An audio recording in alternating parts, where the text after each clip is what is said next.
Check 1, 2.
Good evening. Welcome to the Budget Finance Committee's April 4th meeting. I'd like to call this meeting to order. First on our agenda is approval of the minutes of the March 21st meeting. I move approval of the minutes for March 21st. Thank you. Second. Thank you. Any discussion on that? All those in favor? Any opposed? Bob, I'm going to need a verbal yay or nay for you.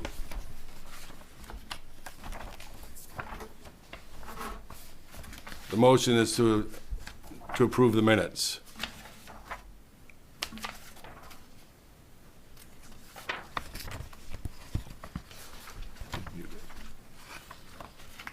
Bob, did you hear the motion, Bob? No, they just turned on the sound so we can hear you now. Okay. We had a vote for all those in favor of the minutes. Could I ask who made the motion and who seconded, please? Karen made the motion. It's my Deanna. Deanna made the second. Thank you. And the minutes are approved. We will start in with the budget as proposed by the select board. What I'm gonna ask, I'm gonna read the whole article through. At that point, I will ask for a motion and a second. Following that, we will have a discussion.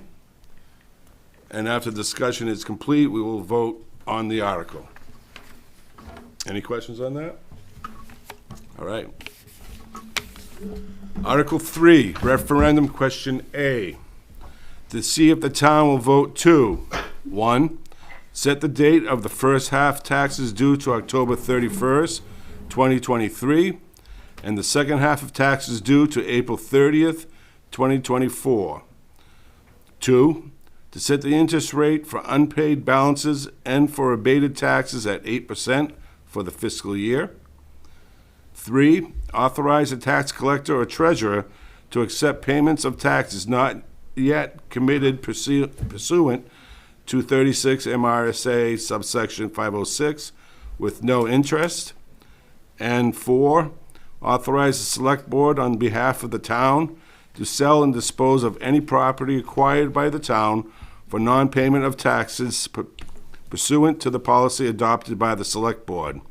As may be amended from time to time, the policy to remain consistent with the Maine statutes and laws. In all cases, conveyance to be made by municipal quitclaim deed. I move Article 3. Thank you, Karen. Second. Thank you, Bob. Any discussion? All those in favor? Thank you, Bob. That's unanimous. Article 4, referendum question B. To see if the town will vote to raise and appropriate $2,396,021 for general government services, which includes administration, compensation and training, insurances, worker comp and benefits, assessing, code enforcement, recreation, technology, and general assistance. The budget figures will be assigned as follows. Administration, $557,487. Compensation and training, $75,000. Insurances, workers' comp, and benefits, $1,049,861. Assessing, $83,437. Code enforcement, $225,892.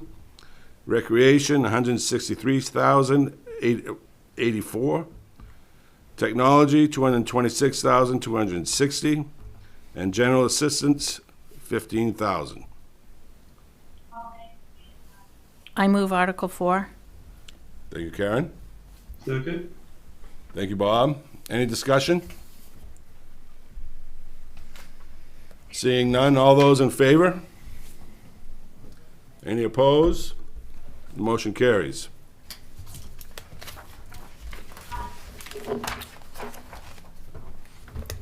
Article 5, referendum question C, to see if the town will vote to raise and appropriate $1,419,640 for public works.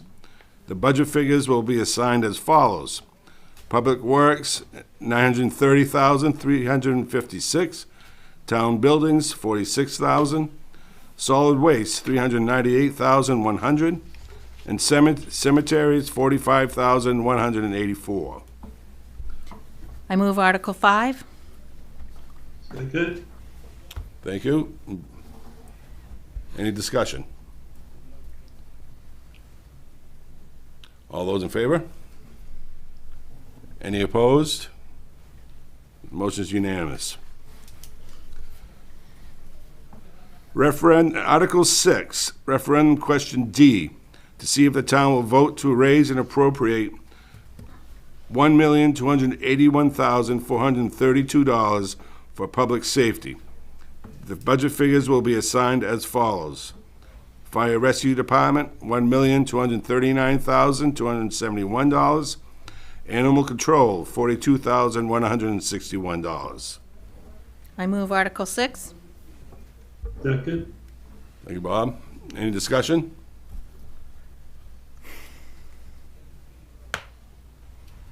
Seeing none, all those in favor of recommending Article 6? Any opposed? Motion carries. Article 7, referendum question E, to see if the town will vote to authorize the select board to dispose of town-owned personal property with value not to exceed $75,000. I move Article 7. Second. Thank you, Bob. Any discussion? All those in favor? Any opposed? Unanimous.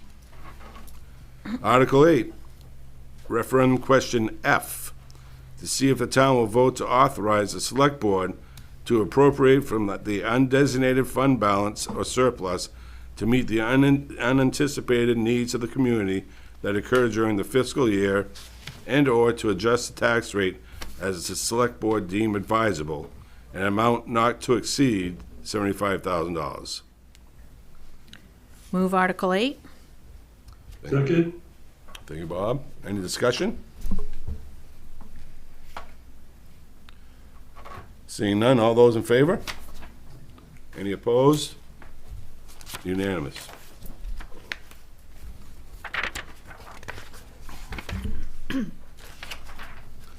Article 9, referendum question G, to see if the town will vote to authorize the select board to transfer funds between appropriation accounts as long as the grand total of all appropriation is not exceeded. Any such transfer to be approved only at a properly called public meeting of the select board. I move Article 9. Second. Thank you. Any discussion? Seeing none, all those in favor? Any opposed? The motion is unanimous. Referendum question H, Article 10, to see if the town will vote to authorize the select board to allow town staff to make application for and execute any documents related to a grant, accept or reject grants, donation, and/or gifts of money to the town of Raymond, and authorize the expenditure of monies awarded, donated, and/or gifted for the purposes of specified in the grant, donation, and/or gift. I move Article 10. Second. Thank you. Any discussion? Seeing none, all those in favor? None opposed, unanimous. Article 11, referendum question I. This is the one we're doing next week, so you can skip over that one. All right. Article 12, referendum question J. To see if the town will vote to appropriate $312,730 from the tax increment of the Pipeline Route 302 Tax Increment Financing District for fiscal year 2022-2023. Project proposed in the Tax Increment Financing District Development Program. I move Article 12. Second. Thank you. Any discussion? Mr. Chair, Yes. I believe that should be for FY 23-24. I was wondering about that. You get that, Sue? Thank you. Yes, thank you. I missed that.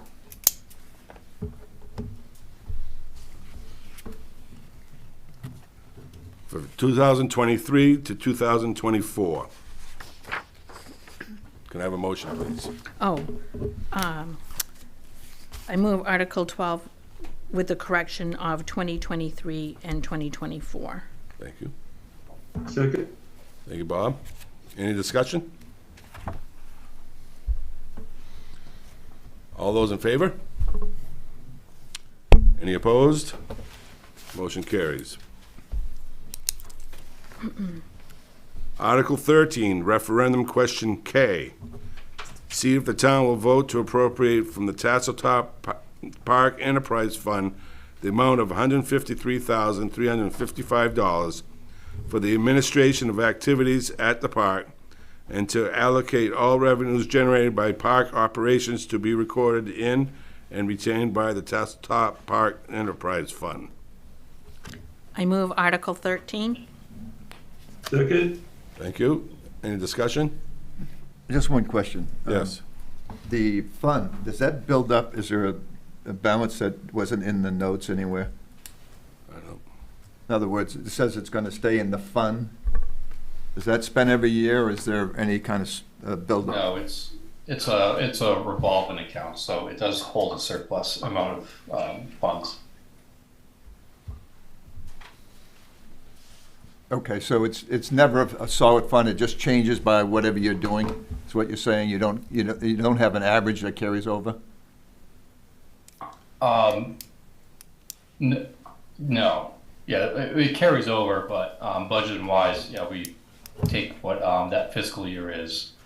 So that's the revenues that we'll bring in or expend. And you spend most of it anyway, regardless, right? Yeah, it's probably have a profit of about 5 to 15,000, depending on the year. Okay, thank you. Yeah, no problem. Any other questions? All those in favor?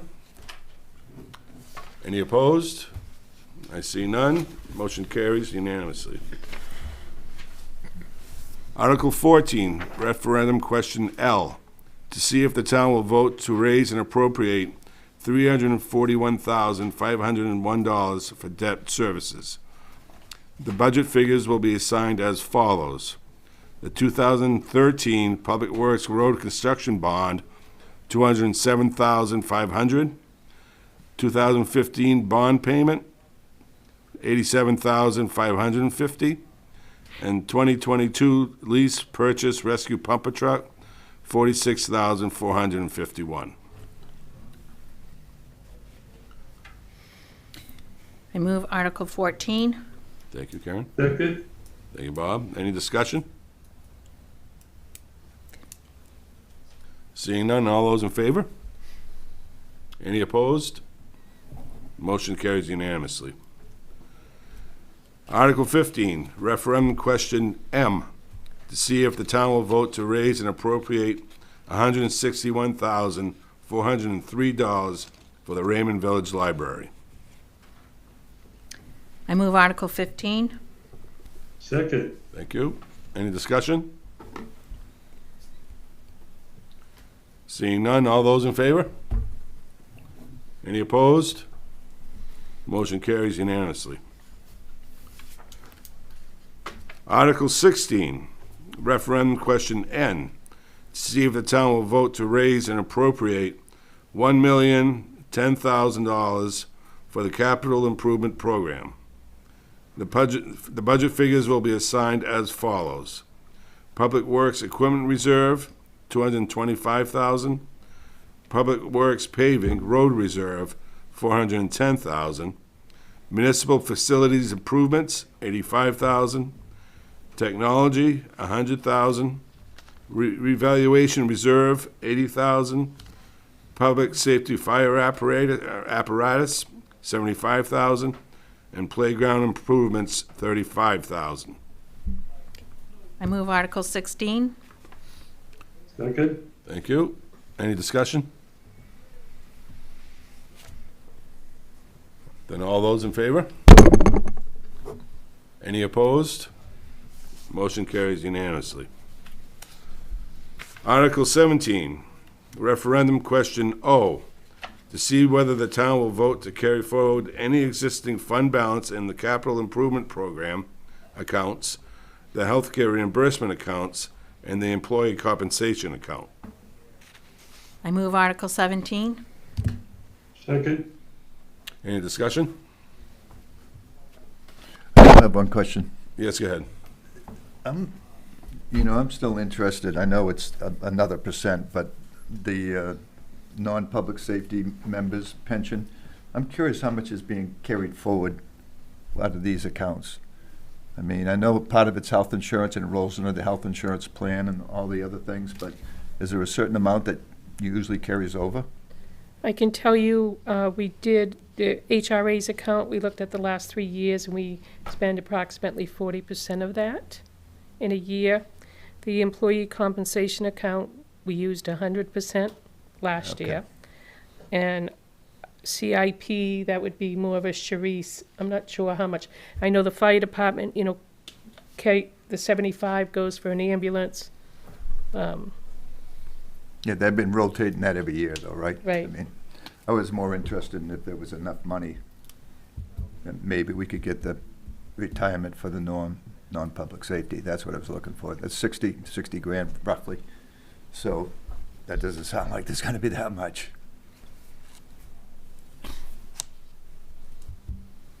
But it varies every year. The answer is it varies. Yeah. The average was 40% on the HRA was used for the past 3 years. Any other questions?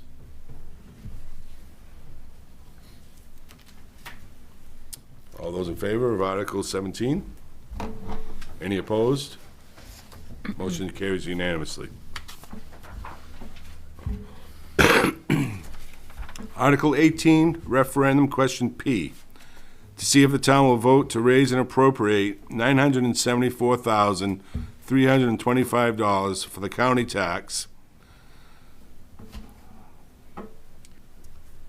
$80,574 is the first of 5 annual non-interest payments for 6 months of taxes, January to June 23rd, and $893,751 is for the fiscal year July 2023 to June 2024 taxes, enabling the Cumberland County to move from a calendar year to a fiscal year assessment. I move Article 18. Second. Thank you. Any questions? I have a Comments? question. Go ahead, Karen. Where is this number over here? 974, 325.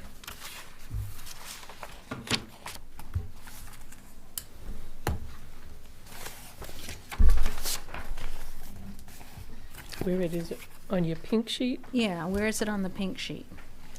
Well, it's another department, so it's the county tax, which is a separate article. This pink sheet is just town departments. Okay, thank you. Any other questions? All those in favor? Any opposed? Motion carries unanimously. Article 19, referendum question K. To see if the town will vote to raise and appropriate $1,000 for provider agencies. I move Article 19. Second. Thank you. Any questions? Kathy? Just so people know, there was more money slotted for the provider agencies, but we moved some of it to the CIP. So that's why that number's decreased. No, we moved it to TIF. To TIF, thank you, Joe.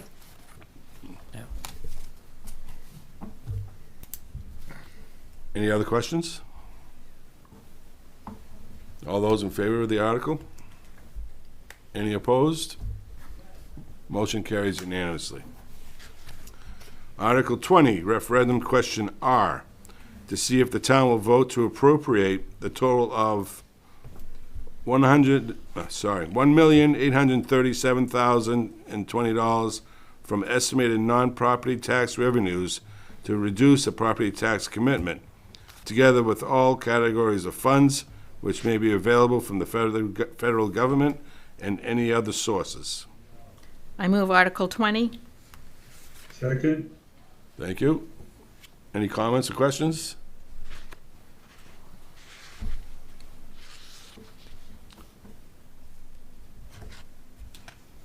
Seeing none, All those in favor of Article 20?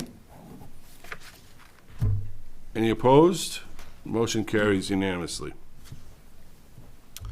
Article 21, referendum question S, to see if the town will vote to accept certain state funds as provided by the Maine State Legislature during the fiscal year beginning July 1st, 2023, and any other funds provided by any other entity, including but not limited to municipal revenue sharing, local road assistance, emergency management assistance, snowmobile registration money, homestead exemption, tree growth reimbursement, general assistance reimbursement, veterans exemption reimbursement, business equipment tax exemption reimbursement, and state grant or other funds.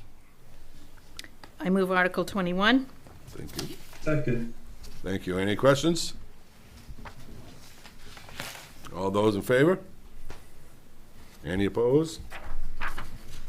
Motion carries unanimously.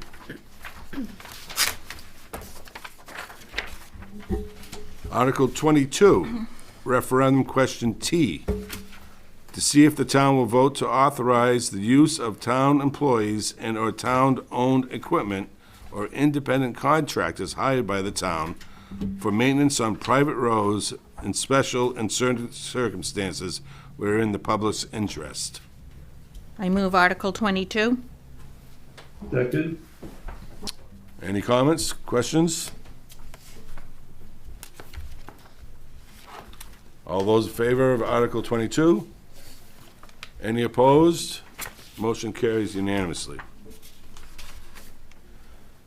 Article 23, referendum question U, LD1, to see if the town will vote to increase the property tax levy limit of $3,630,036.38 established for the town of Raymond by state law in the event that the municipal budget approved under the preceding articles will result in a tax commitment that is greater than the property tax levy limit. I move Article 23. Second. Any questions on that? All those in favor of Article 23? Any opposed? The motion carries. All right, this is a lengthy one. Article 24, referendum question V, to see if the town of Raymond will vote to join the Maine... You don't need to read that one. That's ordinances. No, that's the main PERS. The shoreline zoning one? No, Article 24. Oh, is main PERS. you slipped it in there because mine, Article 24 is shoreline zoning.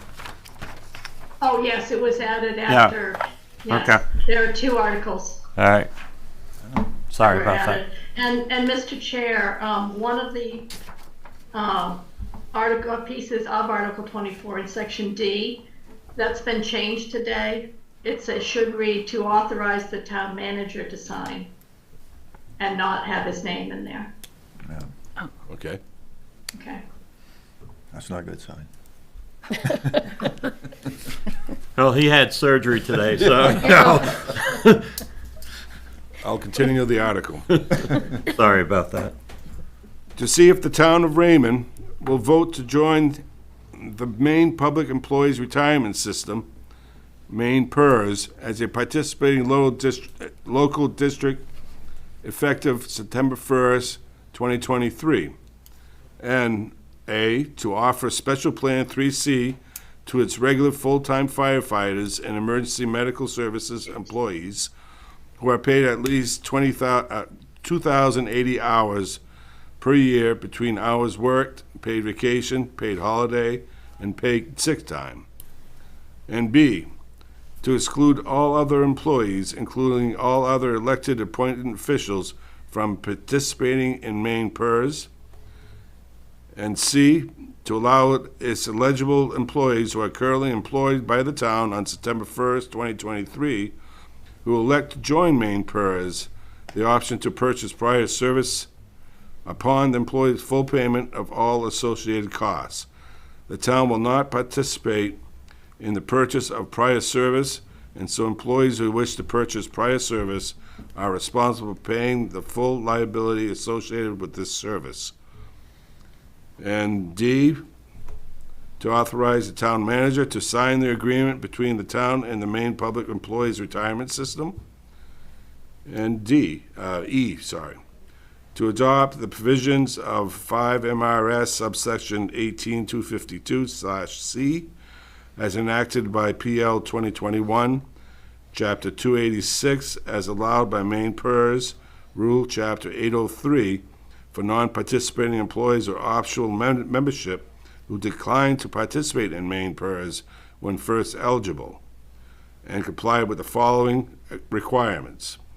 A, beginning in 2024, to annually offer eligible employees who have been employed for less than 5 years the opportunity to join Maine PERS on a prospective basis during an open enrollment period from September 1st through November 1st, and to provide Maine PERS with documentation of each election made by eligible employees under this provision. And B, to withhold employee contributions for employees who join under this provision on an after-tax basis and to remit them to Maine PERS. I move Article 24. Second, Thank you. Any questions? Yeah, I do. As usual, I know they were gonna check to make sure that the non-special plan people could join a year later. I know they're talking about trying to do that next year if it's feasible. Personally, I'd like to see it done this year for the extra 1%. You know, I really don't like the idea of some people getting and some people not. And who knows what tomorrow, next year will bring. It's only 1% more, it'd be 7%. But we're a budget committee and we get to decide whether we feel that all the employees deserve it or not, and I think they do. We've got people who've been here 20, 30 years like Nathan. There's just a lot of people here that have been loyal to this town, and I'd like to see the pension for them too. It's 1%. The budget committee can recommend it. Be different than the select board.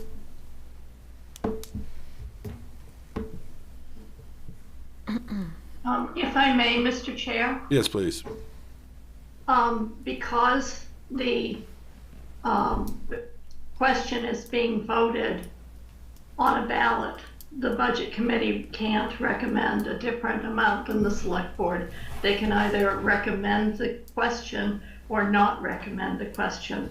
At open town meeting, you can recommend something different downward, but you can never recommend upward. Right. But on a ballot, there is no discussion. There isn't any, I want to make the motion to change the amount. So it hasn't gone to ballot yet. I thought if we voted to put it in there, then they'd have a choice. It hasn't No, gone to I ballot mean, this warrant article is going to be voted on a ballot on June 13th. yet. Correct. I'd just like to add a ballot, add a article, or that would say that the taxpayers agree to pay the $60,000 for the just add it at the end of this. So that would be difficult to do? Well, it wouldn't be difficult, but it is the select board's warrant, so the select board would have to agree to add a warrant article. Right. That's what I'm proposing, is we recommend at the next meeting, the select board consider that. Right? We already have. I mean, you can make a recommendation to not recommend the article. But nothing's gonna change because you guys decided all that stuff Yep. over the phone. Not over the phone. Warrants all came out. Okay. I guess there's nothing I can do about it then.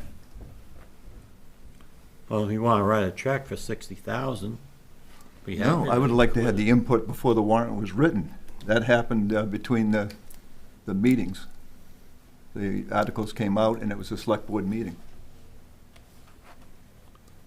We didn't get to vote at that meeting last time around when you guys voted. We didn't have a chance to vote on these matters. Well, it was the selectmen meeting. Correct. Right. Right. So you react to what the selectmen put forward. So, I'd like it to be in the minutes, if nothing else.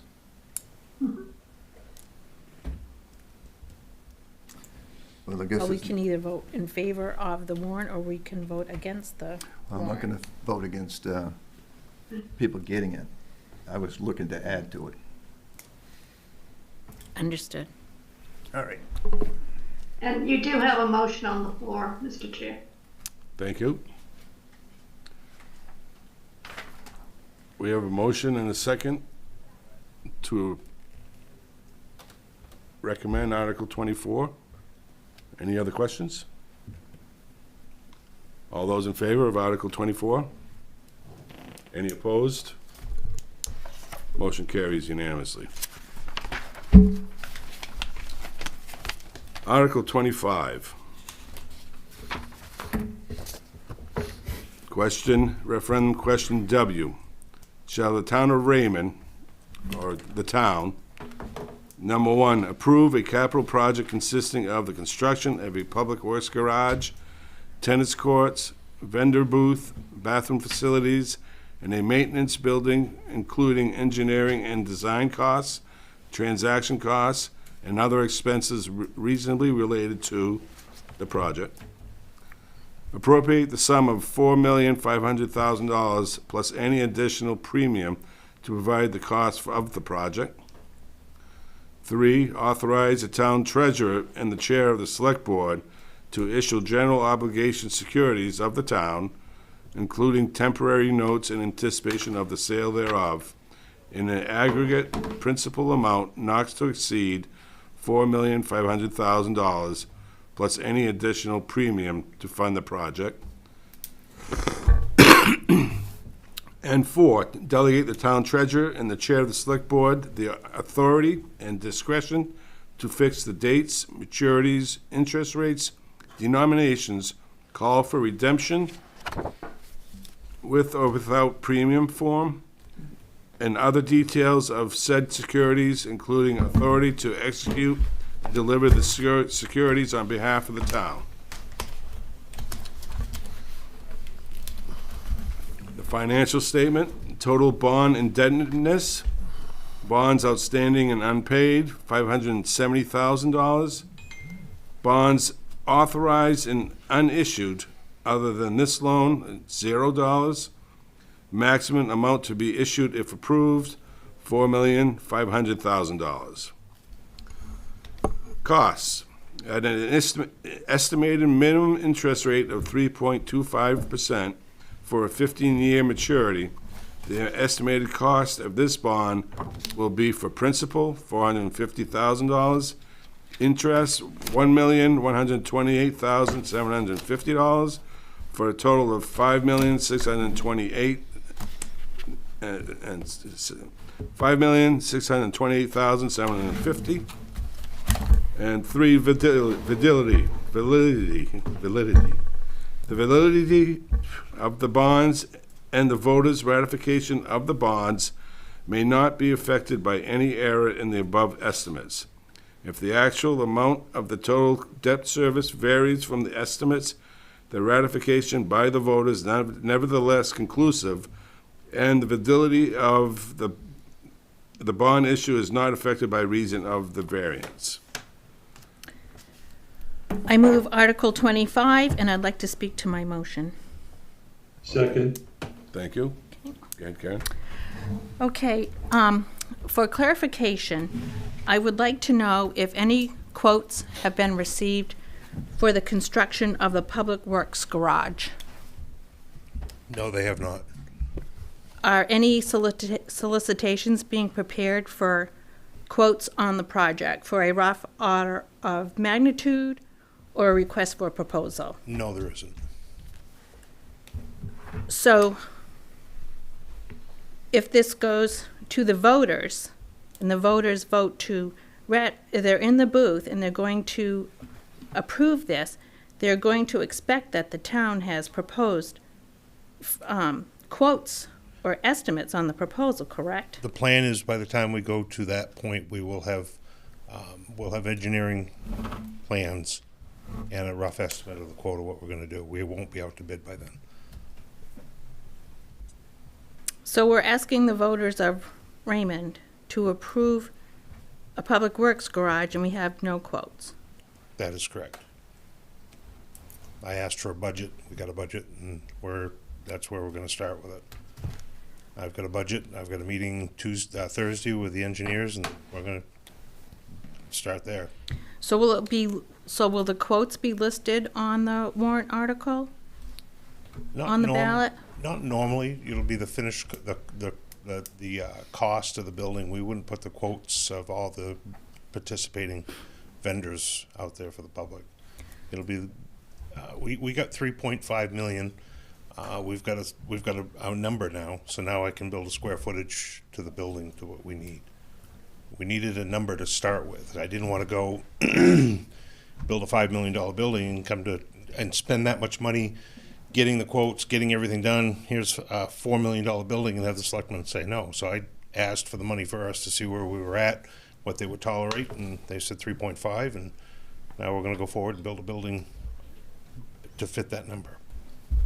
So your plan is to, if the estimates come in over the 3.5, you will reduce the scale of the project to meet the 3.5? That is correct. So it's a not to exceed. That is correct. Well, that's not absolutely true. If I may jump in here. Just because you get approval to issue a bond doesn't mean you're going to issue it. This is just the preliminary step of going, okay, we now have authority to go to $3.5 million on a bond. If he goes out and finds plans that are $5 million, we may say, okay, we're not going to issue a $3.5 million bond for a $5 million building. So we may come back to the town and say we need another $1.5 million bond on top of the 3.5 that hopefully gets approved. Just because you have the authority, you have 10 years to issue that bond. You don't have to do it right away. And the only reason we thought it was good timing is when you look at our debt service, how small it is. We're going to be retiring 2 bonds, and we'll free up some cash flow right there.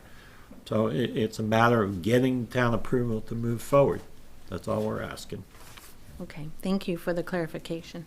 So, I mean, it could come in at, $4 million, and the town can say, hey, we got $500,000 in undesignated fund balance.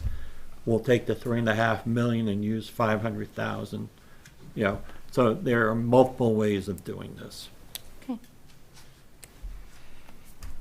Dennis?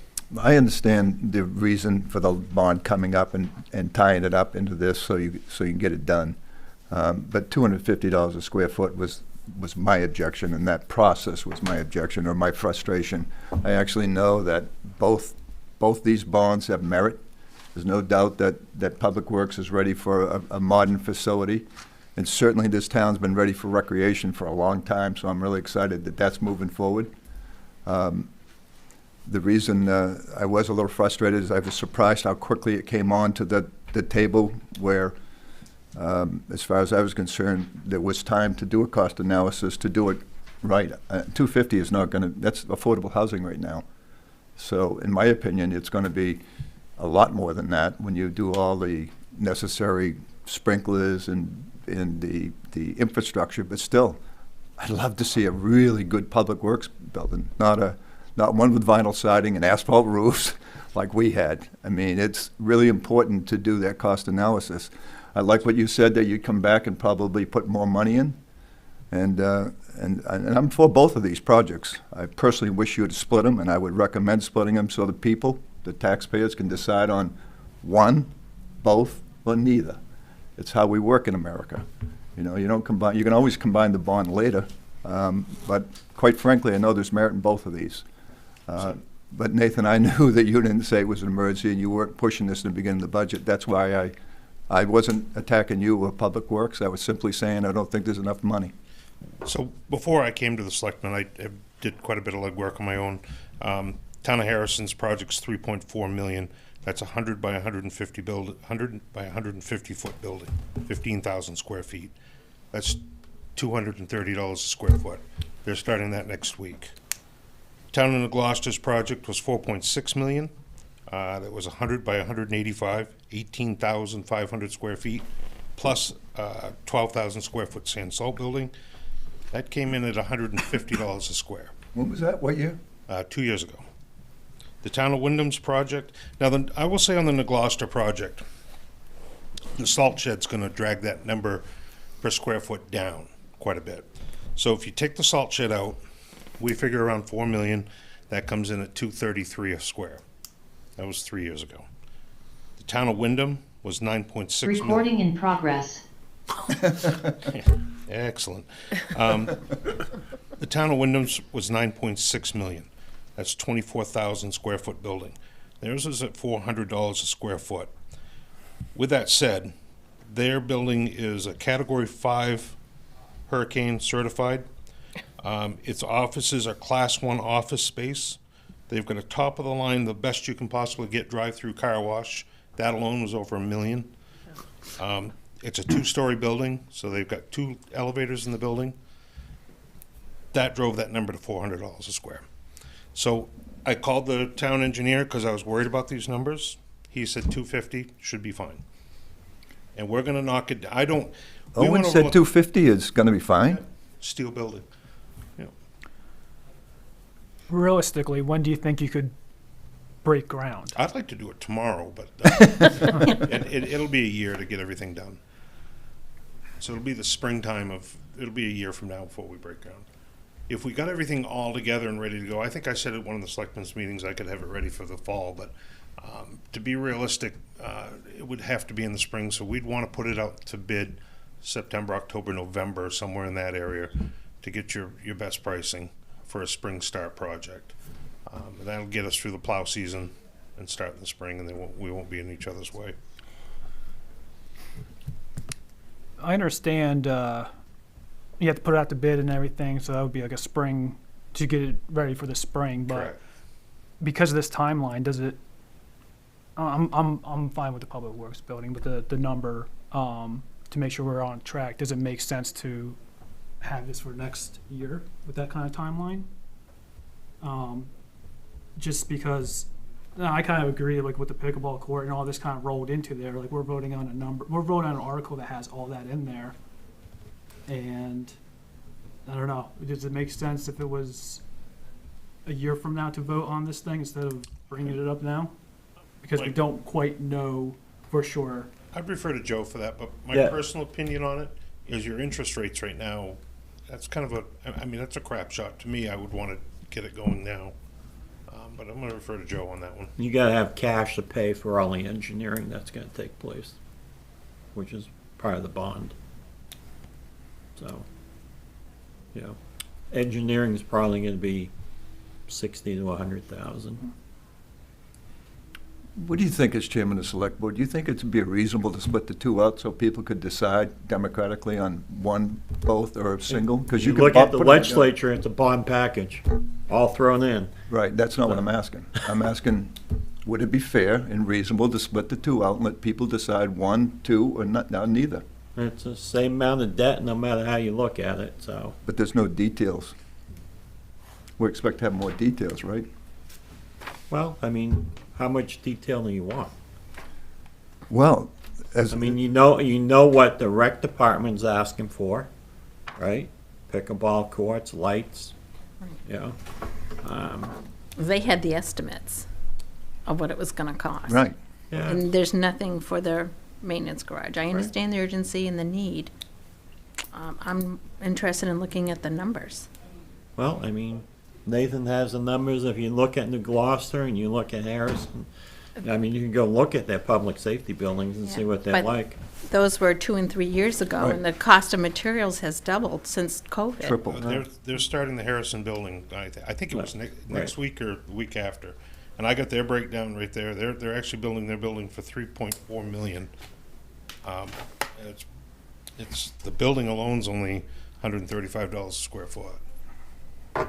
And that's comparable to I know you had given some numbers and everything that's comparable to what you want to build. That's bigger than what we need. I don't see the separation here for details. I don't see $1 million for rec and 3.5. Am I missing something here?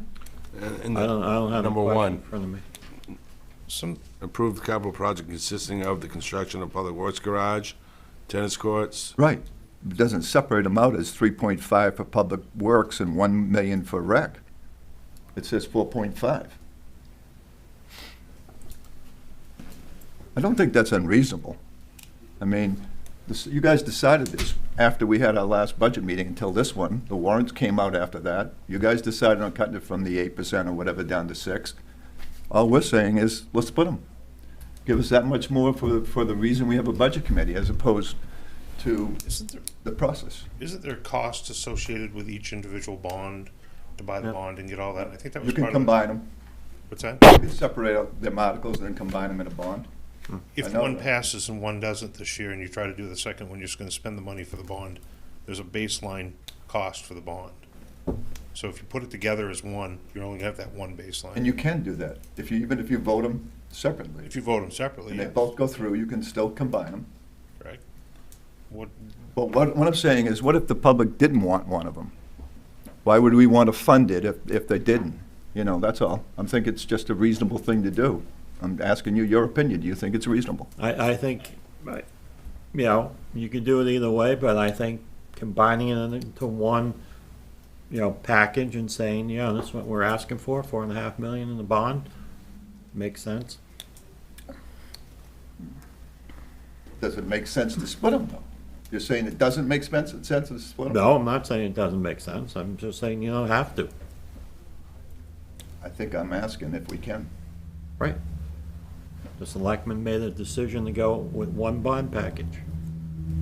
So. You know, you have every right not to recommend it. I know that, Joe. That's your prerogative. For our input at this stage, we're simply asking questions that might be relative to our thoughts as opposed to the selectmen over the phone. Why you keep saying over the phone? You recommended a cut to 6% at the end of a meeting that I Yeah. got up and objected to the next time at the select board meeting because all of a sudden it was 6% decided. And the bond was already added in there, decided. This is the first time we've had a debate as a budget committee, and all we're saying is it unreasonable for us to request that of the select board to consider it? And you're saying, no, you think that you've already decided that. Well, we have decided, but you can bring it up next week. You know, when we have our meeting next Tuesday, you'll be here. You could ask that question at that point. You know, and then the select board can have a discussion. Dennis, Yes. I really take offense to you making this comment twice now. I don't blame you. And it's out of line. It really is. Teresa, there was no discussion after that meeting, and you guys came back with the warrants with 6%. You saying that we're making deals behind on phones is out of line. You It agreed to really it. is. Everything that we're talking about is at the meetings, and you've been to these meetings, but to accuse us of making these deals on the phone, not once, twice, it's got to stop. The warrants came out with a 6% budget. After That our was meeting. after we left the meeting and we said. There was no vote at that meeting. You said it should be 6%. Right. No vote.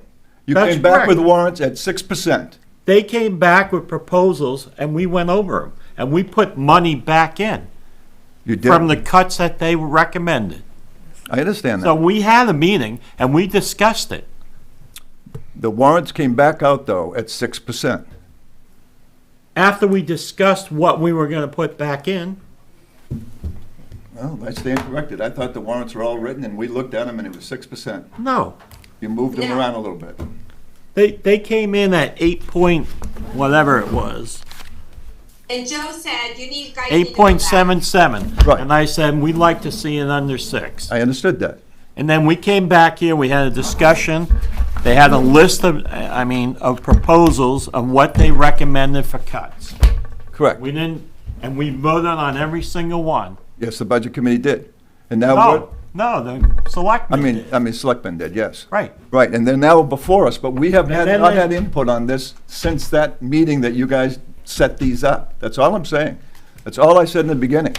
It was at the end of a meeting, the warrants came back, it was basically 6% at the end of the select board meeting, and the bond was in there. And now we're asking for a couple changes to the bond to be split. We can't even do that. You know, You could recommend or not recommend the bond question. That's the role of the Budget Finance Committee. Agree. All right? So next week, when we have our meeting, you can say, hey, have you thought about splitting that bond question? We could have that discussion. But right now, there's no way of splitting that question. That's not the question in front of you. Agree, but this is a time for us to discuss what we want at the next select board meeting, correct? What we would recommend, what we would change? Or is it just, you vote on what you guys decided that last meeting? That's what I'm asking, I guess. Yeah, this meeting, correct me if I'm wrong, is to either recommend or not recommend the warrant articles in front of you. That's what I thought. Is it possible, excuse me, is it possible to list on here the expense for the tennis courts and then separate this expense for Isn't the? that in the question? No. No, No. It should be. it's not, I it's, agree with that, yeah. It Just should split be it in the out, and question. then It should say $1 million for rec and $3.5 million for public works. agree. Yeah. I think it should, but it doesn't. Well, then it's the wording of the article. Like I said, I don't have it in front of me, so. All right, Last page, Joe. So if we're voting on this, it's to vote yes or no as it sits on As it paper. sits right now. do we have to vote today? Oh, yeah. Could we vote on Tuesday with the select board? Yeah, I mean, we already have an article that we're gonna vote on anyway, so you might as well. you I can wait. believe you would have to have enough people. I'll be there. No, they'll have to have enough people anyway because Chairman Goslin agreed to have a kind of a mini Budget Finance Committee meeting at the next select board meeting because there is the one article pertaining to the undesignated fund balance that we won't know what that number can be until the auditor reads out what they've got from the last fiscal year. Yeah, I think it should be broken down as to how much is public works and how much is the, I mean, that's just the wording on the article that needs to be fixed. That could easily be put in number one, Yeah. the first bullet, Okay. consisting of 3.5 million for a public works garage and 1 million for the remaining pieces. Okay, I'm good with that. So the motion on the floor is to recommend Article 25. All those in favor? Well, wait, I thought we were gonna wait and vote on this on Tuesday. Can we do that? You'd Or have to how do we? You'd have to rescind your motion. Yeah, you have to withdraw your Okay, motion. I withdraw the motion for Article 25. Thank you. You have to withdraw your second. Yes. Somebody has to second it. Somebody, I think Bob seconded it. Bob, would you be willing to withdraw your second? Absolutely. Thank you. So we'll review this article at our next meeting. Yeah, so we have two articles, this one and Article 11. Thanks, Ken.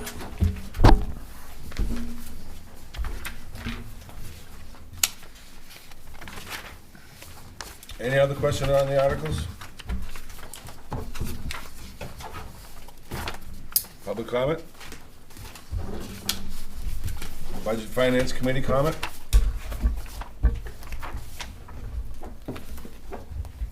I'd like to thank everyone that worked on this committee.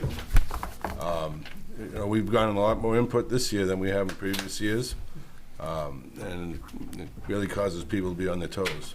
So I want to thank you guys. We will be meeting next Tuesday, I believe, Yep. 5:30.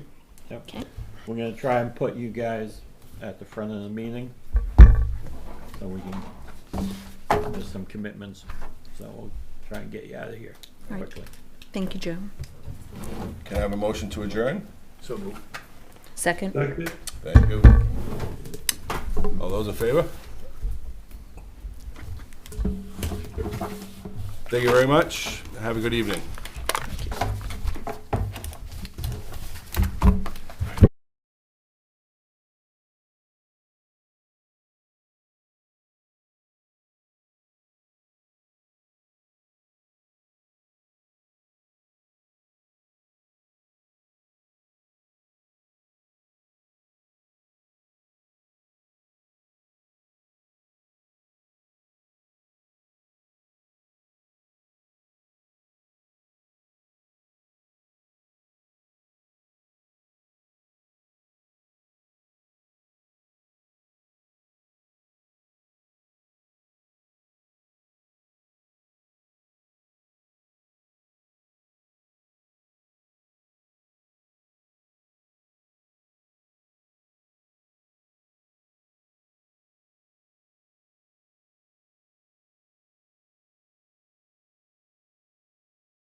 Going to be enhancing our efforts in that area, although I would say that, you know, you can always do better, you can always do more, and we will do more, and beyond the basics. But isn't this increase mostly due to more employees and higher wages? A part of it is due to And your the, mod rate probably went up too. yes. So, There's other factors. yeah, but- it's probably not a training issue as much as it is higher wages and Additional more staff. people, Right. And the mod, right? claim But history. I think training is an important point, though, too.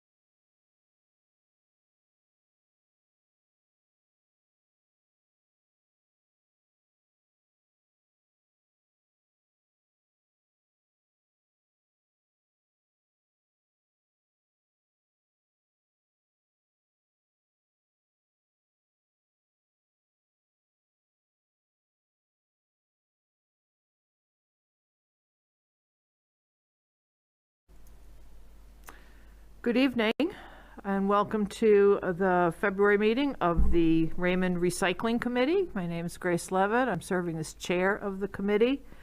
And we have our vice chair, Susan Accardi, here, and our secretary, Karen Lockwood, and another member of the committee, Kathy Goslin, joining us. And a couple of folks, well, at least one might be able to join us in a little bit if another meeting that they're at gets out in time. If not, we'll go ahead with getting started. And the first order of business is approval of our previous meeting minutes, which was back in October. In some ways, it feels like yesterday, and obviously it wasn't. So is there a motion? I'll make a motion that we accept the minutes. Is there a second? Second. Thank you, Kathy. Thank you, Sue. And any discussion, any questions on the minutes? Seeing none, all in favor of adopting the minutes of October 13th, 2022? And we have adopted those minutes. Thank you. It was unanimous. And so on to new business. New business, which is really continuing business, I guess, as well. So an update on where we are with the recycling and compost bins. We did have interest from community members that we gathered a while ago in purchasing new bins. We call them bins, but they might be called better totes. And so for that, I am going to turn to Nathan White, Public Works Director, who is here to tell us where we are with this. I sent out an email back in January. The only company that would give me a quote on them was only, I reached out to 3 and I got a quote from 1. Minimum order of 180, and that was for 65-gallon toters, and they were $52 a piece plus shipping. That would give it for, just for the 180, that's $9,360 Plus shipping. plus shipping. Right. And that was a 30-day quote. I haven't seen a lot of this stuff changing a lot, so it may go up. It could actually go down a little bit. I wouldn't hold my breath on that, but Okay. And although it's been a while, at last count, we did not yet have 180 people that expressed interest. I don't know if there's any update on the number of people that were interested in purchasing the recycling. I can go and look real quick. Great, thank you. And Sue, Sue Look from- is here as well. I should have also mentioned that she's So here. from your last notes that you sent to me, we had 106 people that asked for recycle bins, and you've added 11 since that meeting as of January 9th. And then 68 people have asked for compost bins. How many? That's what you sent out last Yes. week. Okay. 106 plus 11, so that's 117 recycle bins. Oh, okay. That's from the Perfect. that's from the website, right? Yes. Yeah, okay, good. People are going on and using that, because we only had like 53 from the sheets. Good. Well, that's short of the 180, so the question would be if we can go ahead and get the 180, get a commitment. We needed a deposit from people from the 117, right? We were going to ask for that, so we'd need to communicate, if I'm remembering correctly, so step in if I'm not. Communicate to those 117 that we will get these ordered. Here's what we need from you for a deposit. And set a time frame for that, and then get the 180 ordered and hope that we can then get the others sold as well? Is it okay to go that far? I would think we could. I think we've got to determine the money down. I would say $20, that's about a third, a little less, but that's enough so people, I don't know, Nate, what do you think? yeah, that'd probably be fine. Nate and I had talked earlier today that if we set a time frame and we don't get enough interest, I mean, we've got to get at least 100. Yeah. Yep. If we're not going to get that, and I'm just throwing out a number, then I think it gets canceled and then we return the money, which we don't want to have to do because that's a paperwork nightmare. So how would people give that deposit? They'd What have would to be do it? it at the town Yeah, office. that'd have to be all done at the town office. Right, but would it have to be a check, cash, In- credit card? We do any. Yes. Yes, okay. Yes. I'm just, Check, cash, or credit card. I'm just thinking in terms of if that should have to be returned, is it okay to have those three options? Are they I all would- equally difficult to Yes. return if need be? Okay. What they wouldn't get reimbursed for if they used a credit or debit card are the fees that the credit or debit card company charges us or charges them. Which is 3%. And well, on $20, it's $1. Okay, all right.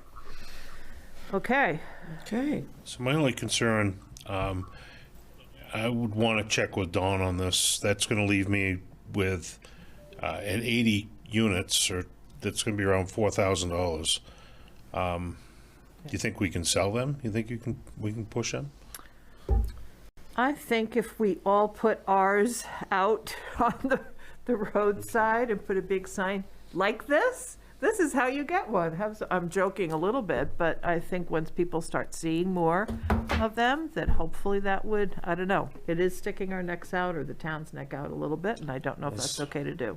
I don't think people Well- notice them that much on the roads, because there's a lot of blue totes out there, you know. Yeah. That'll be similar. Well, actually, we're going to have a balance of 62. Yeah, it's $3,300. That's not bad. That is if Yeah, that's- everybody, Yeah. Nate, do you think you could talk to other public works directors only if we have a surplus and say, hey, any interest in selling them? I would have to check around. Nobody in the group that I deal with is doing automated pickup yet. Wyndham's looking at it, but I think they're going to price themselves out. I can check around more than that. I just think, look at an avenue, if we get stuck with 60 of them and they're not moving, 60 or whatever, do we have other avenues? Okay. Do you guys have a color in mind? We had said blue last we talked about it, to stick with what's typical for Recycling. recycling, yep. My other question, though, to you, Nathan, is the capacity to store these while they need to be, We've got room. we've got room, okay, okay. Good. And I think on all our literature, it needs to be on a first come, first served basis. Once we've sold them, we're not going to order another 180 and. Right. Yeah, Well- we can sell them at the next election. What, June? Yeah, June. I don't we have an Well, election that's in true, June? yep. Yeah, we'll sell them there. And in November, So, we'll get rid of them. I think part Well, of, if we have a November this year, or next. Oh, yeah, but that's right. this We year, yeah. probably won't. Oh, yeah, right. This is an off year. Yeah. So we have June. We can, there's gonna be a couple of referendum questions, I think, for There November. there usually is. Yeah. but yeah. Yeah, but I think I can be hopeful.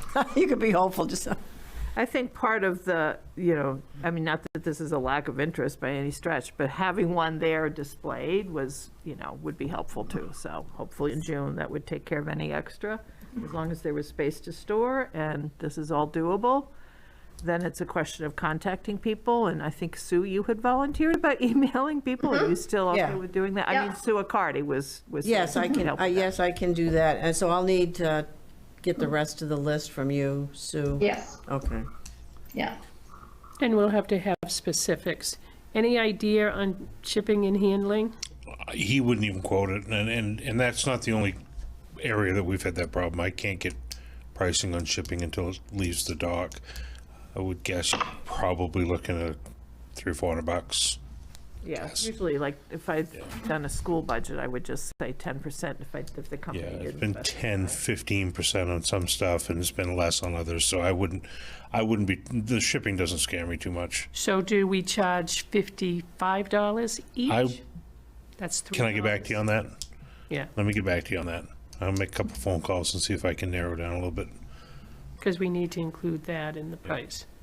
Well, I mean, if for some reason you can't get the specific, I mean, it could be, come give us your deposit, $20, and know that the balance of $32 plus shipping and handling estimated to Thank- be Yep. up to $5 or so. I mean, maybe not even say up to, so people know. I don't. I'll think give him a that's- call and see if he can narrow it down a little bit better for me. So, question of time frame then, when to get the deposits in by? Would be dependent upon how quickly, not that there's a huge rush, I mean, it's February, we last met in October, we started doing this a while ago, but it'd be nice to get these going. How long? I would shoot out April 1st, because it's going to take us a week or two to get emails and everything ready to go.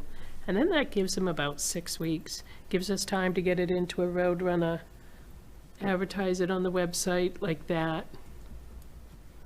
So order them April 1st? We'll No, have the deposit in by Deposit. April I'll have the 1st. deposit in by April. Oh, yeah, that sounds good, yeah. is that, Nate, Yep. does that sound good to you? And then we'd order them. If you had all the deposits in by April 1st, we could look in that first week to order them. He said that, I don't remember the date or the time on it. It wasn't terrible. It was like a week to 10 days. Oh, well, that's not bad, okay. Would And be in time maybe for we- Earth Day. Just Maybe saying. we need to, in our literature, say if there's not enough interest, your money will be refunded. Yeah, Yep. have some sort of a disclaimer as far as that, yeah. April 1st is a Saturday. Yeah, it's a Saturday.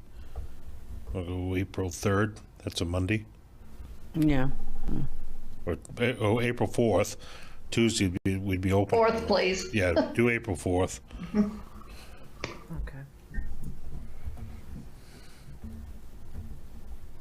And Sue, I'm not technically working this week. I'm not counting this and not going to tell the cardiologist I did this. I'm sneaking. So It's all right. I'll get that list to you next week. I will be working remotely next week. Okay. Okay. Do we working remotely next week? Oh, Or you'll be? Yes, I'm working remotely next week, so okay, I good. All I right. can dump that list to you. All right, we can talk. Of emails. Yeah. Mhm. Yep. All right. So anything else needed in terms of the message? Karen, Kathy, Nathan? I'm good. I just need to, once the deposits are in, they'll let me know and we'll get them ordered. It'd be neat, Nathan, if we could get a picture of what it looks Yep. like for Yep. the advertising. Okay. So getting a message into the Roadrunner as well, And on the website. and the website.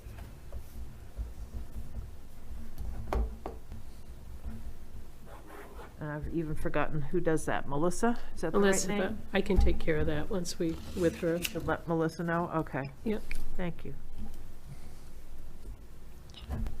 Okay. Okay. Anything we're missing on that? All right, sounds good. So what about compost bins? There's less interest in that, and we didn't get a quote on that, There was- did we, or did we? No less than 100 different varieties of those. And I think if we're gonna, I think the determination was that if somebody wanted them, they can go online and order them. We were gonna have to order them online and then get them delivered here and then charge people. It was just a lot of handling on our end. And we had determined, I thought, that if they want them, they can go online and order them. Well, and when we looked into it too, we found that even though we can get volume discounts on some things because of our Amazon business account, composters wasn't one of them unless we wanted to buy like 500 of them. Okay. So that there wasn't any advantage to the town buying it for someone. And there's so many different designs, as Nathan said, that I'm sure different people would want different types. So we might want to send an email to all of those who said they were interested and let them know something to that effect and tell them their best bet is to go on Amazon somehow tactfully. Well, most of those people also ordered the bins, the Yes. recycling bins. So when I contact them, I can make sure, I don't know if that'll be the list you give me too, so I can talk to them at the same time about the compost bins. Well, and what I could do is give you a list of a group that are only the bins, the compost bins, a group that wanted both, and a group that only wanted the composters. Okay, That way you could tweak the message a bit based on what they asked okay. for. All right, good, thank you. So again, I don't know if this committee is like you're on the committee forever and continues on forever. But again, I think it's important to do something on the composting front, if not getting compost bins, but to encourage more people to compost, because that was going to make the biggest difference in terms of reducing costs Yep. for the tipping fees. And so maybe that's something to continue to think about, ways to try to promote that at some point. That seemed to be the biggest thing that they talk about is getting the food waste out of that trash stream. It's heavy, it's wet. Yep. Yep. So thoughts on that at this point, or just kind of keep that on in mind? Well, I think there's that grant, there's a grant that's out there, and I looked at that, and so, that's it's a grant you have to write. I checked out, I didn't find the RFP, but I did, which I thought was interesting. I looked at all the people that, I think they award, I don't know how many they award, up to a certain amount, but most of the awards were for between, the most was like $40,000 to $16,000. And there were like the City of South Portland, Chickadee Composter, Scrap Dogs, a Northern Aroostook Solid Waste, Maine Health, Garbage to Garden in Sanford, Kennebec County Council. So they're a big group, and Diggers. So they're kind of, fairly people that are into it already, and so I thought that was kind of interesting. But there's, I mean, we would, as a municipality, we would qualify. But I think, yeah, we have, that's a whole different, that's a major project. Major. So, it's, and you checked, I think they award grants twice a year. Yep, he said the next cycle would be mid to late summer, that it would be due round 2. So he didn't have an exact date when I contacted him. And that was 2 weeks ago. And so I can follow up with that and see if he's got an exact date yet. Well, yeah. Well, we gotta figure out what we gotta want to do. Right, but What? as far as just. We have to figure out the what we want to timeframe. apply the grant for. Right, exactly. Right, yeah, exactly. They go into what it qualifies. Eligible activities, expansion, established programs, buying equipment for supplies to implement activities for composting. Copy of that. Education.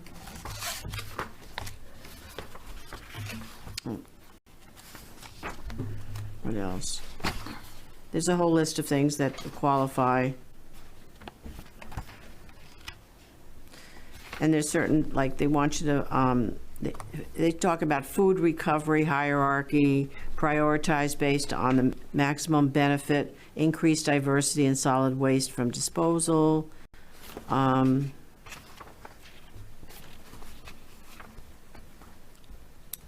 So there's different categories. It's pretty broad. I mean, and I think it fits into what we've been talking about in terms of education. And Right.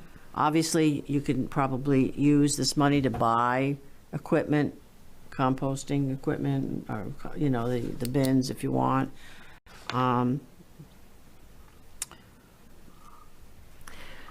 Well, it seems like, yes, it's great to get recycling bins out and hopefully encourage more people to do more recycling. I mean, as we heard, it's been a while, I don't know where we are now, but we were doing pretty well from what we were told at some of the presentations early on. But again, part of the issue was to also reduce the cost of the tipping fees. And so to do that, we really do need to do something about composting. So, but yeah, writing a grant is not something that we're just going to do in an hour. It's going to take some doing, and also to think about what we would want to do.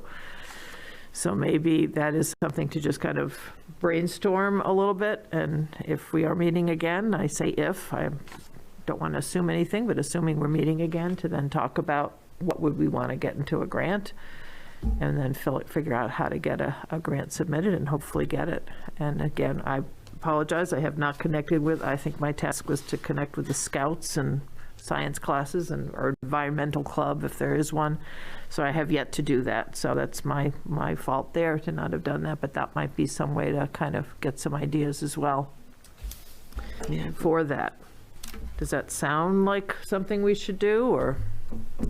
I think we've got to look at what's being done elsewhere. Don't try to recreate the wheel, and find a program that's working. We talked about that, what is it, the garden to Right. waste to whatever it was. Isn't that coming into Wyndham? Well, I don't know. I know they said something. They were working on it. I'm not sure if it's a definite. So if we could get a program into Wyndham and then kind of bring it into Raymond, but that seemed to be one that, it already had a structure. It's not us redesigning the wheel and finding the people to do everything. Something like that. I know on the news the other night, and I apologize, I was going to try to follow up with it. I think it was the city of Bangor that was having some reuse contest, all on food waste. I'll try to look up that, but find a program that works and that we think might work in Raymond.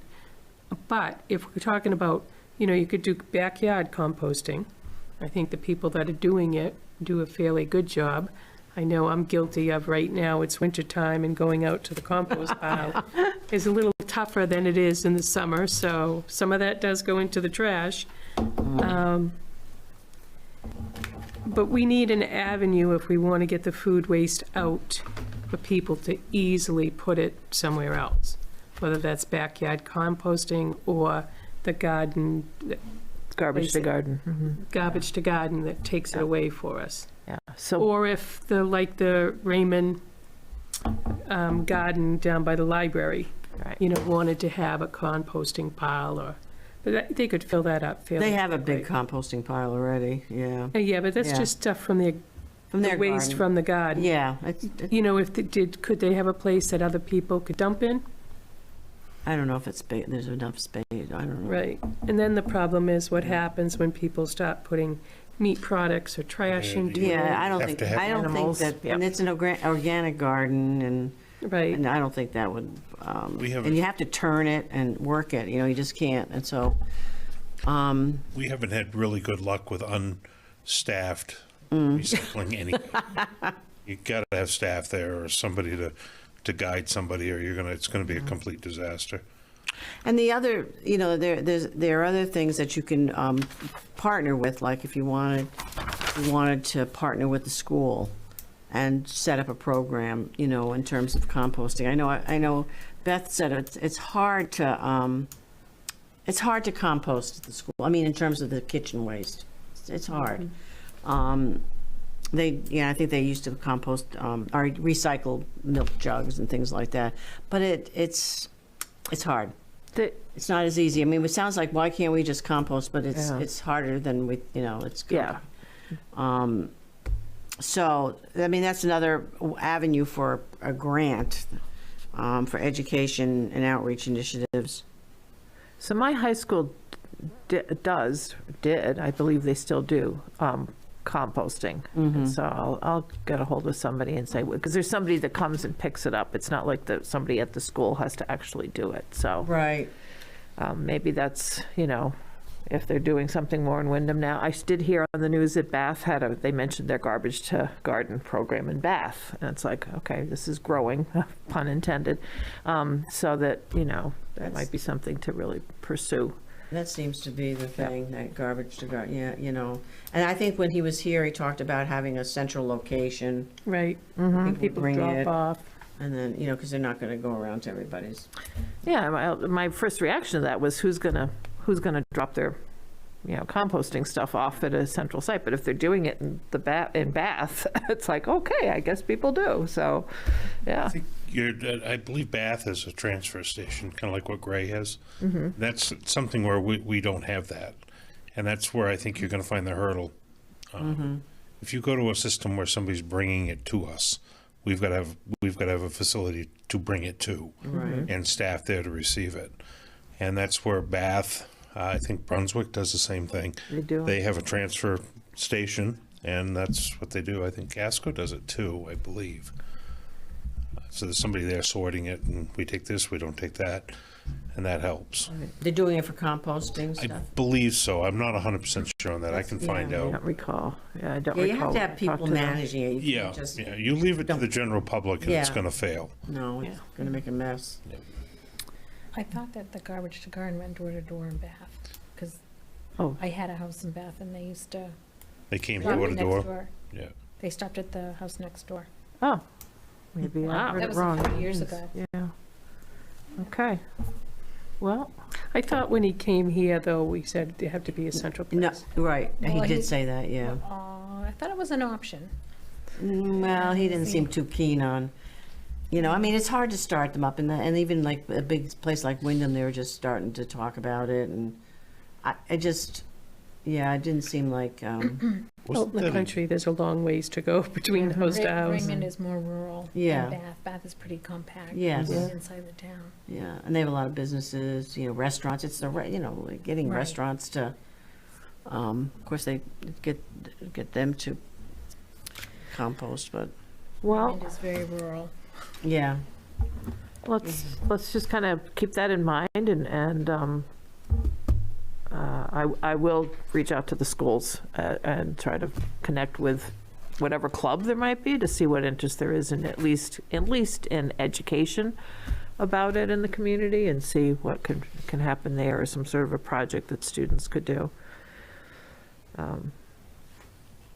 and we can, also put the word out with, to see if anybody is kind of interested in helping out with, we can expand, add people that want to look at composting or have a passion for it and want to have any ideas. I wonder if like we that. could, on that subject, Sue, I can talk to the library if you want. They do programs. Maybe we bring a speaker in and engage the interest. How do you want to learn about composting? How to do backyard composting? That's a good idea. And have Yeah. a class and see if there's even interest. Yeah. You want me to talk to Allison? Yeah, that's a good idea. I mean, we went, they ran the adult ed classes again twice Yep. through Wyndham. They were all virtual. It'd be nice to have something in person at the library. That would be really good. That's a good idea.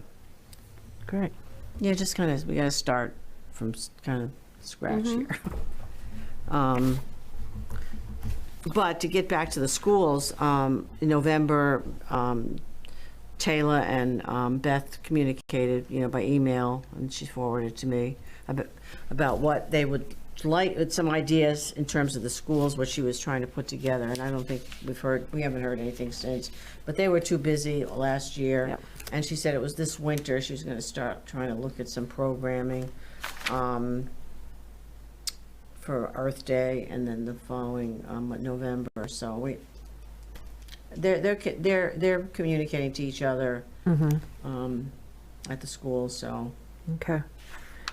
Well, it'd be good to really kind of nail something down in the next month if it's aimed at Earth Day. So, again, I will commit to contacting some of these groups that I had said I would and see what can happen. And do you want to reach out to Beth again at the school, Sue? yeah, I'll just ask her if she's been in touch with her.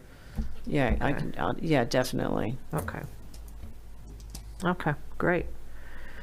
All right, anything else on considering possibly a grant and what that might be for at this point? Okay. The next item was communicating with residents, but feels like we've covered that. Okay. And then working with schools. So again, we've kind of covered that as well. So next steps.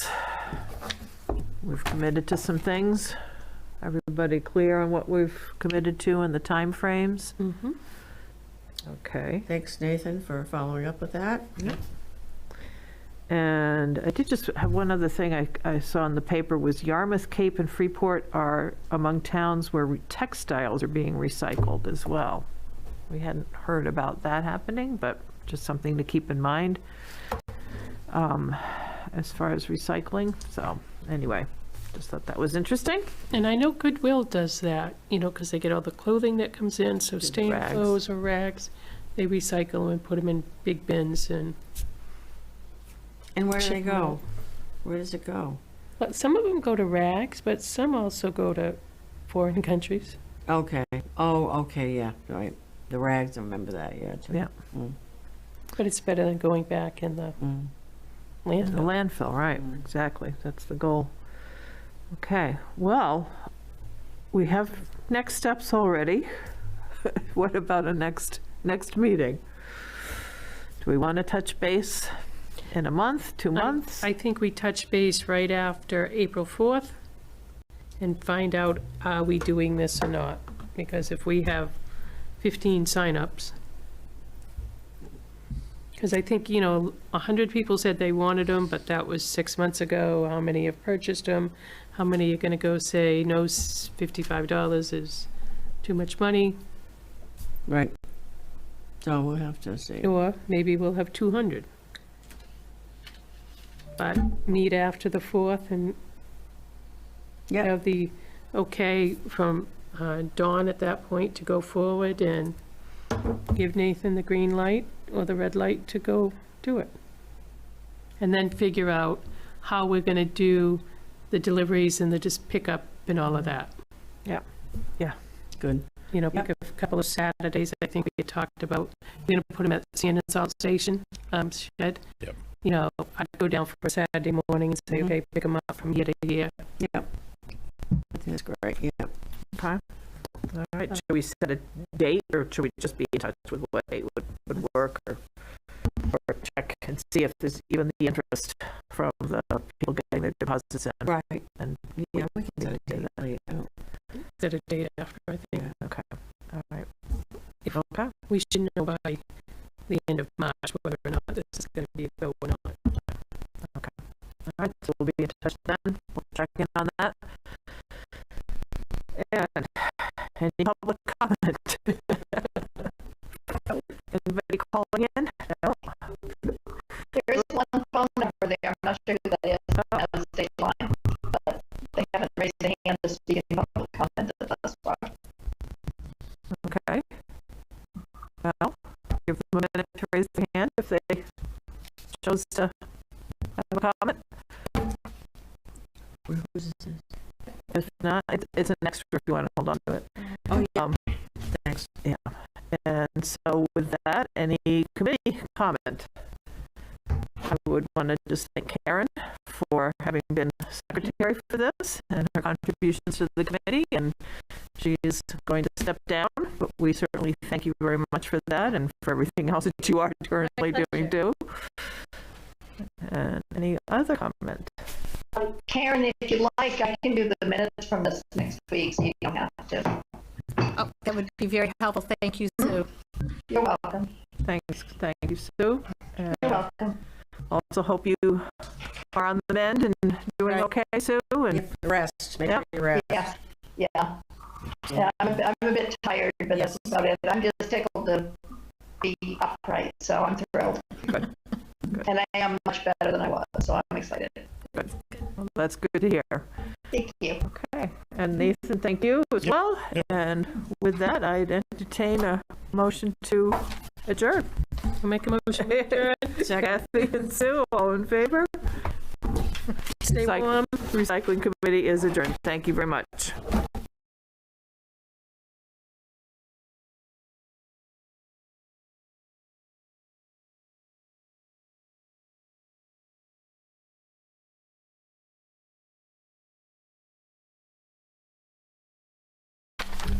Good evening and welcome to the Comprehensive Plan Update Committee for Monday, February 6, 2023. First order of business is to call to order and make the note that we do have a quorum for tonight. Things have been a little crazy the last week or so as far as our usual getting support from the town due to no involvement at all in the town failing, but simply circumstances beyond everybody's control. That being said, there is an email that went out as far as the calling in for the Zoom. There seemed to be some confusion because there were actually two numbers posted. We're going to do our best to cope with that to make sure everyone has access. I see we do have committee members and the town clerk that have been able to Zoom in, so I'm hopeful that that'll work for everyone else.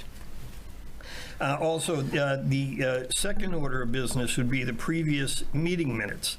And Sue, correct me if I'm wrong, but the January 17 minutes were usually are included in the e-packet. But they were... Yes, and I sent out an e-packet very late this afternoon. I apologize for that. Okay. So it may be that everyone did not have an opportunity to review those minutes. I will tell you that, as we've discussed before, the official minutes of the meeting are the video. Therefore, I would ask, has everyone had an opportunity to see either the printed minutes or the video? Yes. I have. Yes. So if there's, Brad, you have? So if there's no objection, I would move that we accept those minutes as written or as filmed. No objections? Brad? Can't hear you, Brad. Can't hear you.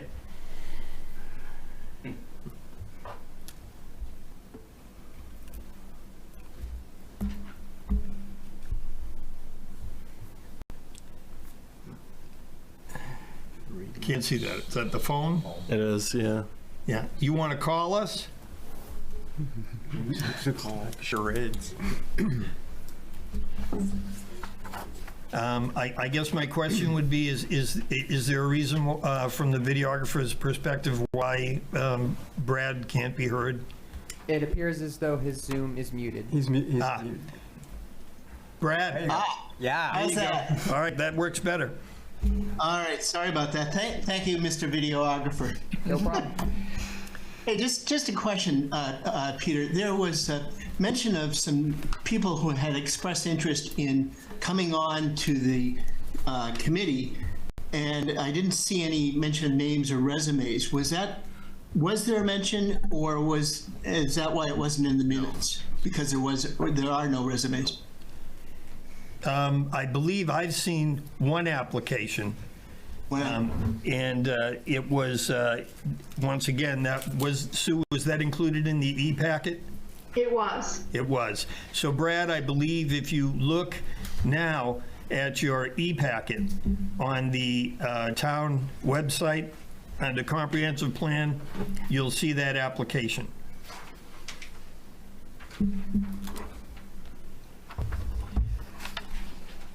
Getting back to the business at hand, is everybody satisfied to vote on the minutes? All those in favor? Unanimous? Great. Okay, also, Sue, one other question. Yes. On the website, what I saw regarding minutes, there's an indication beside the December 7th minutes that says awaiting approval. Yes, I haven't gotten to upload those as yet. I wanted to get tonight's meeting going first, and I'm going to focus on that tomorrow. Yeah, okay, you're fired. Okay. Yay, bye. All right, so what we'll do is we'll correct those minutes as far as making sure that they're posted and been approved and all that sort of good stuff, because they have been approved. They were approved at the meeting in January. All right, well, enough on minutes. I would make a motion that since we have guests here tonight, and since, you know, and I know this is scintillating discussions about logos and videos, that we, if there's no objection, that we move new business, A, North Star Planning interview, and B, committee applicants. Well, I'll say this, we'll at least move A, North Star Planning interview to the head of the agenda in order to, in deference to our guests. Do I have? I'd second that. So moved. All right. So moved. So the stage is yours. Okay. We had a few slides, which we were able to get up on the other screen here, but I'm not sure where I should sit or stand exactly. But that's right there. All right. Perfect. So my name is Ben Smith, and I'm the principal at North Star Planning. And tonight with me is Kate Birch. Hi. Kate is a planner at North Star, and yeah, that I think would work. And we had submitted a proposal in response to the RFP that the town had issued. And we're here tonight to kind of go over our approach to the project, just provide a brief overview, a little bit of who we are. And if we can answer some questions, we'd love to have an opportunity to have a little bit of a conversation about. This appears to be on, I think. If it's not, someone will tell me. So I think what I will do, without objection, just kind of walk through a few slides, provide a little background, and then if there's questions along the way or questions at the end, I'm happy to, we can be flexible on how we handle that.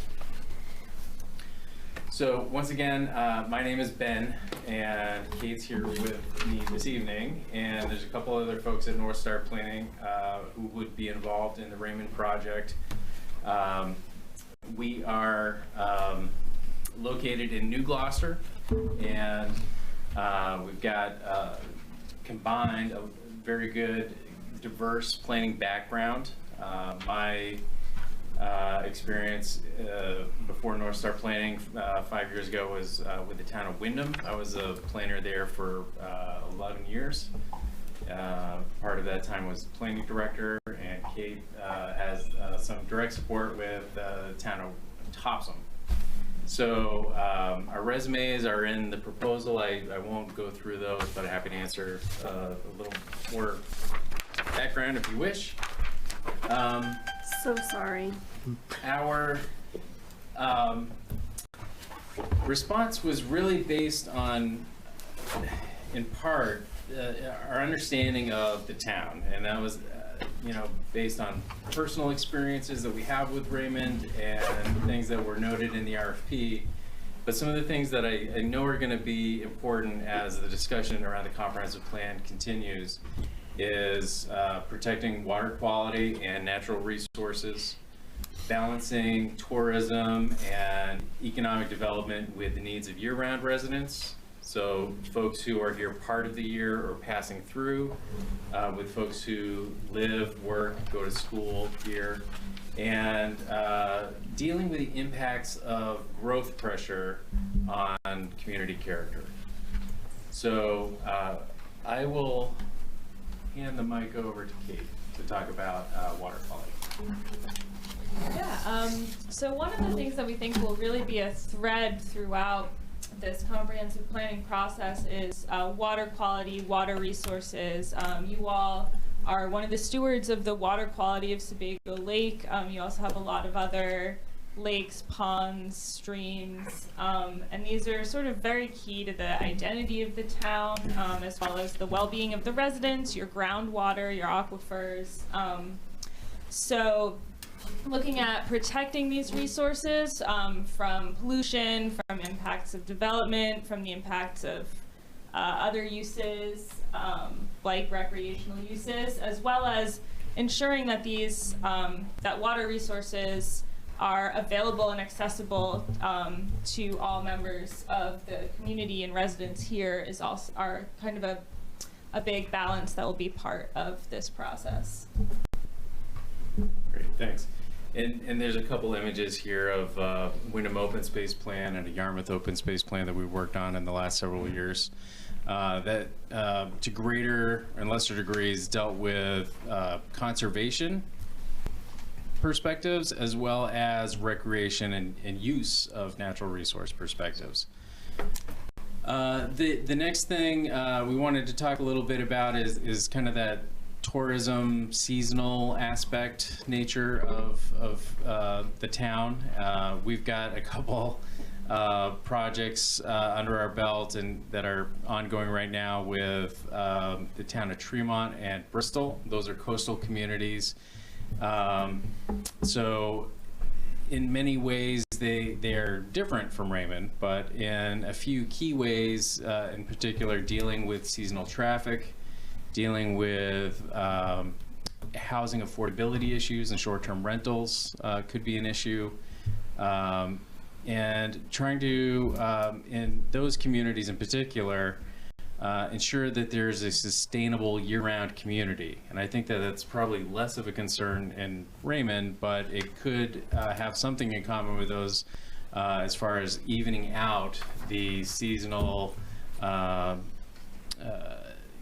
swings that come with employment, wages, and those types of things when you have a seasonal economy.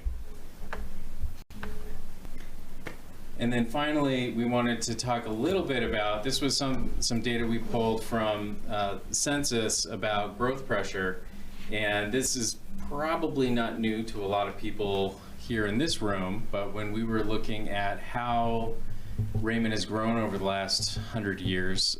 It was relatively flat population, growing slightly between 1920 and 1960, and then it really exploded in the 70s, 80s, and 90s. And since then, the population as measured by the census has leveled off. And those are, year-round, people who call Raymond home. But that probably isn't the whole picture. Another bit of data here from the ACS is that Raymond has a very high, much higher than Cumberland County in general, seasonally vacant structures. So this is an indication of that, what we were talking about a couple slides ago, how the code office has probably been quite busy with new homes, new septics. It's not just internal renovations and decks. I'm sure there's plenty of those, but the building activity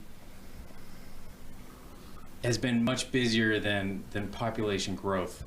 So if we had, you know, multiplied 2.3 people times each new home that's been built in the last 20 years, we would expect the population to be much higher than it is today. So that's an indication, I think, to some degree of that seasonal nature of Raymond's population compared with the county and certainly with the state.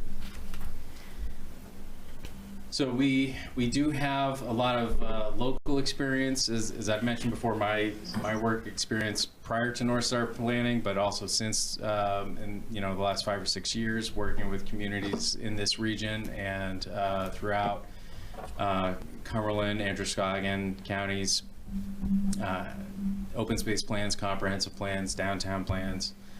We can come back to any of these if you have questions about those, but that was really kind of the foundation. I know that's not the whole picture, and there's going to be many other things to talk about, but I wanted to at least give you a sense of where we were coming into the process from.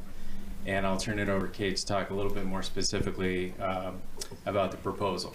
We don't plan on going page by page through the proposal. Certainly happy to answer questions about it, but Kate's gonna go through an overview on the slide. Sure. So we just wanted to sort of go through our approach to this comprehensive planning process. It starts with a period of data collection. So gathering past plans, the state's data, preparing those inventory chapters, a lot of collaboration with town staff to help us collect a really robust base of data about the town, about the built environment, and I start to identify what issues are happening. And then from there, we start working with the community vision and values. And that basically, you all are really the experts on what's going on in your communities. So taking that data and working with public participation to make that data meaningful, to kind of ground truth it, and to get more perspectives and help us better understand the town. And from there, we start to identify the goals, policies, and strategies that will be part of this comp plan. And it's important for those to be realistic, actionable, implementable goals that the town can work on over the next 10, 20 years. And as we develop those strategies, there will be multiple touch points back with the community and public participation to make sure that we're connecting the vision and the values of the town with the goals that are in the plan. And then the final stage is drafting and adoption. So that will include developing an implementation strategy, identifying some funding options, and then the processes of local adoption and state approval. And then we also wanted to just share a little bit about our engagement strategies. We think it's really important to make sure that we're hitting a lot of different modes of engagement with the community to make sure that we're reaching as many people possible in the ways that they feel comfortable, kind of meeting people where they want to meet us. So we do a lot of in-person engagement, which can include big open house workshops, smaller listening sessions with specific stakeholder groups, presentations, or also pop-ups at local town events. And then also sort of running parallel an online engagement plan where we have project website, social media, an email list. We put out online surveys to echo a lot of the public participation surveys that we do in person for people who feel more comfortable jumping in online. And we also will make videos to accompany some of the surveys and other things we're putting out to help people engage in the process. And then we do a lot of print to putting up flyers in local places, sending out postcards, direct mail, working with community members who might want to put something in the local paper to try and reach the widest range of people possible. So this is the project timeline that we had put into the proposal. It includes all of the tasks that are more fully scoped out in the proposal itself, but also Kate had touched on those a moment ago. So essentially, the first part of the project is that research project. It's essentially digging into state data and getting existing conditions in those inventory chapters. And then I think the best part of the process, the most exciting part of the process, is when you start looking ahead. So the first part, the research project, is almost looking back. It's understanding how you got to where you are today. What do we have as a community? And the looking ahead part starts when you start engaging folks around the vision and values of the community. So that in this timeline is kind of a late summer activity that continues through the winter and would lead into some early drafting in the springtime frame with first drafts of a plan next summer. So that is an overview of the project timeline. And I think that's the last slide we had, knowing that you all have had a chance to review the proposal, and if you had specific questions about anything we've shared in the proposal itself or highlighted here in the slides, we'd be happy to have that conversation at this point. Thanks, Ben. Thanks, Kate.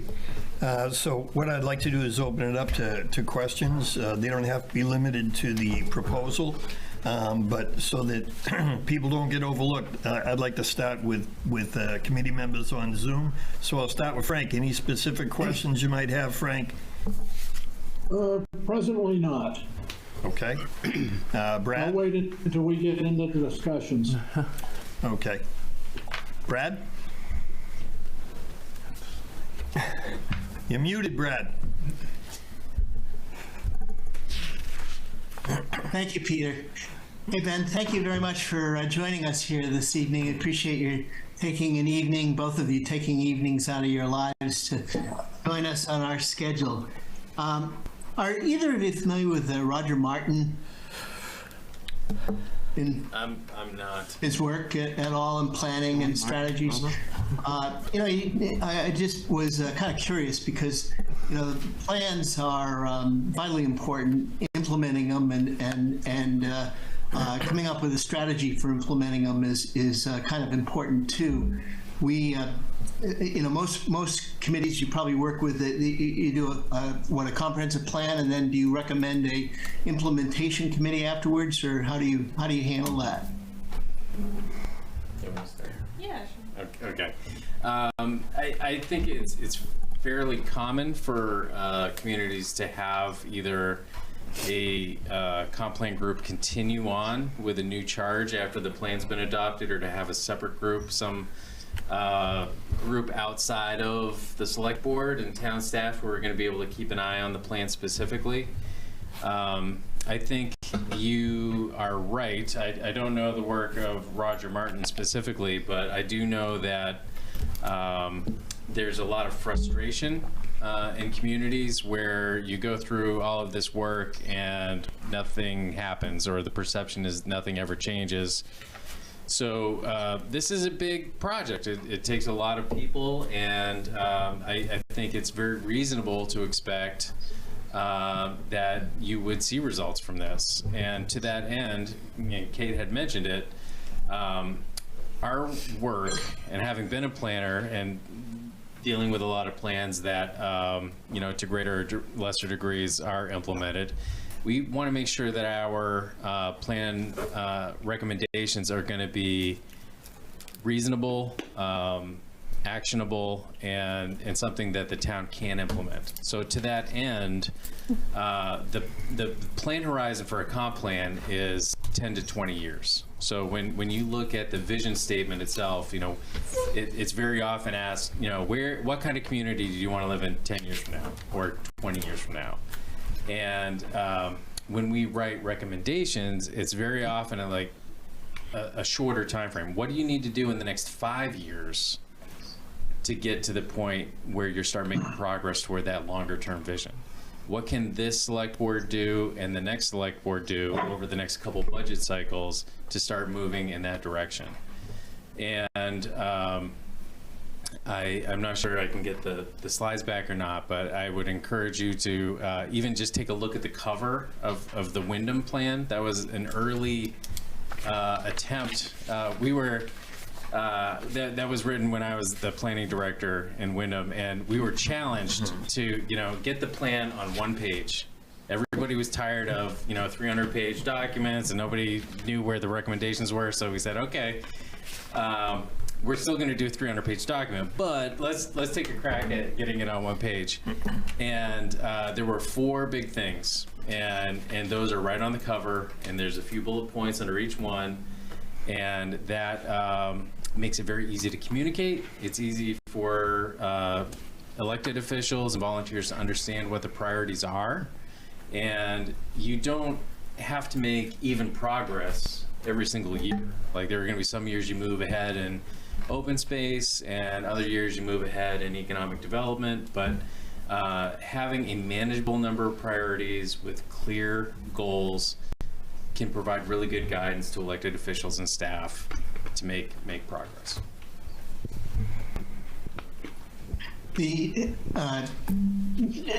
Which plan are you referring to? Is that around 2018 or so? Or was that the earlier plan back in the early 2000s? The one I'm referencing is the maroon colored. It says 2016 update. The Wyndham plan. Yeah. Okay.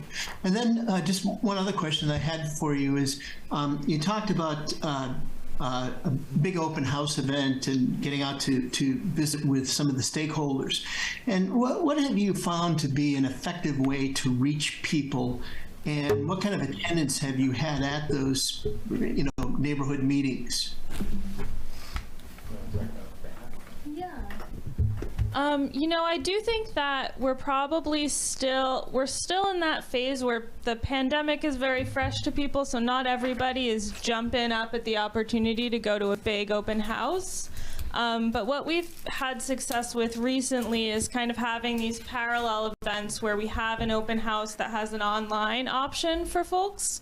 So I think in an event we had in Bath, we advertised it both through all the town's email lists, social media, as well as our own email outreach, and through contacting some stakeholders in the town, like they have a Main Street Bath organization. We also did the old school way of hanging up flyers around town. And we got, I think, 60-something people came out to an open house on a cold Tuesday night, which isn't so bad, and then we've had ongoing online participation from people who didn't make it to the in-person event, and we've had over 100 people jump in on that so far. So I don't know if you want to talk about the other ones you've done recently, but I think you made the point I was going to make, is that people need options, and it can be very tough if the only way you're inviting public comment is to have people come in to an after dinner meeting at the town office or in a room like this.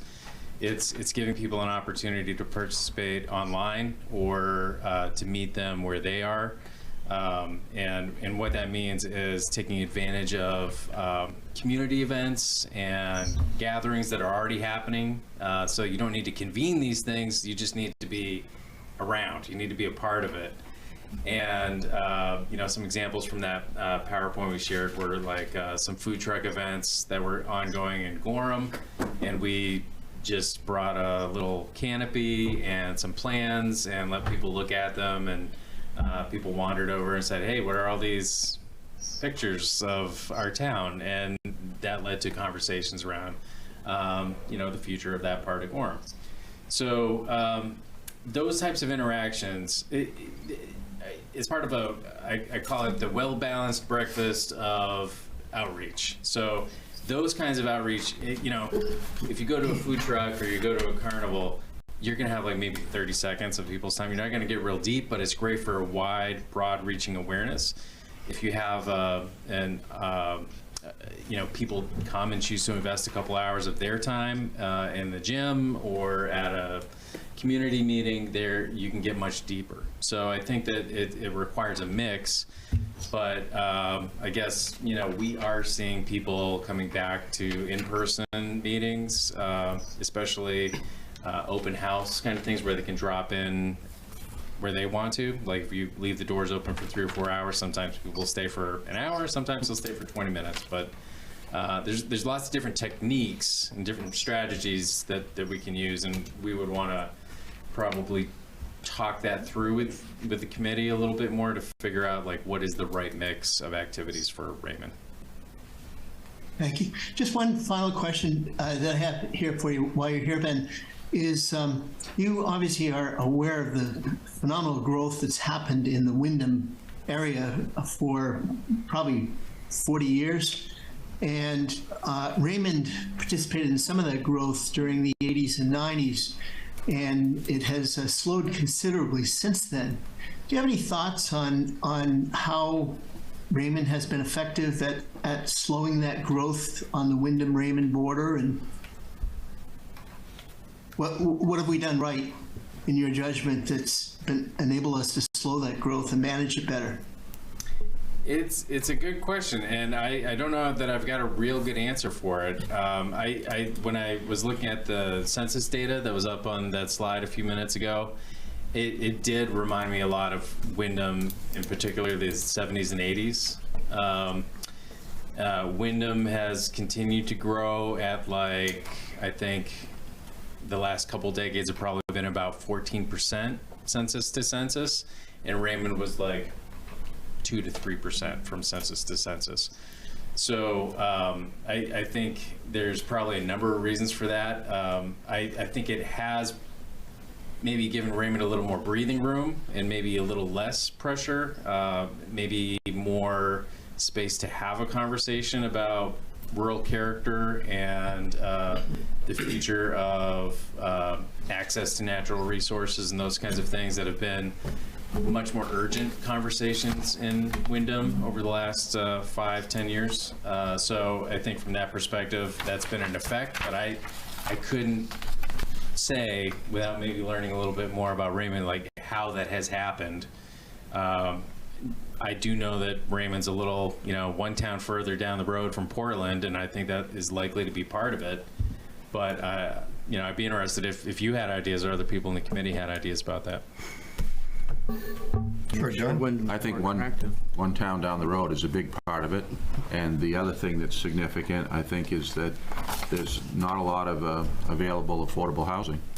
And so a lot of Wyndham's growth has been younger people and, you know, people with school-age children.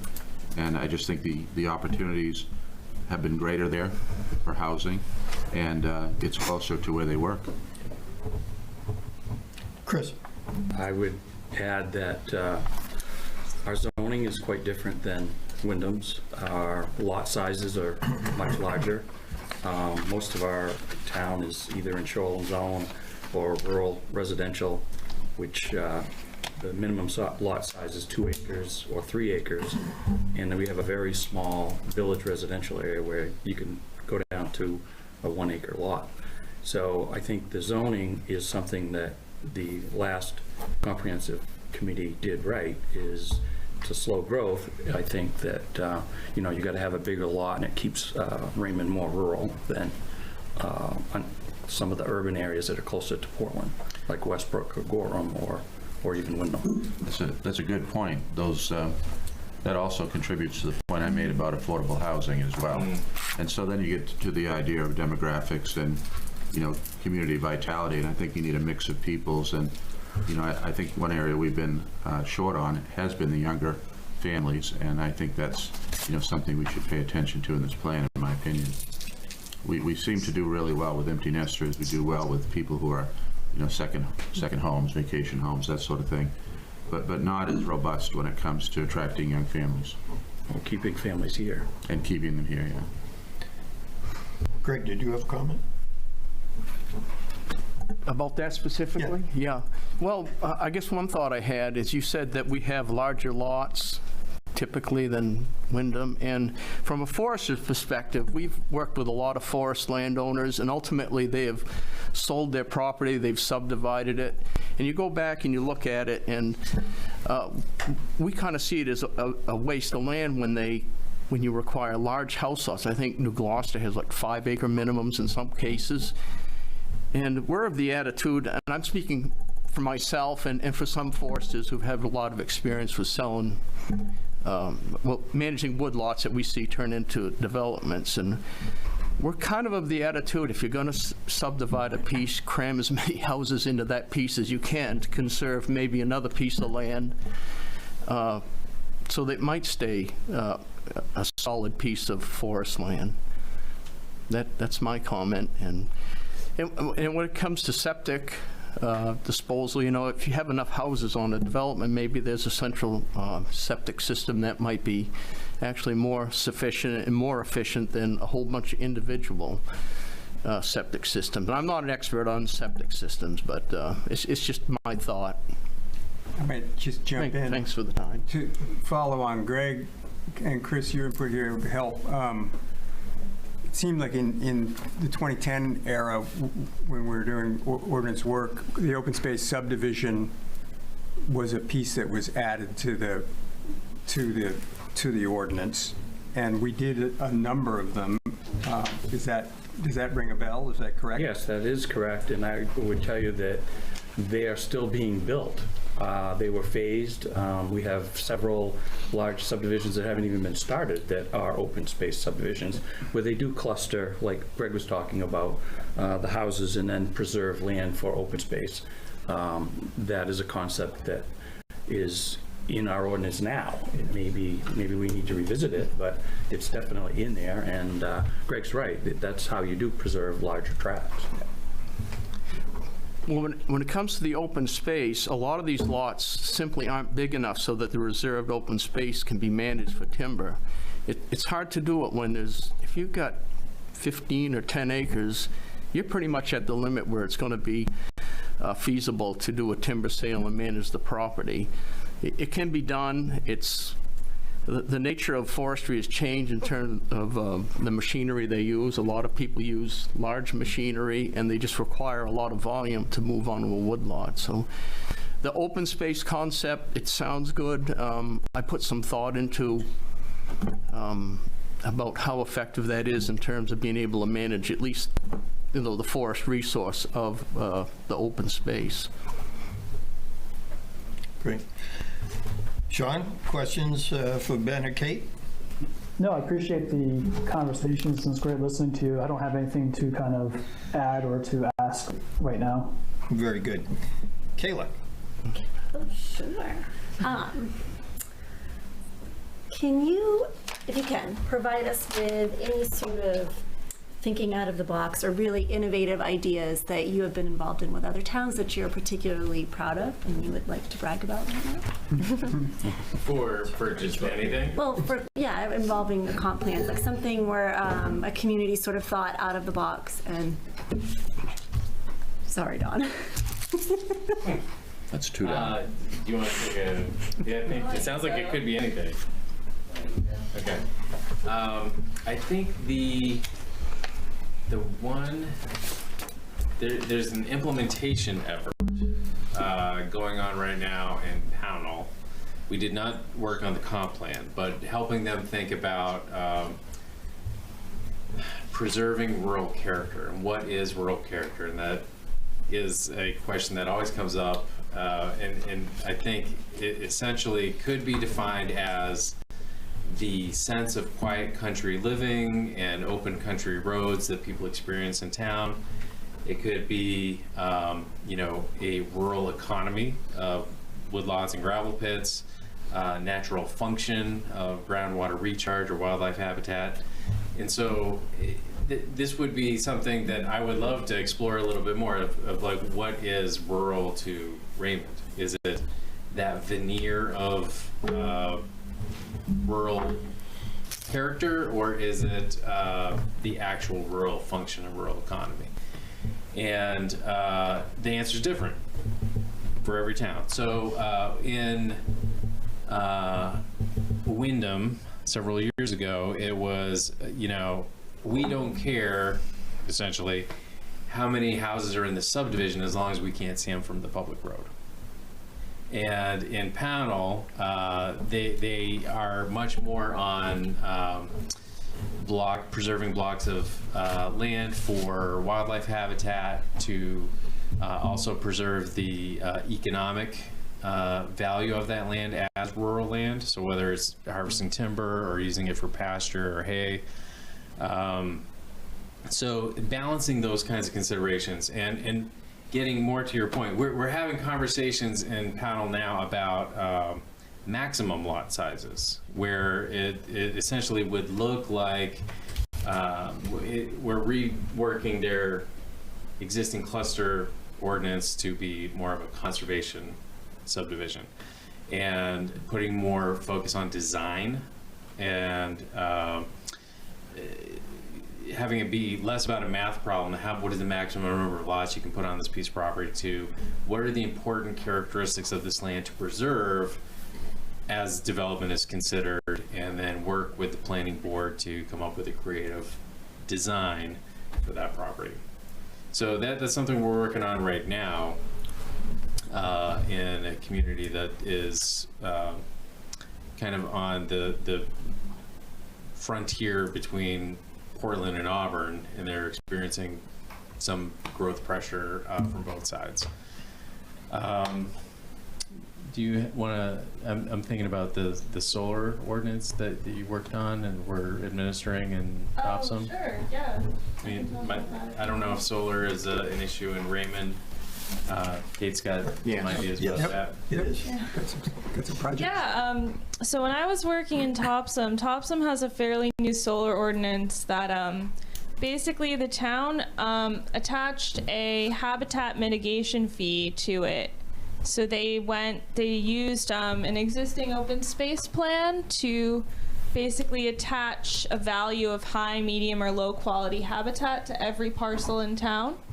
And if you want to build a solar farm on it, you have to pay a fee based on what the level of the quality of habitat is.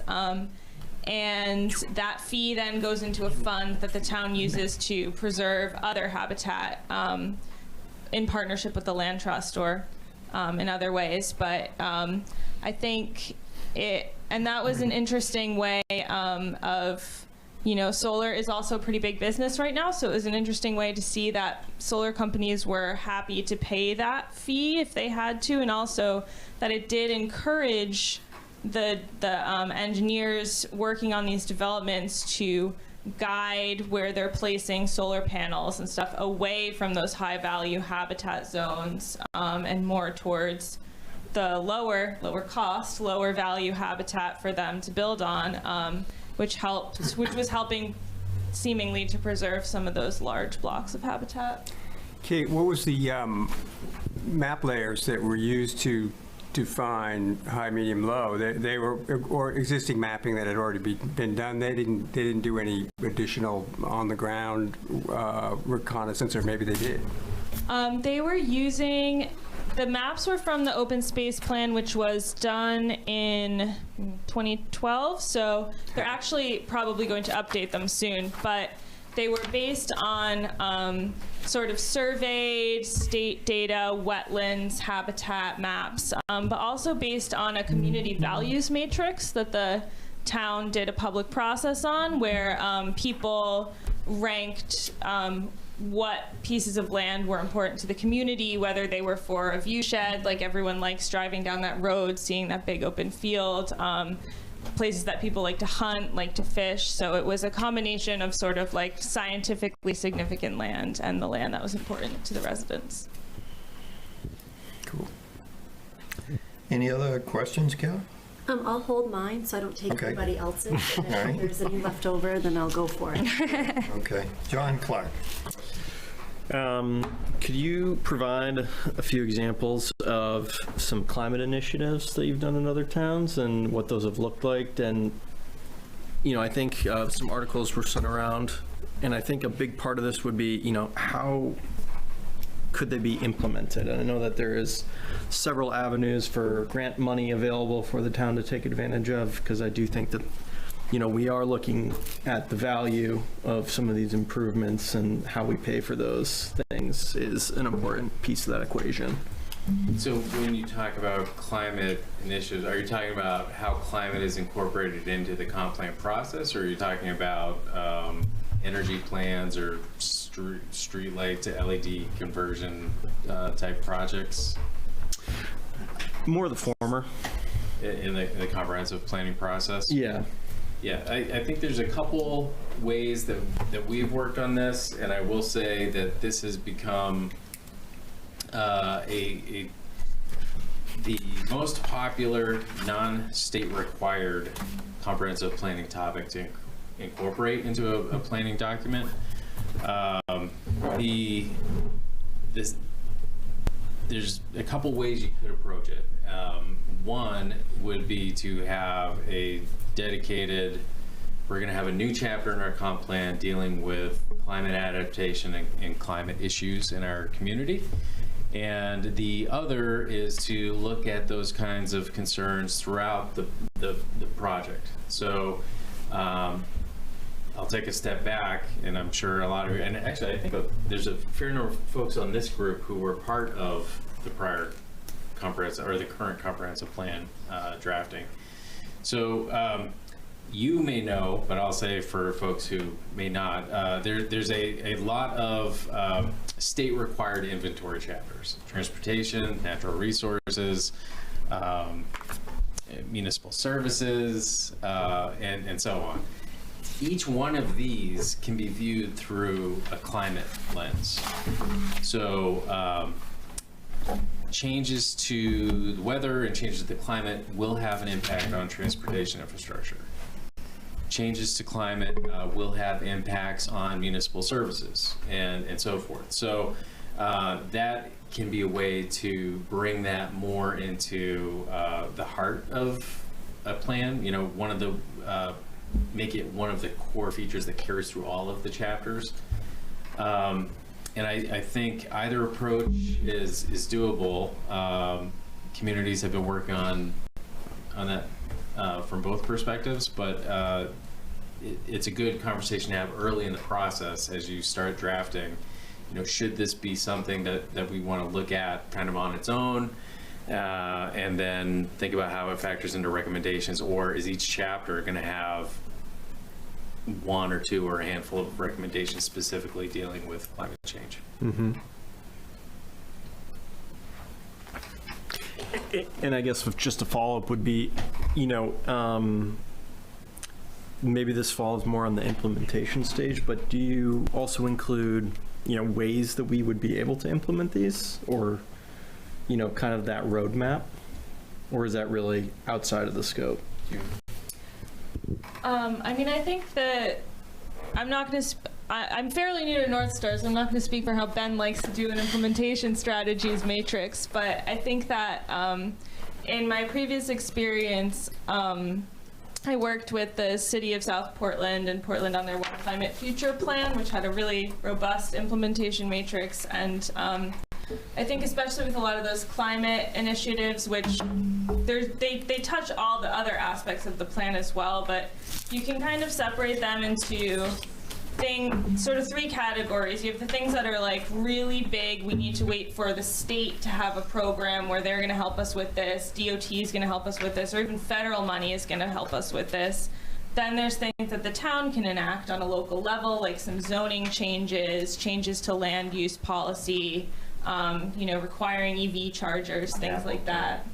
A capital improvement plan. And then there's the things that are more of like an advocacy, public-private partnership kind of thing, like saying the town's going to have a climate committee that works with local businesses, or that publicizes like in Topsom, we had an energy committee that did a lot of outreach with members of the community to show people how they could personally save energy by better insulating their homes or adding solar panels to their house or other initiatives. So I think you kind of split it, especially with something like a lot of those climate change things. Not everything is something that the town of Raymond can personally fix, but you can sort of categorize where the town needs to advocate for it, what the town can do, and what the citizens can do.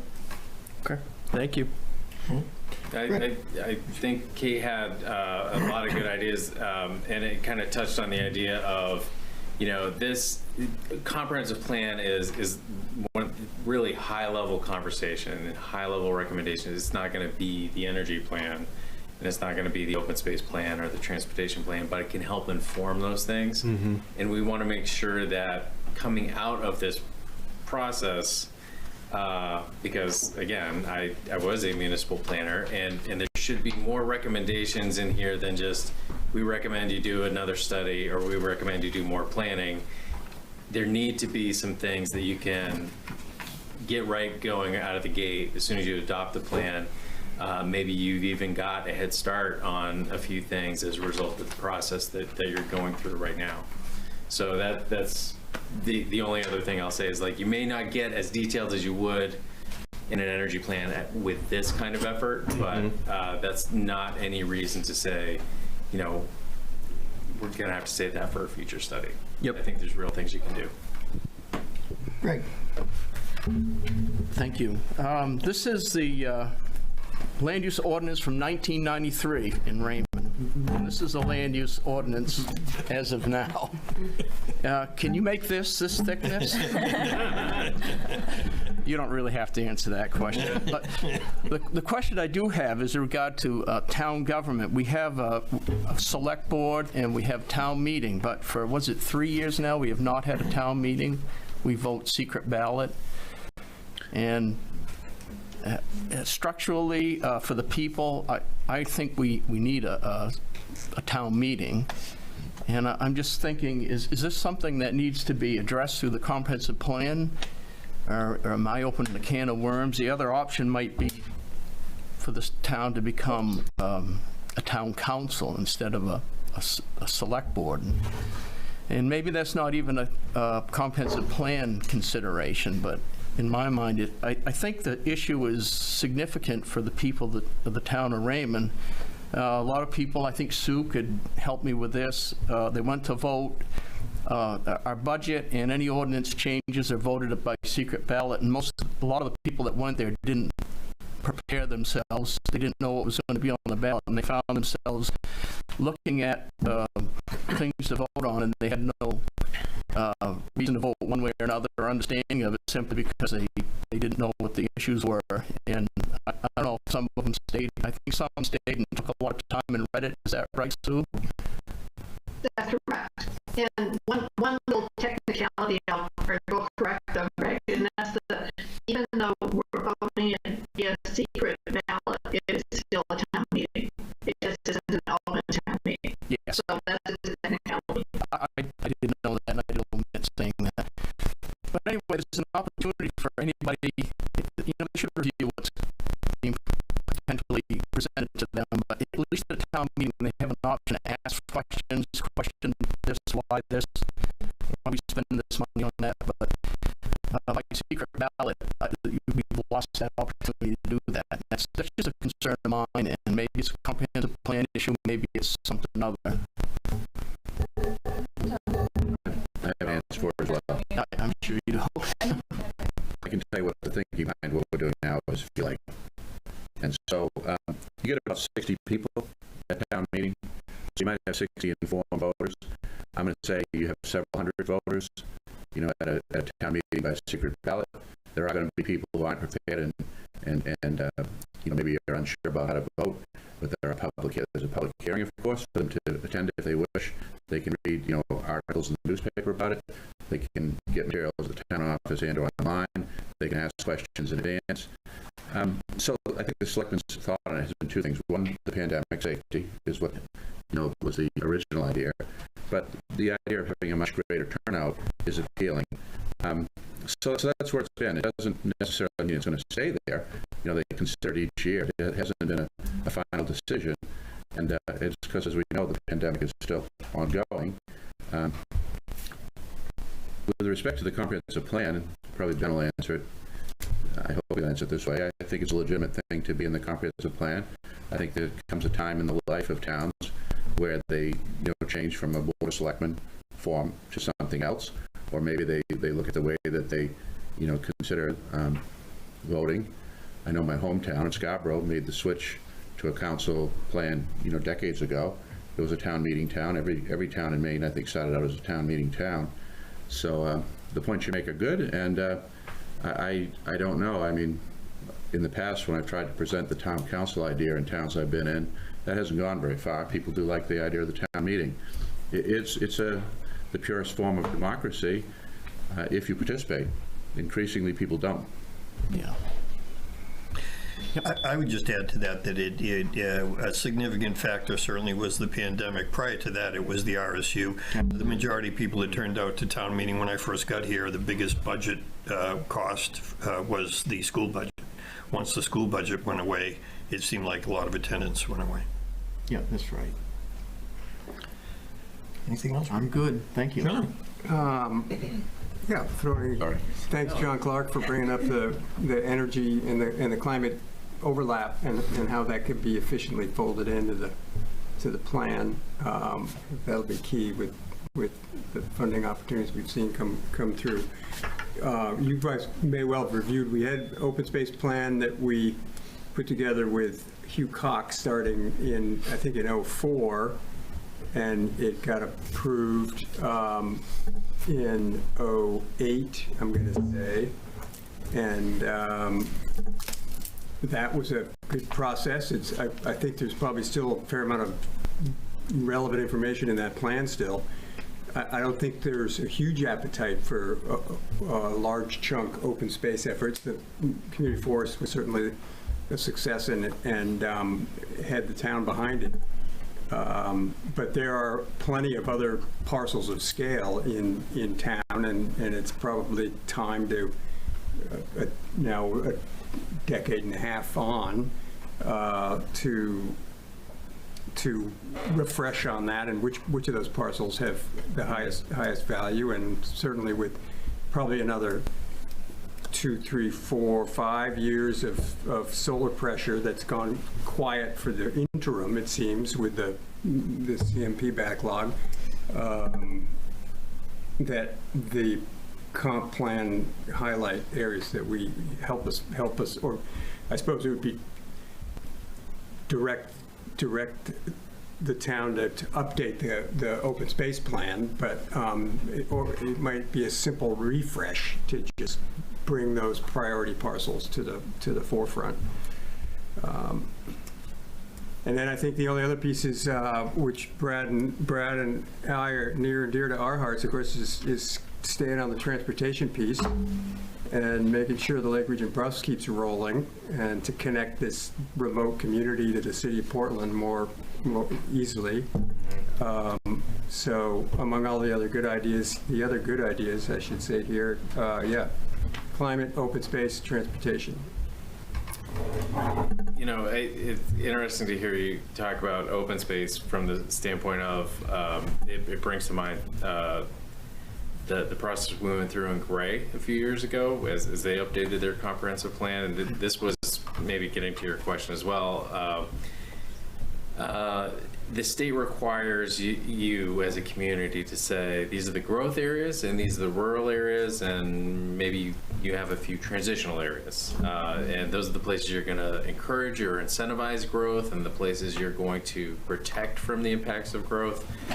And what Gray had done is, they said, the last couple plans we've done have basically been, the rural zone just means status quo. There will continue to be residential development happening in those parts of town that we consider rural today. So they had, a couple of years ago, taken the opportunity to say there will be large parts of town that are critical rural, areas. And so there were rural areas that were more okay with that idea of quiet country living, and those are appropriate for low density residential single homes or small subdivisions. But they said there are certain places along the Royal River, certain places in the Little Sebago watershed, that we don't want status quo to continue in those places. Those are the places we want to restrict and slow down the amount of development. And I think that they're still discussing how to implement that part of it. Recommendations around zone changes are typically some of the harder things when it comes to implementing ideas in a comp plan. But that was pretty key to the effort that their committee had recommended. And it was an idea, I think, that, you know, based on large habitat blocks, environmental values, that there are certain places in their community where it was only going to be appropriate for the lowest levels of new development, and those would be the places where they were going to work with the land trust to target future acquisitions and those kinds of strategies. So again, not an open space plan, but you can advance some of those concepts through a comp planning process. Anna, question? Yes. So I think we're all excited that you've worked with some of the towns that are close by to us and that we work with on a regular basis. One of my questions is, how do you focus and differentiate the needs of Raymond versus what those other towns are immediately surrounding us that may be similar, but we consider them to be different? And how do you prioritize Raymond's character as opposed to falling back on what you've already done before? You want to? Yeah. So I'll start while you decide who's going to answer first. I'll just answer. I feel like the biggest part of that, is an emphasis on good public process and public participation and hearing from people what is important. The data, which is part of the information that we use, may be very similar. Like a good example was, hey, it looks like the numbers are different, but the growth patterns between Raymond and Wyndham are very similar. Or maybe, hey, the lakes issues that Raymond has are likely to be very similar to Naples or Gray. But I think that what will set this plan apart and the recommendations apart will be what we hear from the people in this town. And it's not a one-size-fits-all. You will experience issues around water quality or traffic differently than even a town next door or a town of a similar size in the same region. So I think that one of the things that we, were forced to do due to COVID, but have really, I think, led the way and expanded our practices, what Kate was talking about, where, we're not just relying on the 20 people that show up to the meeting on a weekday night in a room like this. It's thinking about that approach of like, who do we need to hear from, and keeping track of who we've heard from and who we haven't heard from yet, and how do we go to where those people are if they can't come to us.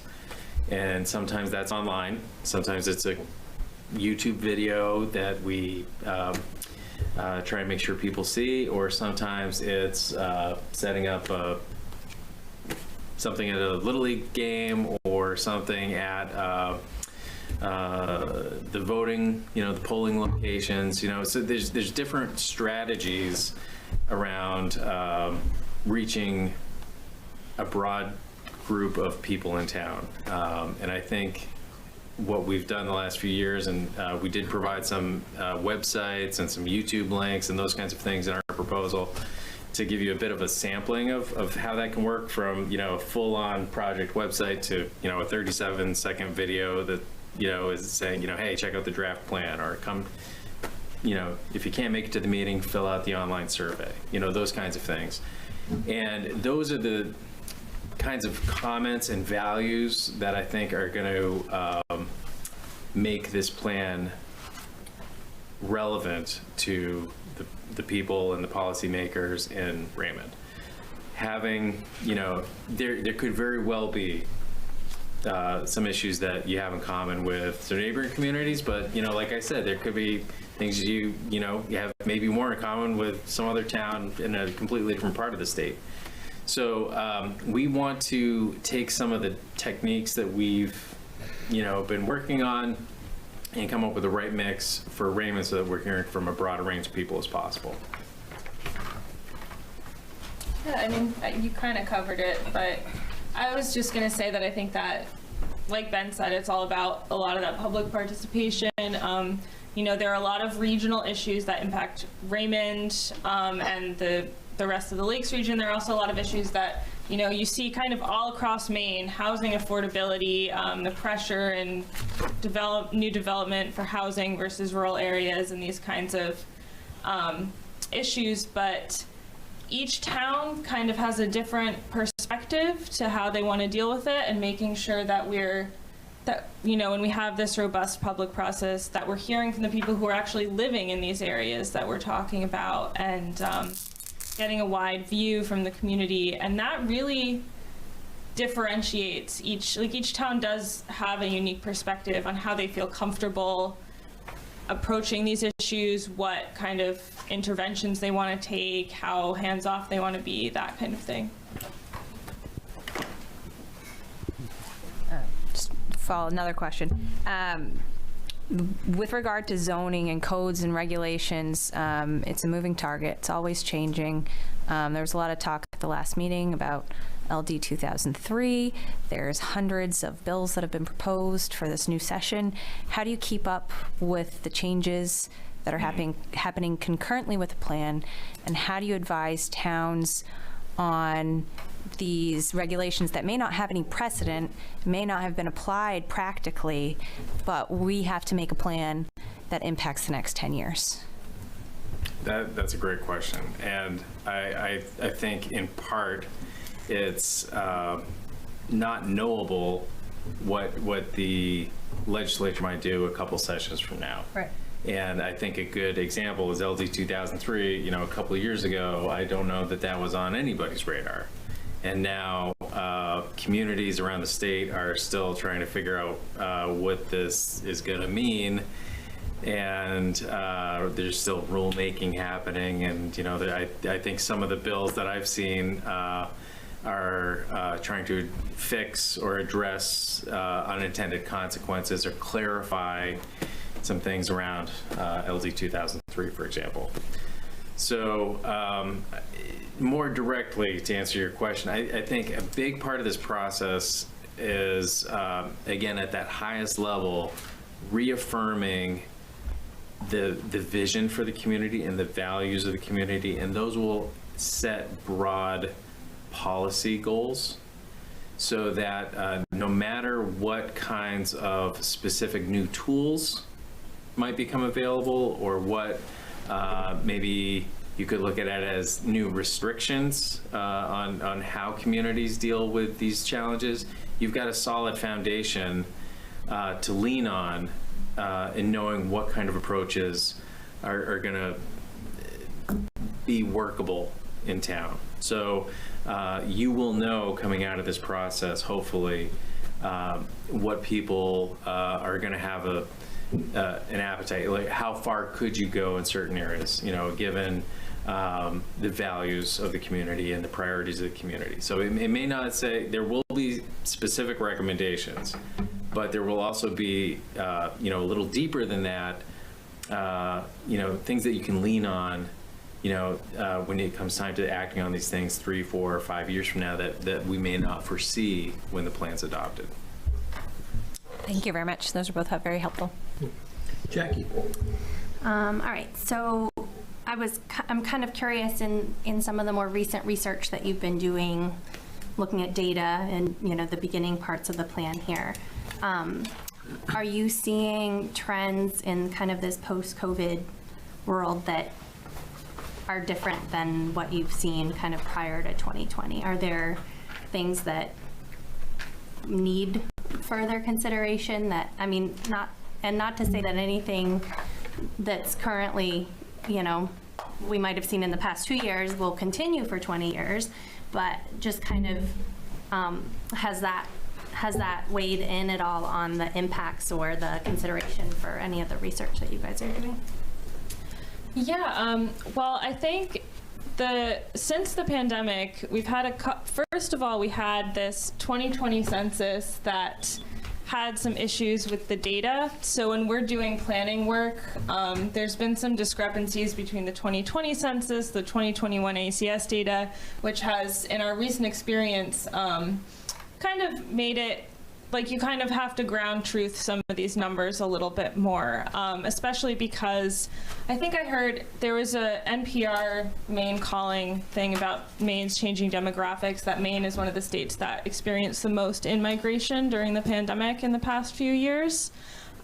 So I think that it's definitely trying to find the most up-to-date data and also looking at the ways that sort of where people are using, people working remotely, also using seasonal homes and vacation homes in a different way than they would before, where they're maybe spending more time in a second home and working from there for part of the year. So I think we've definitely seen in a lot of different communities how the pandemic has changed the way that they're getting more people in, sometimes more. Some communities are getting more families where they were seeing a decline in that previously, and more remote workers. And yeah, it's sort of a tricky data point at this point because we're still so fresh in it. So that's something that we've been working with in a couple communities, is trying to figure out the best way to kind of establish those trends.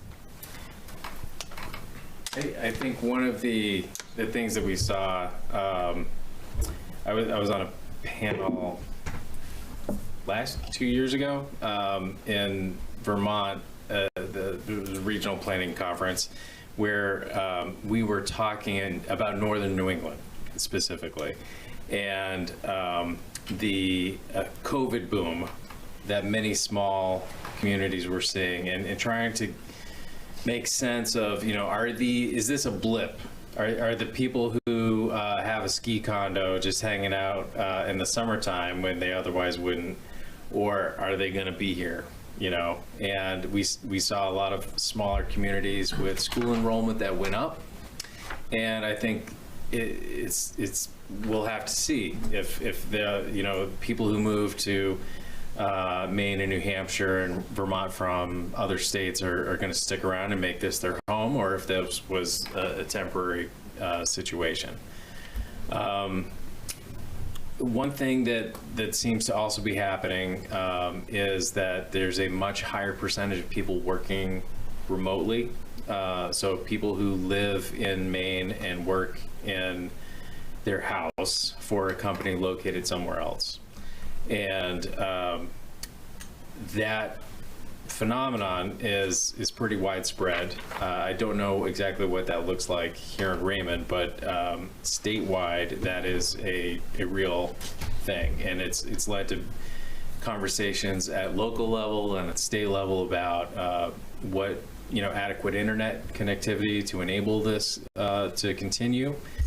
And the implications of that, not only on, seeing crowded grocery stores in times of year when you might not expect to see such crowded grocery stores, but also around housing affordability and, places that had been maybe more seasonal rentals or vacant times of the year are now fully occupied, like Kate had said earlier. And I think the final thing is, in many communities, the Airbnb short-term rental scenario is a very big impact in town, and I've seen it in coastal communities and lake communities and mountain communities, vacation type destinations. So that also has an impact not only on what you experience for traffic and community, but I think it has, like, my point is it's a bigger impact on neighborhoods. You know, when you don't have people living in that home year round and you know who your neighbors are, you're dealing with situations where it's someone different every weekend. And there have been places, and it'd be interesting to hear your experience in Raymond, where it's led to a sense of like loss of community. There've been some big changes around community character related to, you know, certain parts of town becoming, you know, a lot of small hotels, essentially. And I guess, and this, I have got another question here, but as far as, you know, once a planner starts this whole process, what does it look like practically for us as a committee working with a planner, you know, and what is it that you need from a committee throughout the process? And can I just say, what are the committee's blind spots? Because I think that goes along with Jackie's question too. Yeah, and this, you know, we had a few questions that we wanted to pose to you as well, time permitting, but I think that one of the things to clarify is the role of the committee in regard to the writing and the drafting of the plan. There are some communities where, you know, every committee member, I should say, has a chapter that they're in charge of. Other communities will say, look, drafting a plan by committee sounds like no fun at all. We want the planner to draft this, and we'll provide high level, you know, comments and guidance and kind of steer the project. But the role of the committee in that case is to make sure that the plan stays true to the public input, and make sure that, you know, the role of the committee is that, you know, really to make sure that we're hearing from the people that we need to hear from in town, and less about doing the research or doing the drafting.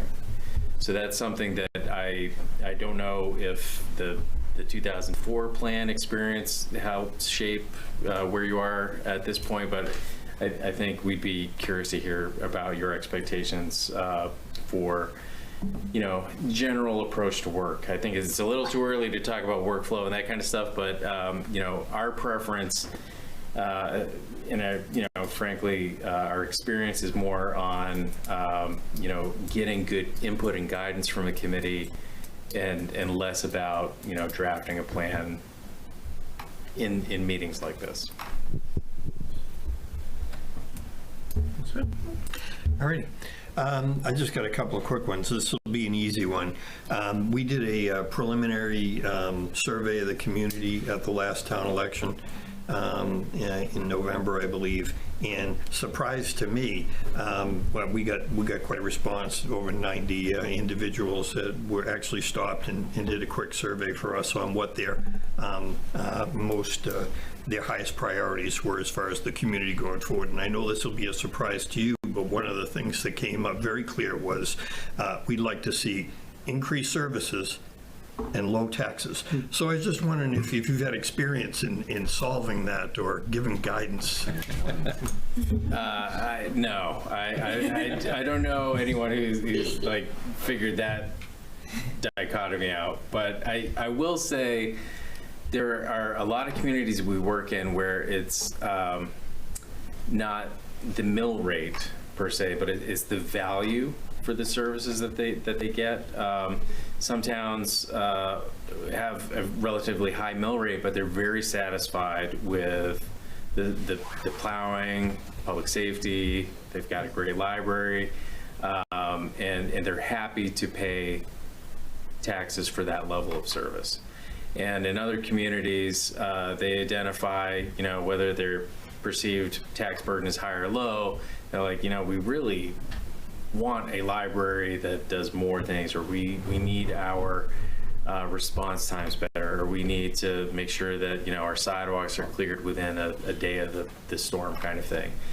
And, you know, they might be happy to have a conversation about paying more for that if they could get the things that they're valuing. So I think it's not necessarily always about how much the tax bill is. It's more, I think, at least in part, about the value of the services that they're getting, the perceived value of the services they're getting for that tax.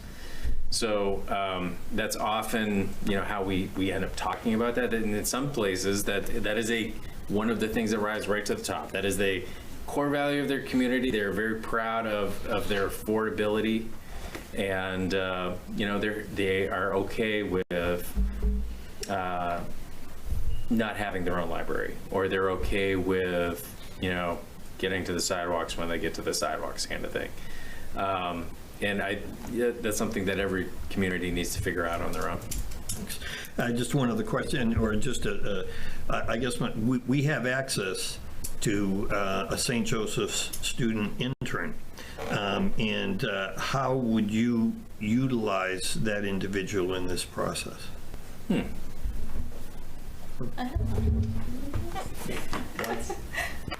Yeah, well, I think it would depend on the students' interests and sort of like what subject areas they're interested in, but I could see them, and of course, when they're available to start, but, I could see them helping with the research process on one of the inventory chapters, especially like if they're an environmental science student, put them on some of those natural resource chapters. That could be really helpful. In my experience working with interns, I also love to have them on some of the online outreach, social media, kind of developing things like that, because the younger people are, the better they are at making good internet posts. So those are some of the ways that I think, and I think it could be helpful for a student to get some exposure to how the public process works, as well as the more research side of things. Yeah. Yeah, I think that's a good way to answer it, is oftentimes the internships are really focused on developing a student's interest, and kind of they need to get as much out of it as they're giving to a project. So I'd like to, depending on their background and interest, public participation is going to be a focus, I think, of a project like this. There's a strong research component to it. There could be also topical components, whether it's transportation or climate or public policy, that might be a natural tie-in with the student's background. So that's probably how I would approach it as well. Just kind of let's see who it is and what they're interested in and where they're most excited about jumping in. Great, thanks. Don, any questions from the municipal side? Well, most of my questions have now been asked, but I guess I've got a real simple one. You both were municipal planners for some period of time, and so you come into a new town, and you're charged with helping maybe the planning board, other boards and committees develop ordinances. So you look at the plan and you say, what's a good thing? What's the most important thing, the best thing that we should be seeking to accomplish with our plan? And then also, what don't you like to see in a plan? As a staff person, you come in, you got the plan. What helps? What doesn't help? Yeah, I think a clarity and specificity in the plan is most helpful. Vision statements can provide a lot of guidance, and they can provide a lot of specific guidance for staff and policymakers, but I've also seen a lot of vision statements that are mom and apple pie, and just we have a great town and we all love each other and it's going to be this way forever. And as nice as that is, and it's probably easy to get consensus on things like that, it makes it really hard to say, boy, how do we change our zoning based on that? Or how do we make a capital plan for the transportation project based on that? So I think tying the vision statement to the ground through the future land use plan, so that you can say, in these parts of town, we want to see these kinds of things happen, and in these parts of town, they're going to be different. So in some places, they'll be quiet and serene and be very similar to the way they are now in 20 years. In other places, we want to see more energy, more activity, and more investment, so that in 10 or 15 years, it'll look different. So that is number one, relying on the vision statement of future land use plan to provide some real actionable guidance. And therefore, the vision statement comes really later on in the process, because we're going to be collecting the opinions of a number of different groups and within the community, correct? We can't formulate a vision until we know what the community is really looking for. Exactly. I think that we have proposed getting that research part of the project out and complete, and then having a community meeting and some other input for people to provide that space for people to tell us their visions. And the fun part of this work is really trying to find the consensus and then identify those places where additional discussion is needed. And there will be, like I said, some recommendations to update a open space plan or do a climate plan. They're recommendations to plan for planning kind of thing. But I think that there's also going to be, if you can be, the more guidance you can provide in the plan, the more direct and actionable the recommendations are going to be. Yeah, you kind of covered it, but to answer Don's question, when I started working as a planner in Topsom, they had a fresh comprehensive plan, so we were going straight into implementation. So the things that you really want to see from the municipal side are, does this plan have an implementation section that if there's going to be a implementation committee that we can kind of turn into a spreadsheet and figure out who's doing what when? That's something really awesome that you want to see. The kind of vision and future land use ideas that are sort of specific and real enough that if we get a controversial development coming to the town, can we actually look at the comprehensive plan and see how that fits in with how the town's vision has been written?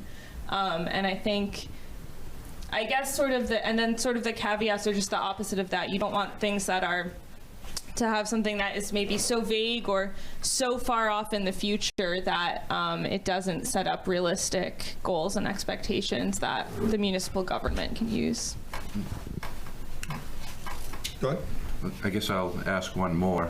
And so Greg likes the town meeting, and everybody has some shared values. I think environmental protection is going to be, resource protection, those sorts of things are, paramount concern, always have been, always will be in the town of Raymond. So everybody's got their other little issues. My other little issues, and I've been working, as you may know, for the past half dozen years or so on the idea of getting broadband internet, universal broadband internet for the Lakes region. So I wanted to just ask you about that. And then another lesser one that is on my mind is sustainability, and that hasn't really done much here in Raymond. I have brought the solar, idea a couple, 3 times to the Board of Selectmen. We haven't, yet decided that that's something we want to do. But I'm very interested in those two things, and to future-proof the town, and I think the pandemic has shown us that people, value quality of place, quality of life, and they want to live in places like the Lakes region, like Raymond. And so I think it's of the greatest importance that we get those two things, particularly broadband. And then I think just for the sake of the future and the planet, I'm not going to get into the argument about global warming, yes or no, but sustainability is an important thing, I think. I just wanted to get your thoughts on those.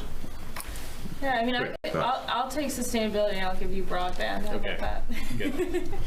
Yeah, I think that the comp plan is a really good opportunity to look at sustainability kind of in this really holistic way, as it touches everything from transportation to how we use land to natural resources, recreation, open space, and it gives you an opportunity to look at it not just in a sort of very prescriptive, and I guess in a way, what I'm trying to say is in a way where we can look at it, how can we do something that is good for the environment, that also will maybe save the town money on energy bills, save the citizens money by, not having to increase taxes, and also make the quality of life better, whether it's looking at something like making the town's streetlights or heating more energy efficient, or looking at different ways that pedestrian infrastructure can be improved that makes people's lives better, and is also a sustainable initiative. So I think that's something that we definitely like to incorporate in all these different topics as we're going through the plan. When it comes to broadband in particular, there's been a number of folks for the last maybe 10 years who've been working at a local level. There's a number of municipal broadband networks established in Maine, and a number of broader regional things. I do recall the Lakes Region Initiative. I've been working with Tom Bartel in Wyndham on that. And with the county and neighboring communities like Raymond and Gray. And I've come to believe that it's really a piece of 21st century infrastructure, just as important as water and sewer is. It is infrastructure that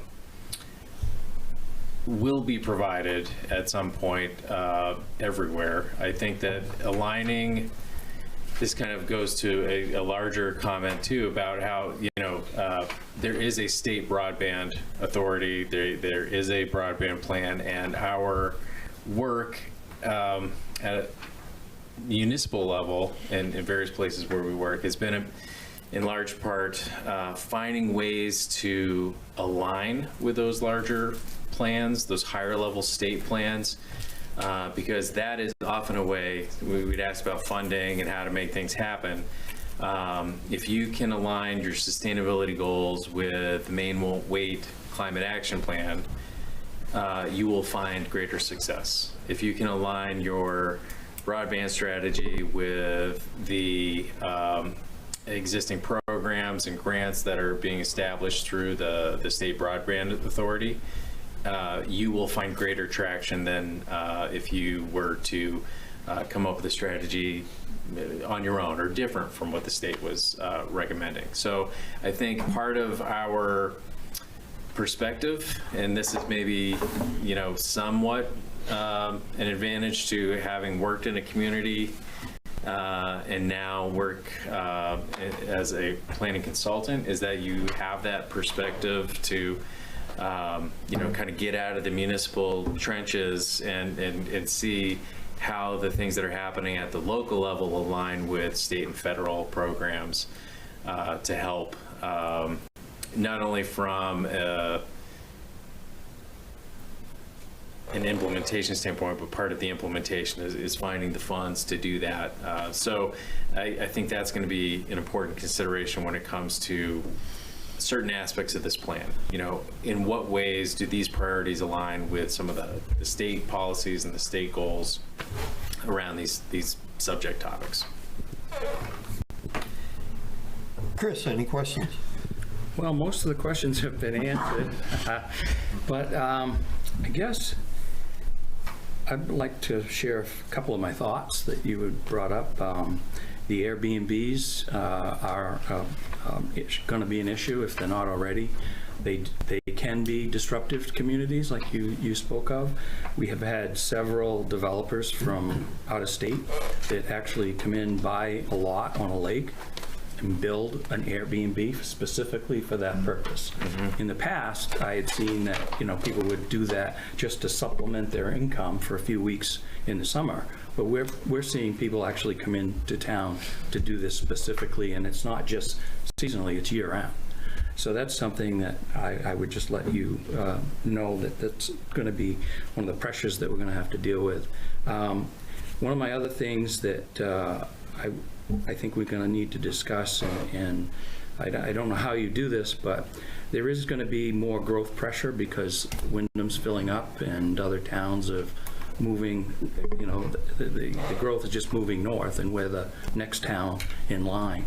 And I think this comprehensive plan committee and your planning expertise is going to be key for us to figure out where we have that growth and how we protect our lakes, our streams, our mountains from that development, but also have that rural character. It's a puzzle, and it's going to be a very challenging to make this work so that our future, we all live here and play here, and we want to be here, and we're very excited to be on this committee. This is a very, very talented group of people and very diverse. And it's nice to see you two here and hear your expertise. And obviously, Ben, you and I have worked together quite a bit in the town of Wyndham, and even before I was in Wyndham, we were working on the broadband thing with Dawn and a few other things. One of my things that I thought was important to this committee that I brought up, and it hasn't been spoken of tonight, is infrastructure and basically the transportation piece of that. I know that we've talked for almost 10 or 12 years of having some kind of a connector from Wyndham through Raymond, and I think that's something that maybe something that we want to look at. That would maybe address some of our growth, some of our issues with jobs. I think that job growth is very minimal here in town. We have some big industries, but not many. We have Sabre Yachts, and we have SPX or Dielectric, but we don't have any big employers.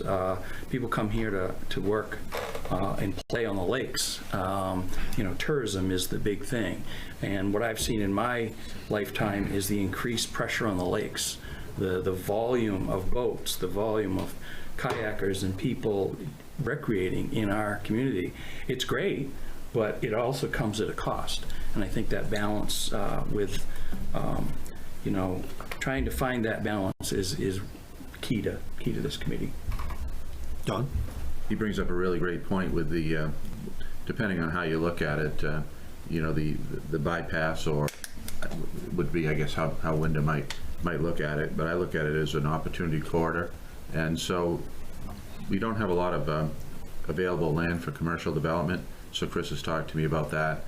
I think a big issue for a lot of people. I mean, it's not all recreating on the lakes. There's a lot of that, but there's also the idea of some level of local employment and sustainability from a job standpoint.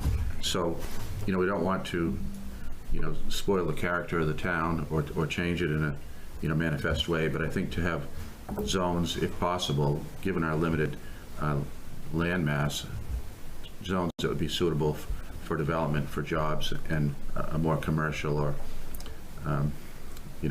sort of land use, I guess.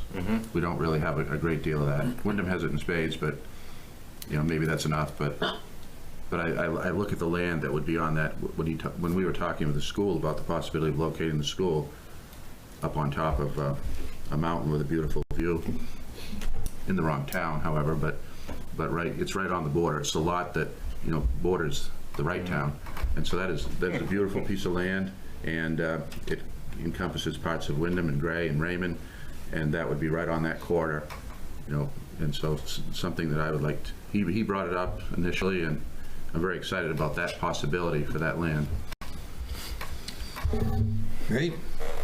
Yes. So I guess last but not least, Sue, any questions?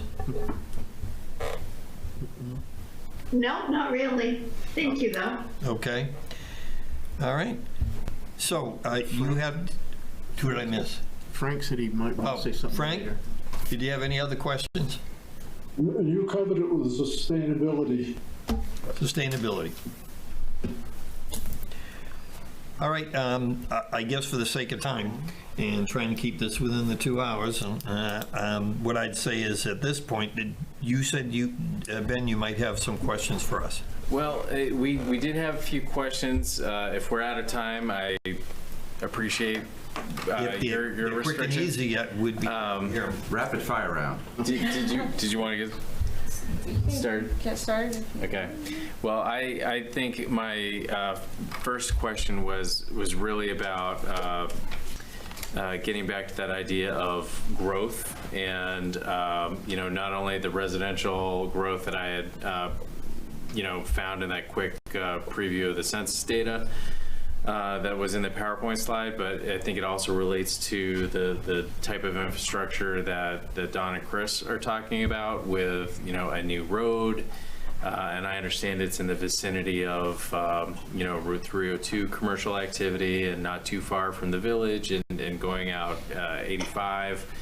So, there are, I think discussions to be had in the community about, is that an appropriate place for new infrastructure? And if it is, what kind of land uses would be desirable in that area, and how would they be compatible with the things that are already happening in the area.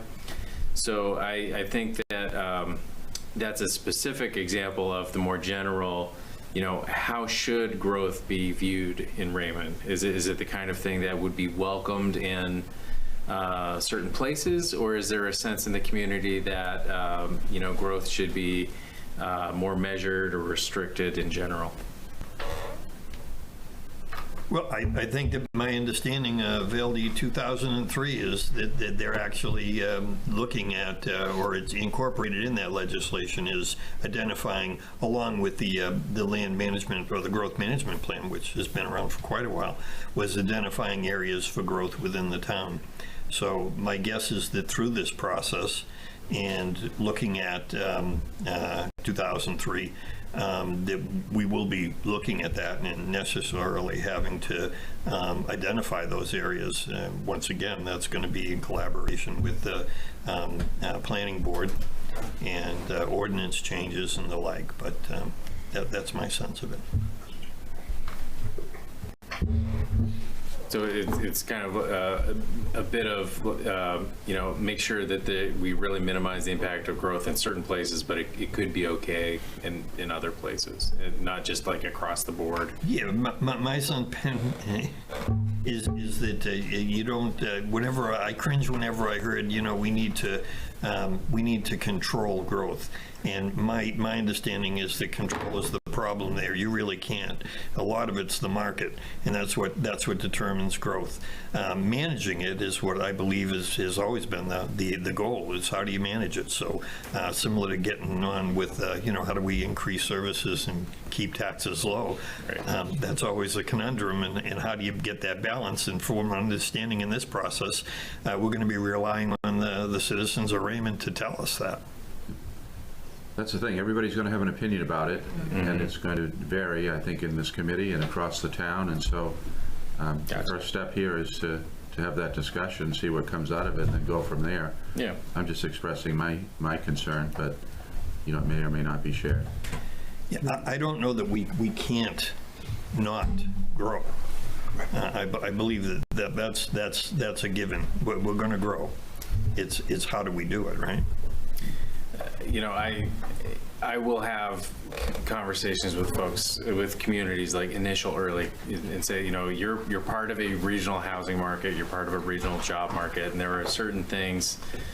There's a national economy that will dictate a lot of what's going on, but there are certain things that you can control, and I think that's really what a comprehensive plan is about. It's a land use plan. It's trying to determine what you do have control over, try and shape the future of the community, knowing that there are a lot of things that, and a lot of individual decisions that are going to be beyond the town office's control. The other thing that really hasn't been discussed, that I guess we touched on a little bit in the beginning, and I guess it was me who touched on that, was the whole affordable housing thing. I think that's of great significance to our town, and I'm sure you're aware of strategies that we are not aware of that could help to promote, I guess, improving our diversity of our population, our demographics, having more younger people, more working people. Yep. And it seems to me that it's all interrelated, right? I mean, if you want to have affordable housing, well, are people going to be able to commute? Are we a bedroom or evolving into a bedroom community of Portland and Lewiston, Auburn? What's the trend going to be in 10 years as far as how many individuals here are going to be working from home? That ties into the broadband. If we're going to develop the affordable housing, let's say we're going to expand the village area, well, there's got to be resources there. There's got to be stores. There's got to be sidewalks. There's got to be transportation. I mean, all those things seem to be interrelated into a plan. And as I understand it, we're trying to look 10, 15, 20 years down the road. Some things I think are more easy to vision than others. It's kind of hard for me to believe that reducing electric costs by taking it from the sun seems like something that's not going to go away anytime soon. when I first came here 23 years ago, you know, the town was, I think somebody talked, I think it was Peter talked about the poll where people want to have the best of services and the lowest of taxes, and it makes me think of a discussion we had back then, and you know, I was trying to be provocative, as is my nature, but I said, you know, we have to decide whether we're the outer ring of Greater Portland or Greater Otisfield, and I think that we're Greater Portland. And so I appreciate the idea that we want to have the low taxes, and we have had historically the lowest taxes around, and I mean that's because of our robust valuation, our conservative values, but we also want to have all these cutting-edge things, and we have a lot of those things. We have a lot of those things to a degree and kind that towns like Wyndham don't have, in the technology area, for instance, probably. And we had that for a long, long time. As well, this is excellent. I mean, this is very comprehensive, no pun intended, and professional, well organized, and a great marketing tool. We appreciate the conversation. I think that this is the kind of thing that kind of keeps me going as a professional, like hearing from folks with a wide range of interests, and like you said, trying to like tie some of these things together into those cross-cutting, high-priority, impactful goals. Yeah. So thank you. Thank you. All right, I know that we have an applicant that's on. I'd like to get him on board here first, if we could. Derek Ray. Hopefully you've got a chance to see the application in the e-packet.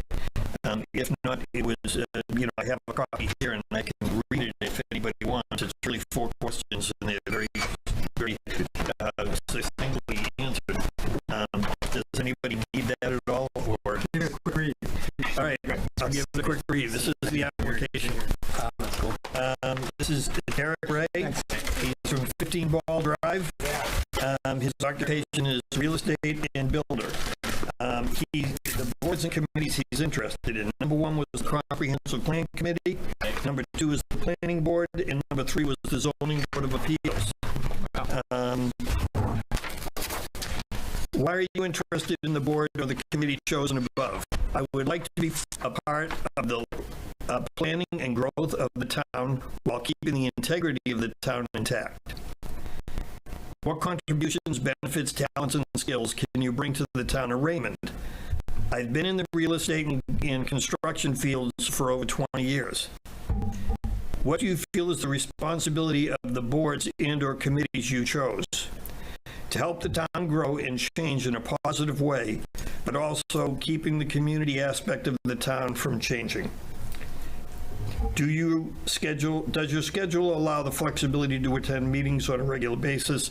And the answer was yes. So do we have Derek? Can he zoom in? Yes, I believe I'm zoomed in. All right, Derek. So I'll turn it over to the board for any specific questions.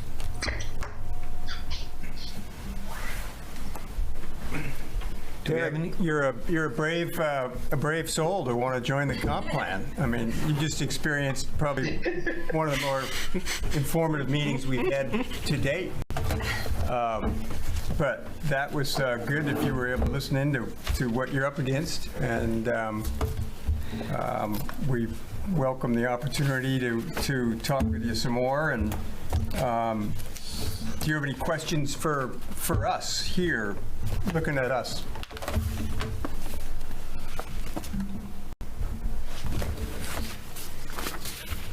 It's not. So, Derek, you're muted in case you're trying to speak. There he is. I think I'm back. All right.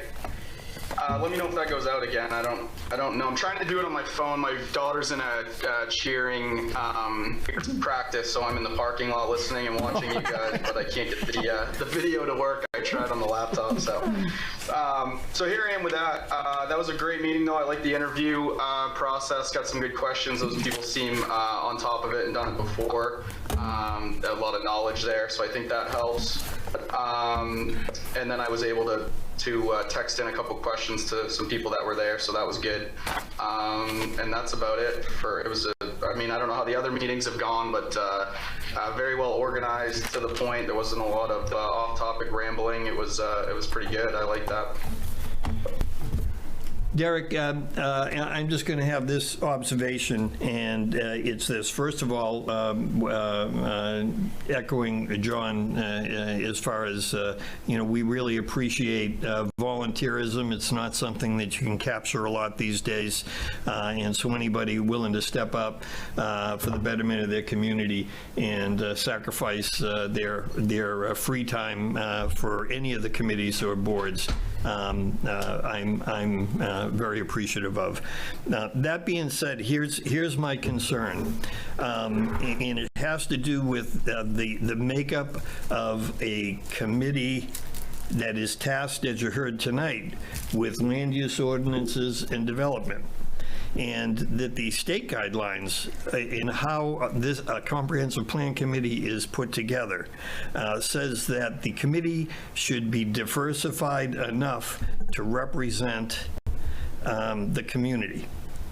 And so my concern is the process would go from here, where we review your application, ask you questions, and then make a recommendation one way or another, or decide to make a recommendation to the select board, because understand it's the select board that appoints the members of this committee. I would just say, and I heard it tonight, I believe, from Dawn, that one of the exceptional parts of this committee is the diversity. So we have men, we have women, we have old, and we have young. We have individuals that are for more regulation. We have individuals that are for less regulation. All of these things are good because they meet the basic premise of what a comprehensive plan should be, which is to be representative of the community. My concern is, if I go around the room in this committee, what I find is we have a forester, we have a geologist, we have a healthcare provider, we have an educational administrator, we have a financial advisor, we have an attorney, and if I understand it correctly, we have 3 individuals that are either directly or indirectly involved in real estate. So right now, 30% of this committee is represented by realtors. And so that's my concern. It is not that I don't believe we should not be looking to embrace anyone that wants to serve on the town committees. And I'm gratified to see that you're also interested in the planning board. And I don't know that there is a realtor. No. There is not a realtor on the planning board. I don't know if there's a realtor on the zoning board of appeals. There really should be. We draw from our internal expertise in those areas. So that's my primary concern to the committee. And understand that recommending you as a member will then go to the select board. When we had the discussion at last month's meeting, we had determined that we actually weren't going to have an interview. We were going to skip that step. And that was something that afterwards, in conversation with Kayla, the co-chair, what we determined is that our reasoning, and it was actually my reasoning, to skip over this phase was faulty. What we had said at the meeting was none of us had to go through an interview process. But understand, this was a new committee. It was the selectmen that appointed us. But now there is a committee. And therefore, what we decided, Kayla and myself, is, in all fairness, we needed to go back and actually conduct this interview and make a recommendation, because that's the process to go to the select board. So those are my views. I figured I would just express that. And, it's not hard with a committee of 10 right now to figure if there are 3 individuals on this committee that are either directly or indirectly involved with a sale of land in the town of Raymond, that might be viewed as the appearance of a conflict, because it represents now, realtors represent 30% of this committee. If, quite honestly, had I been involved earlier on in the selectmen's choice, I probably would have said no. once again, we're hopeful that what the select board did is thoughtfully looked at all the applications. So it may very well be that our recommendation going to the select board will be, they'll say, well, yeah, 40% of the committee being realtors is okay. I have my doubts about that, but I have no knowledge beforehand that that's the case. So I just wanted to make that statement. Does anyone have any other comments? Well, I wonder if we might, I know Derek, he's a neighbor of mine, and realtor is one of the many hats that he wears. And I wonder if he might share with us some of the other businesses that he's involved with, so we can get a more comprehensive understanding of his skill set and his experience in the town of Raymond. I think that's an excellent query. Derek? I think I'm unmuted again. I'm a part-time real estate agent. I do it basically for my own friends and family, and then my own personal properties. But I put that on there as just, I was putting all the things that I do on there just so that everybody would be aware of the things that I have, and the many hats that I wear, as well as I have, some storage unit businesses. I do development, and then I also, I would say takes up the most of my time would be building. So I'm a general contractor by trade. So, that's kind of, with all those hats on a comprehensive plan for the town. I have 3 children that I'm raising that are young in this town. Volunteer quite a bit on the coaching and the sports aspect of it. So as wearing every single one of those hats, I just think that it's a good spot to be on when you're coming up with a plan for the future of the town that I'm planning on living in and raising my kids in for the entire future. I think all those hats benefit it, just because one of those hats is worn by a couple other members on there. I'm not sure if that's a huge deterrent, but maybe it is for the selectmen or for you guys. But is when if I were to vote or to give an input, I need to give that. I would be giving that as a developer, a builder, real estate, father, kids in sports, all of those hats. I think I'd be wearing when I came in to vote or to give my. Sorry, my daughter's getting in now. But I would be, interpreting some of the stuff that's going on and giving my input with all those hats, not just one. All right, thank you, Derek. Any other questions for Derek? All right, a quick question. Just, I think you made a comment, Pete, that some of the other boards that were hiring, so to speak, and the pay is great, Derek,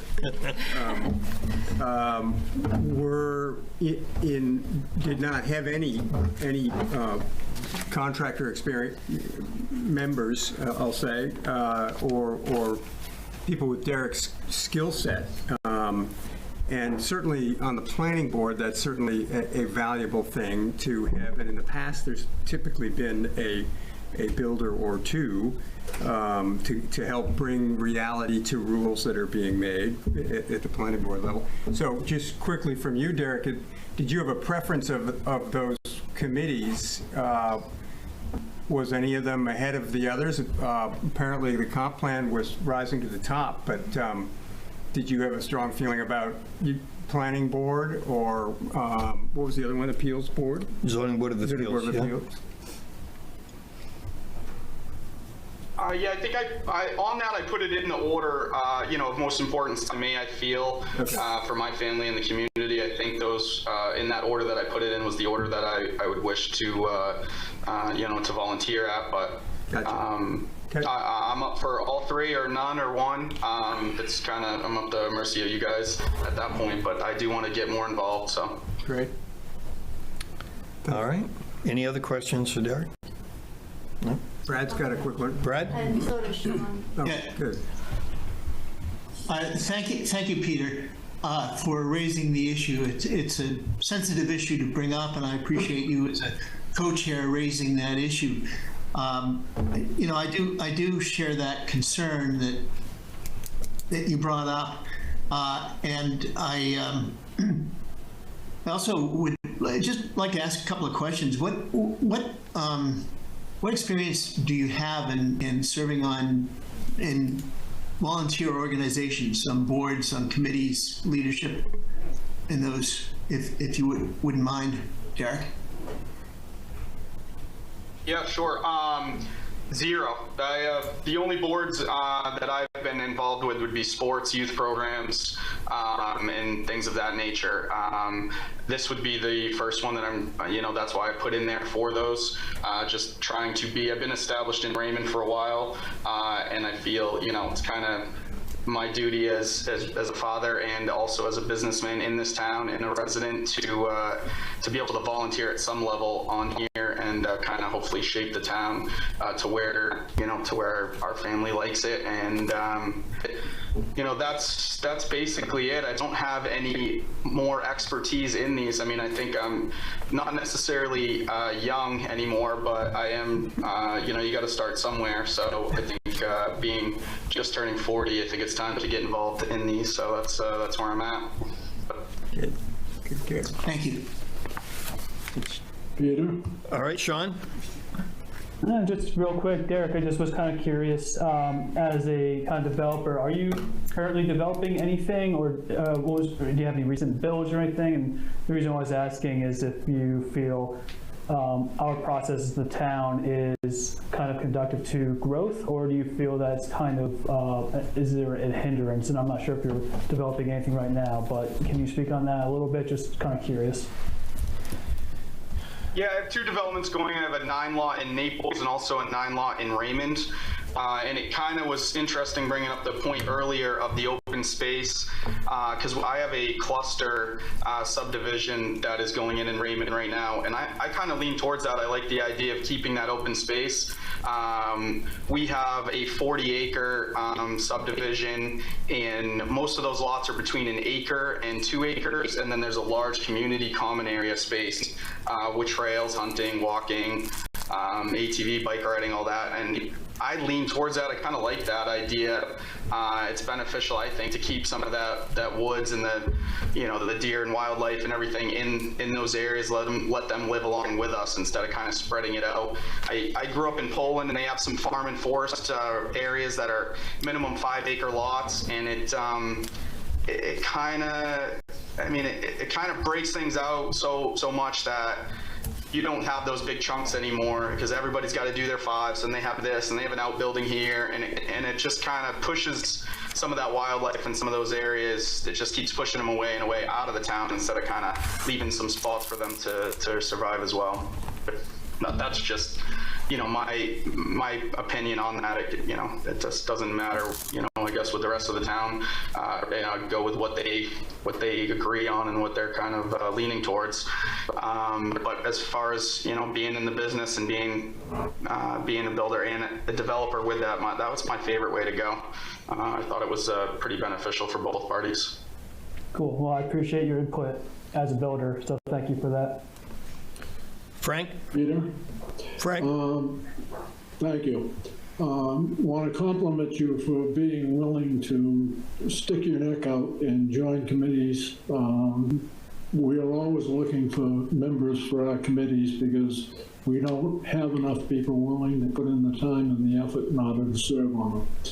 But I agree with Peter in that I don't want this committee to go through, make the plan, put it in effect, and then have people criticize us because they feel that it was overrepresented by one group or the other.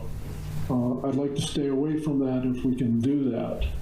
I would love to see you serving on a committee, but I'm not necessarily believing that this is a particular committee you should be on just because you are presently in real estate. Any other comments? No, and I just want to reiterate, my sense is this one. As far as the applicant is concerned, my guess is that if the applicant had applied to the select board, as we all did when we were first forming the committee, there's every chance in the world that the select board would have said yes. That being said, it now falls to us through the process to basically make a recommendation to the select board. Make no mistake about it. this is not our final decision. It's the select board's decision. Our decision is whether or not to recommend it to the select board. So that being said, if there's no other questions, then I would make a motion to approve this applicant with a recommendation to go forward to the select board for appointment. All those in favor? 6, 1, 2, 3, 4, 5, 6, 7. Opposed? 2, 7, okay, yeah. So it's, it carries with a vote of 7. So the recommendation is that this applicant, we will bring this application to the select board for a decision. Sue, can you make that happen? Yes, I will. I will tell you that the select board isn't meeting in February, so the meeting will be, I believe, it's March 14th. And Derek, I'll include you on the agenda when your application is up for consideration. All right, Derek, we're all set? You're going to go to the select board for approval or denial? Best of luck, Derek. Thank you, Derek. All right. Thank you guys very much. You're welcome. So I will ask this. It's 8:35 or 8:34. I would ask either the board, the committee to decide we could go another half hour to complete this agenda or make more of a dent in it, or we can vote to carry the rest of the business on to the next meeting. So I guess I need a motion one way or the other. I would like to at least carry old business. All right. Because that stuff can wait, in my opinion, and, you know, I mean, So maybe quick. if I understand, Caleb, what you'd like to do is have the discussion about North Star planning, I would. and then we can just do you want to do the community association outreach opportunities as well? No, we can carry that? Yeah, I mean, I guess my thought is, besides setting the next meeting date, obviously giving the public a chance to doing the, you know, those small things. right. Personally, I would like to carry the old business, and I guess that would be D.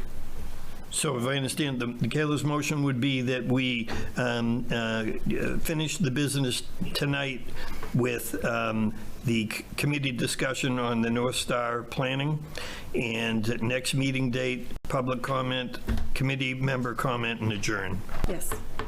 All right. Do I have a second for that motion? Second. We have a second. Any discussion?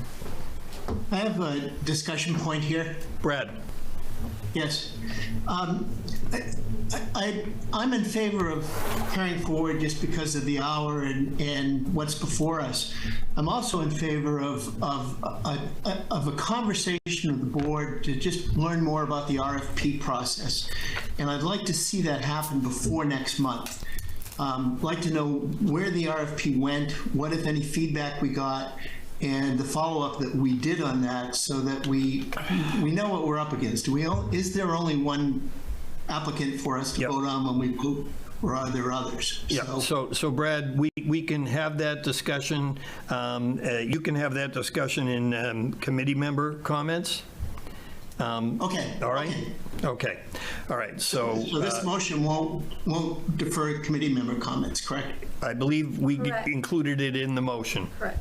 The comments, committee comments would take place. All right. So there's no more discussion. All in favor? Unanimous. All right. So next on the agenda is the committee discussion on the presentation for North Star Planning interview, and I'll open it up to the committee. Go ahead. So sorry. I mean, we had one applicant, and I feel fortunate that that went really well. I felt as though prepared, competent. I think that as far, they're open to us. It didn't, they didn't seem like we were scary to them. I think we could develop a good working relationship. I personally think it would be a good idea to move forward. You said it perfectly. Yes, you did. I'll second Kayla's statement. Any other comments? Brad? Yeah, can I just get a show of hands again? How many have been on one or more strategic or comprehensive plan committees, led them, whatever, in the past 20 years? How many? Are you when you say strategic plan, what do you mean by that? A strategic plan would be, comprehensive plans are typically municipalities, nonprofit organizations, for-profit organizations would typically have a strategic plan. That's how it's referred to. All right. So I'm going to put myself in that. I've been involved in strategic plans. Strategic planning, yeah. Okay, so we have 1, 2, 3, 4, 5 of us. How many have been on 2 or more over the past 20 years? So you have 1, 2, 3. And how many have been on 3 or more over the past 20 years?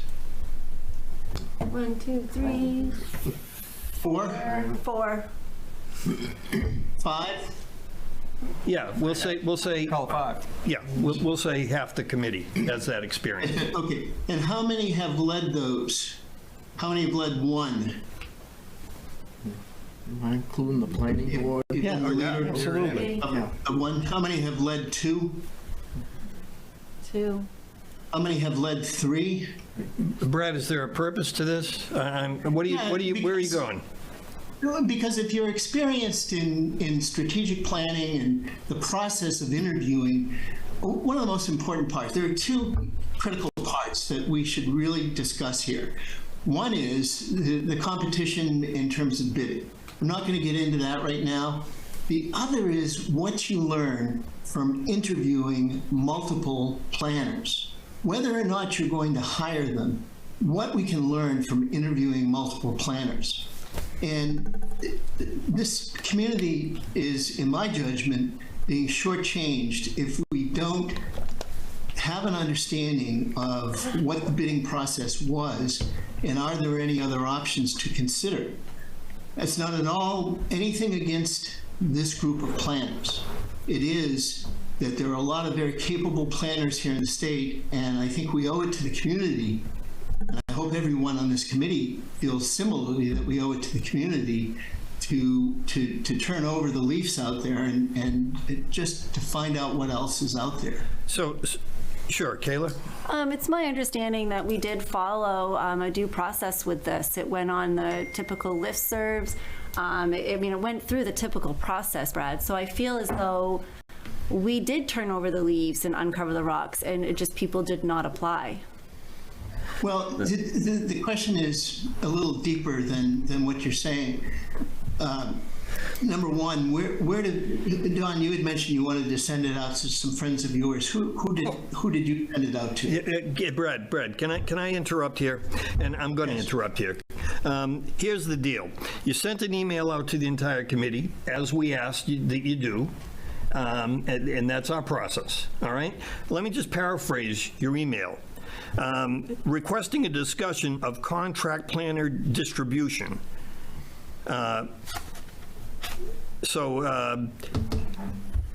Where it was sent, how it was advertised, what communications between potential planners and the town and/or the committee took place, and what, if any, attempts were made to solicit bids during the bidding process.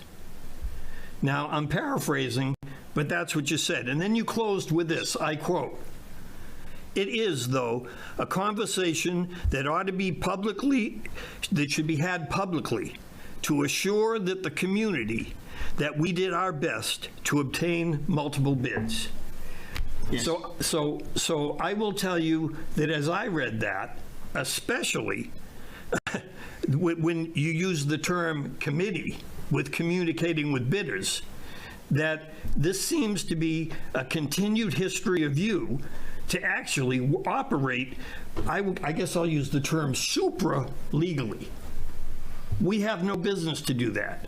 If we, as a committee, invest our confidence in the town, and we all have, at the beginning of this process, gotten a purchasing policy of the town of Raymond that was adopted 1/9/2018 by the Select Board, and I quote, "The request for proposals competitive process shall consist of the following: identifying all significant evaluation factors, including price and cost, and their relative importance and weighting. Proposals are solicited from an adequate number of qualified sources." What you are implying to me in this email is that that was not done, and that to suggest that the committee reached out and actually talked to bidders while there was the process going on would be an extra legal activity. So I know you can shake your head at this, but I will tell you this, Brad. This line of questioning is out of order. It's out of order. So, Don. Yeah, I think Sue is prepared to talk about what she did, but I don't think that I want her to do that, because, I mean, we can provide that information. But I have a few thoughts, and that is that if anything, on this particular solicitation, we went a lot further than what we normally do and what other towns normally do. Normally what you do is you advertise this RFP on sites like MMA, on the website. You might buy newspaper ads. You put it, I think in this case, we put it on the planner's listserv. So it's really incumbent upon the professionals to monitor those things, and if they're interested in the opportunities that present themselves through those portals and venues, then that's on them. We never, ever, ever reach back, because when you reach back to an individual, you have an individual conversation, and that's inappropriate. Sometimes they reach to us, and so when they do that, we record the question, answer the question, send it to everybody who's expressed interest. Right. And so, I mean, I think what Sue did in this case, in terms of the solicitation, back to the solicitation, she looked everywhere she could find, consulted with people, you know, talked about who's in this business, and we actually proactively sent it to them, which is way more than most towns do. But that's what we did. And so we got one response. That's unfortunate. I would have liked to have had 10 responses. I'm not sure there are 10 people in the field doing this. Now, we did have a late to the game inquiry, you know, a firm that we were unaware of, you know, contacted us after the deadline and said they would be interested should this thing be re-advertised. That's up to you. But I can assure you that the process that was employed that resulted in the one presentation, the one proposal, was 100% as it should be, and even more so in the sense of how hard Sue tried to get this thing out there. She talked to me about it. We knew it was going to be difficult because planning and comprehensive planning is not what it used to be in terms of the number of consultants that are engaged in it. And Don, thank you for that explanation, although I don't think it's necessary. I have one question for you. Sure. All right. The proposals, were they solicited from an adequate number of qualified providers? Yes. Then you followed the policy of the town. Yes. Brad, if you get a problem, you talk to the select board, because it's their signatures that are on this policy. Otherwise, this conversation is at an end because it's out of order. Can I ask Sue? So, Peter, this is the question of the night. Can you tell us what North Star's proposal was as far as cost? Yes. It is on my other laptop that's sitting in my lap. And oops, no, that there's only one bidder. Yeah. Oops. Oh, come on. While she's looking at that, I just want to make an observation. This particular planner has done all of our all the towns around us, and that may not just because they may be the only ones sort of around. I mean, that just may be. They're the ones that kind of, yeah, there's a reason for that. And I'm willing to bank on they're the only ones applying. So what they bid was to do everything. And put a caveat at the beginning of it that it would be negotiated based on what the town staff and or committee would be doing. Yep. But to do inventory and analysis, vision, values, attitudes, goals, policies, strategies, future land use, implementation, plan drafting, review, and adoption. Those 5 tasks are $99,310. They then included direct expenses, printing and website at $1,000 and mileage at $400 for a grand total of $100,710. Thank you. So basically what we're talking about, the proposal was, as I understand it, is for a little under if I understand it, it's a little under 1,000 hours. So we're talking about $100 an hour. We discussed that at the last meeting. That's the full meal deal. We would do a lot of that work, and we would negotiate the number. Absolutely. So germane to my question of North Star, as far as how would you vision that we would utilize, let's say, a intern from St. Joseph's? You know, if they were going to say, if she did part of the inventory, let's say 50 or 100 hours of that, that basically is at no cost to us, as I understand. Well, that would be the intern, but the other big piece of it is how much are you willing to do? How much are we willing to do? And the staff willing to do? And how much is staff willing to do? So all that is negotiable. And we have to have a long discussion about that before you'd ever, come to a position where. Typically, I negotiate these things on behalf of the town. Correct. And, if somebody from the committee wanted to be involved in that, that would be fine, but. I believe that's actually in the policy. Yeah. What, did I negotiate it, or? Yeah. Yeah. Yeah. So anyway, I'm confident that number can be reduced. I was hoping for a smaller number, but I had a sense that it could be an even much larger number, given what's happening. So this number, it's a 22-month-ish. 18, I thought, was what was in the proposal. More than a year's worth of work.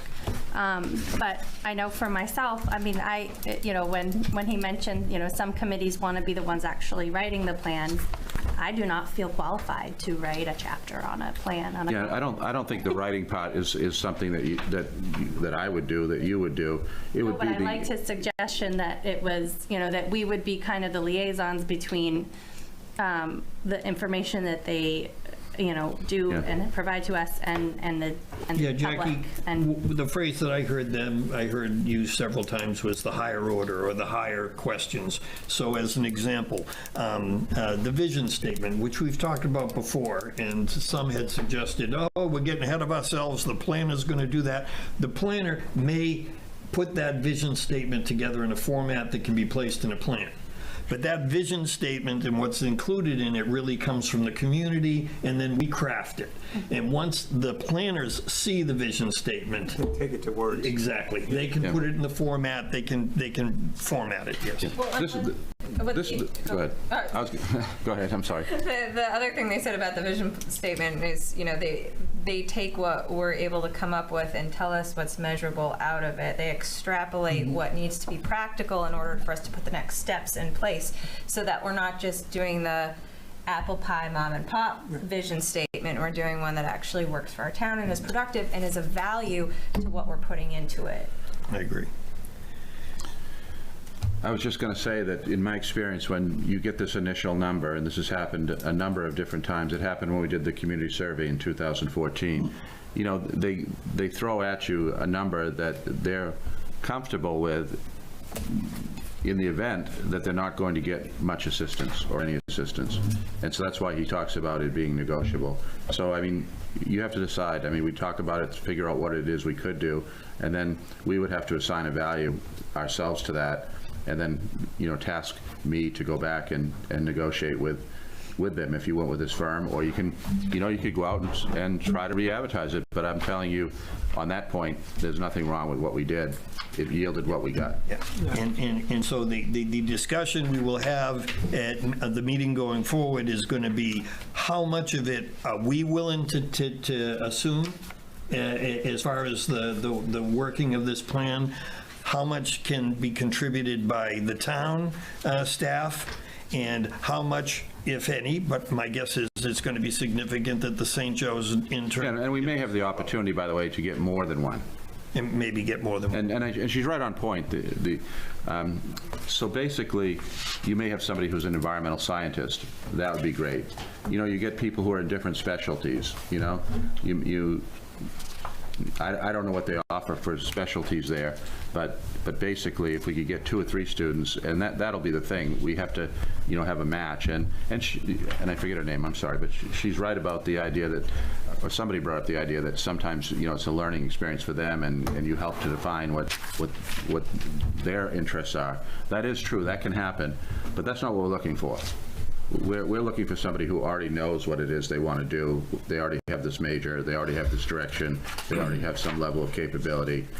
This is not rocket science. A lot of towns use GP Cog at a cheaper rate with AmeriCorps people. So that's what we have to decide. You know, how much you want to do, how many interns we want to try to obtain, how much you're going to push onto the staff. Then that's what we do. All right, so I guess not, because the hour is late, I would ask at this point that does the committee feel at this point we are prepared to either vote yes or no on asking Dawn to go forward with contract negotiations with North Star Planning? I'll just survey the group. I'm certainly comfortable with that. Yeah. All right. Does someone want to make a motion? I motion for, I don't know how I would say this, but I guess I motion for to allow the town to begin negotiations with North Star Planning. I'd second that motion. Is there any discussion? Brad? Yes.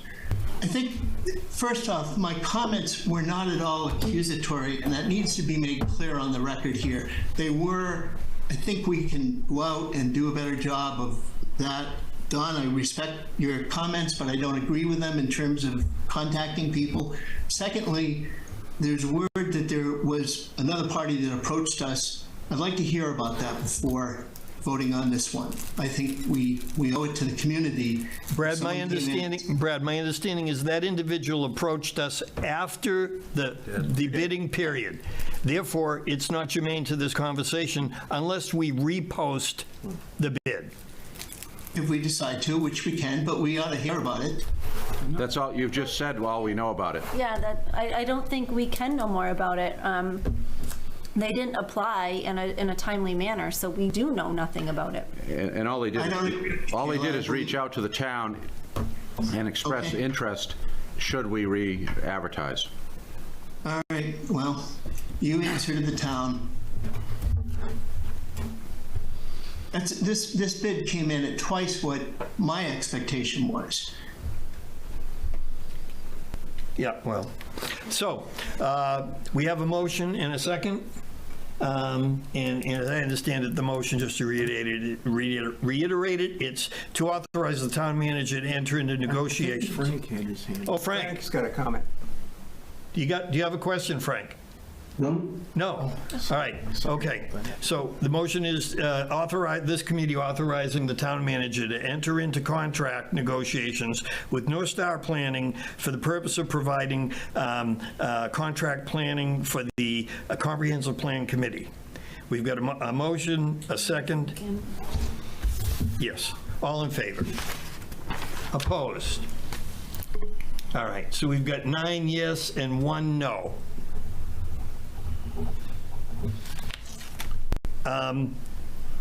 Any other committee member comments?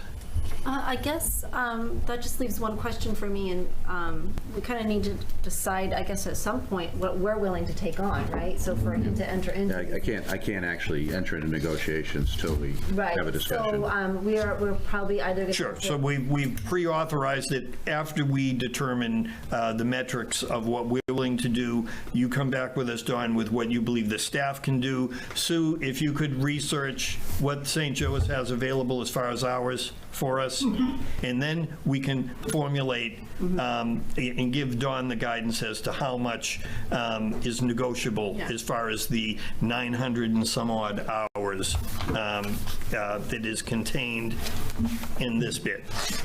I guess that's what I was asking. Okay. That we can. And should I send the fee proposal to the committee at this point? Sure. Okay. Yes. The idea originally was, of course, to do it, cost blind, because we thought we were going to have multiple proposals. Sure. And to select the one that we thought was the best fit for the town, had the right, approach and core competencies. But, we got one response, and we really went overboard in trying to, I guess, make this known and to promote interest in it. And, that's all I can say about it. Great. So there's no public I see Derek up there, but there's no public for any comments? No, there are not. No. All right, I'd accept a motion to adjourn. So second. There's a motion and a second. All in favor? We are adjourned. Thank you.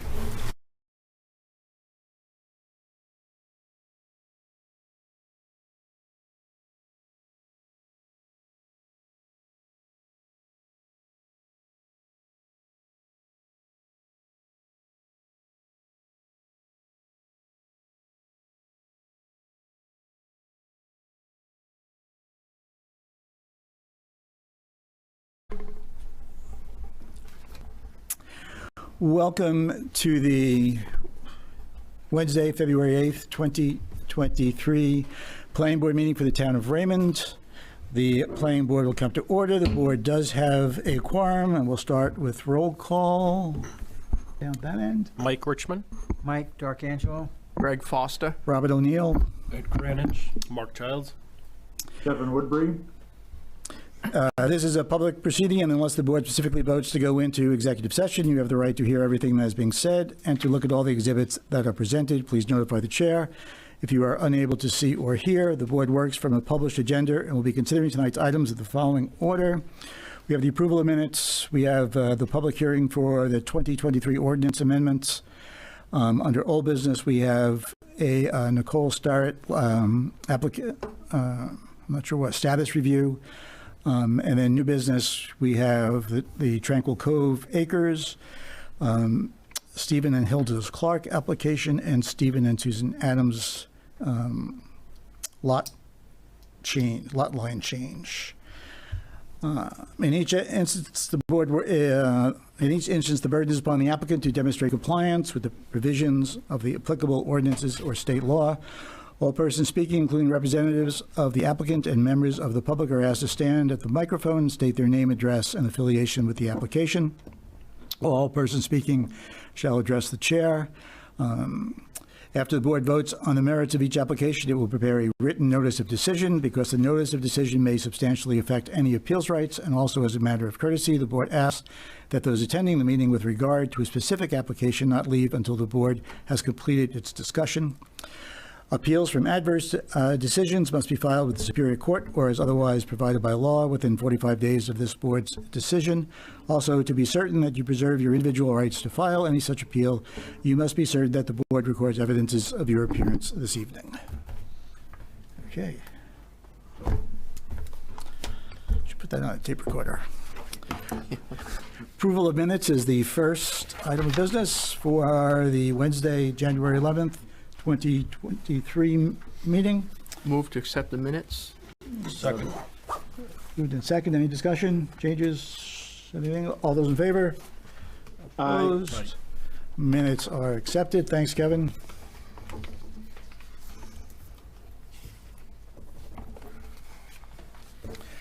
All right, our next order of business is the public hearing regarding the ordinance changes. Is anybody here for that particular reason? The public hearing for the ordinance changes? No. Okay. How do you want? I think we do need an individual vote, would be my guess, right? For each one, yeah. For each one. Yeah. How would the board like to proceed? I mean, we've discussed this a number of times. There doesn't seem to be any that are Shipping containers, The only one that has any, real changes is shipping containers. Everything else Is as they've been Yep. changed, okay? Does the board have any preference? Do you want a quick summary of each one? Do you want to just move to vote on them? I take it there's nobody on the telephone for the public hearing portion? Nope. I'm okay with the amount of discussion we've had on them already. Yeah. Except, is there an additional update from last week or last month? Yeah, so the only change was, so I sent all of these to the town's attorney, Phil Saucier, and he reviewed all of them. The only thing he altered was shipping containers, and the changes that he made were pretty minor. It was a slight modification to how we presented it. Instead of it being temporary construction, permanent construction, it's now temporary use, permanent use instead of construction. He didn't like that, the way we had it set up that way. The only other thing that he changed that was kind of substantial is we had based it on using the 2021 IBC section for shipping containers. And it's his opinion that we can't actually use that because it's not adopted by MUBEC through the state. We're on the 2015 version. I don't necessarily agree. I think we can actually adopt a section of a code into the ordinance for zoning purposes, but he's the attorney, so we'll go with what he says. 2021. Yep, so that's the only thing I was going to say. There is one error in the public hearing document in the first part, or the second part, I think. B1. B1, yep, has the 2021. So that just needs to get altered to match the first section. So if you guys accept that and recommend approval, it would be with that modification. Otherwise, he didn't really change anything. There were some minor wording changes, but for the most part, the intent is the same. Okay. I agree with that. I'm comfortable. You're comfortable? We've discussed it enough. Yeah. Kevin, you okay with just proceeding? Yeah, okay. All right, so we have three options for each of the ordinances, proposed ordinance amendments. We can approve, we can send to the selectmen recommending approval, we can send to the selectmen just as is, or we can send the selectmen not recommending approval. So the motion then has to actually be for one of those. And we need to go a little bit slow so Sandy can keep track of us. So for 23 Tech 1, 23 Tech 01, the shoreline zoning ordinance, modification 350-7.7. Do we have a motion? Anybody want to try it? I would move that we recommend adoption by the select board. So then the select board recommending approval. Yeah. Is there a second? Second. Great. Any discussion? All those in favor? Kevin? Aye. 7-0. Next is the shoreline zoning, let's see. No, I'm sorry. Next is land use ordinance 300-13, TAC 3, the open space subdivisions. Correcting and clarifying ordinance errors. Is there a motion? Same motion. Second. I'm just wondering that if I did. I think I skipped 3, didn't I? No, they're all under one. All under one. You might just want to clarify that they were what they were. Yeah, I'll do that right after this one. Thanks. Okay, the motion is on the floor by Mike to approve and send to the selectmen recommending approval. Is there any discussion? All those in favor? Anyone opposed? Passes. Just to drop back a second, and for Sandy, our first motion covered shoreline zoning ordinances 350-8.2, 350-7-3, and 350-5.4. And 350-8.2 are all included in my motion. As a friendly amendment, I think that's okay, we can do that way. Yeah. All right, next up is shoreline ordinance 2-10.5 on the amendment to the special feature standards. Is there a motion? Same motion. Mike moves to approve, recommend, and recommending approval to the selectmen. Second, Greg. Any discussion? Yep. Oh, you're ahead of me. All in favor? Aye. Motion pass. Next up is the land use ordinance 300-9.22 shipping containers defining terms. We need to have any, Alex, explanation to this beyond what we've done? No, I would just say if you're going to send it to the select board and recommend approval, just send it with the modification that we just discussed to that section. Okay. Is there a recommendation? Excuse me, is there a motion? Mike, do you want to do the same motion? Appreciate you. Ditto. Mike recommends any selectmen with a recommending of approval. Greg, you're up. Oh, right, jumps in. Mark. I wasn't paying attention. All right, this is for 300-9.22, the shipping containers with mods as discussed. All those in favor? Aye. Passed.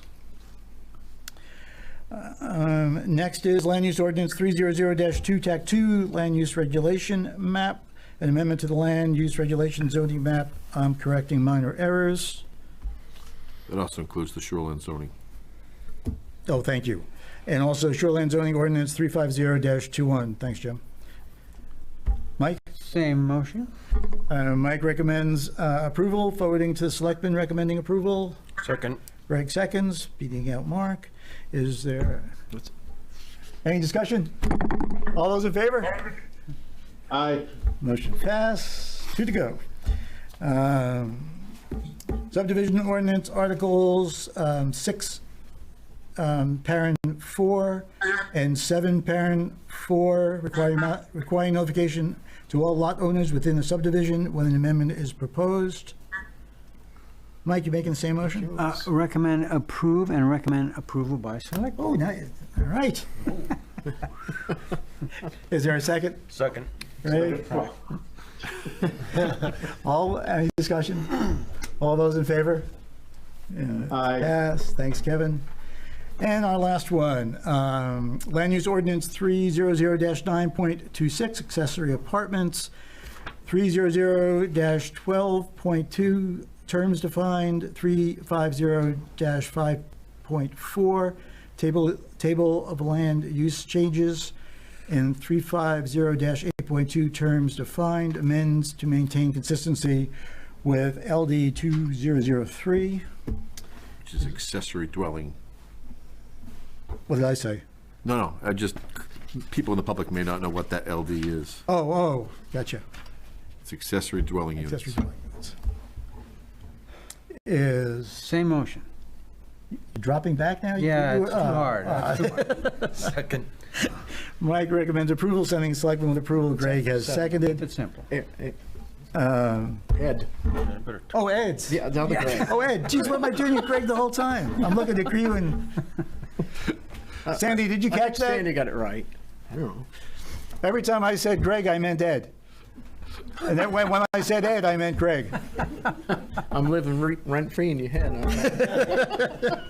Well, yeah, I don't want to go into that. Is there, we need to vote. Is there any discussion? All those in favor?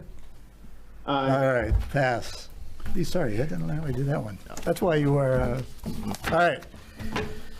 Done.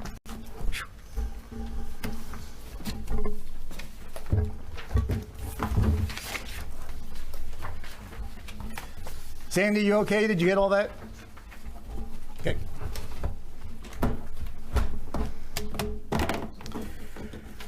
So next up is a status review of a site plan for the commercial use in R1. From Nicole Starrett asked to be put on the agenda. Nicole, are you here? Are you there? Her name? Nicole, you're up there. Nicole, are you on there? And my engineering consultant from Mainland Rick is also here. Okay, is there a reason you asked to be put on the agenda? I didn't necessarily ask. I kind of just want to show an update of where we are. It should take like 2 seconds. Okay, normally we don't usually take, we only review applications, but sure, if you want to tell us where you are, that's fine. We also don't have to if you. Nope, go ahead. That's fine. So who's doing it? Rick would be. Rick. Yeah, thanks everyone for having me on the interwebs through the video. It sounds like you guys have a full agenda, so I don't think we want to take a lot of your time, especially given the initial conversation there. But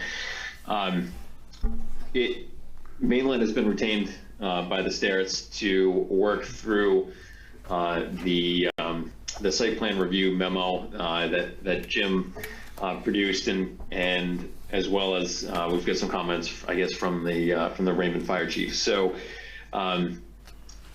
Mainland's been on this for a little while, but this kind of all landed in a time when a lot of us consultants were backlogged, especially in the survey end of things. So by now we've now got a site plan survey, excuse me, and we're ready to move on to some engineering design now that we have that basis of background information. And what I think we look forward to is going through the review memo, drafting up some comments on here's how we propose to address these issues, and hopefully working directly with Jim if he's willing on the solutions for those comments. Okay. Anybody have any questions? Okay, thank you. Thank you folks for your time.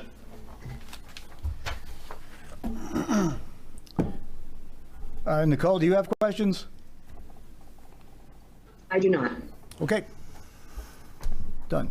Next order of business, Tranquil Cove Acres.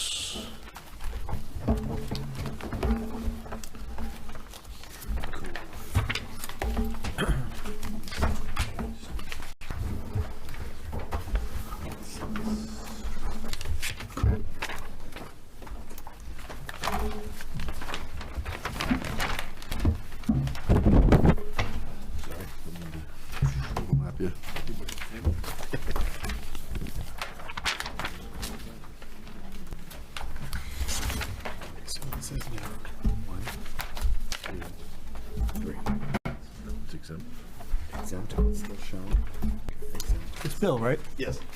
Jim, you want to start us off? Sure. Mr. Chair, Planning Board members, this was before you, I believe, back in December, which at that time, I think we all understood, or maybe had some clarity as to this was a little bit complex because this Tranquil Cove, formerly Potvin Minor subdivision, was really one lot out of others owned by Diane Potvin. And I believe at that time we had requested that somebody put together an overall property plan showing how all these lots are being broken out, because each one is now kind of have its own subdivision going forward. I don't think we've seen that yet. No. So that'll be something that we'll need to see. But just moving forward with this as it stands right now, this is going to be, talking with Alex, I guess there is some numbering sequences here that we've discovered. The Cutler lot is actually not going to be included in the lot for our conversation with the attorney. That's an existing lot. That's lot number one? Yeah, it will not be a lot. It'll be shown, but it won't be numbered. Okay. The Diane Potvin lot is one. Yep.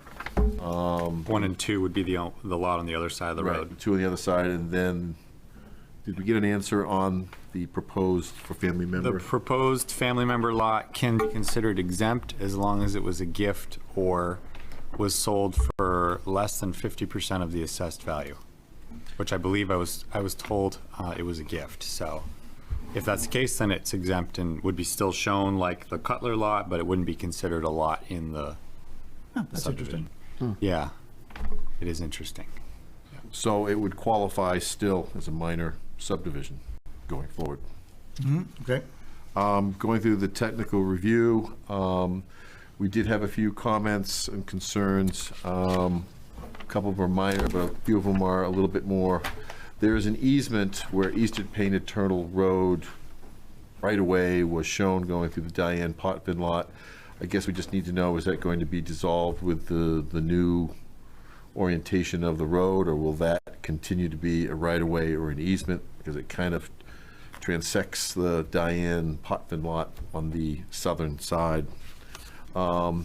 Also, probably of bigger consequence, we know from other subdivisions down here, there's a lot of vernal pools down here, and we have not seen any documentation saying that they've gone out and looked at these during the breeding periods to see if there's any other wetlands out here. I do know that I think we got one on the other subdivision that they did the front portion, but I didn't see that we did anything with regards to looking at potential for vernal pools. I know the wetlands have been delineated, but the vernal pools issue is a little bit different, and I know that was a big issue on one of the other ones that was Chase was presenting that created a lot of complexities with setbacks. So that's something we need to look at.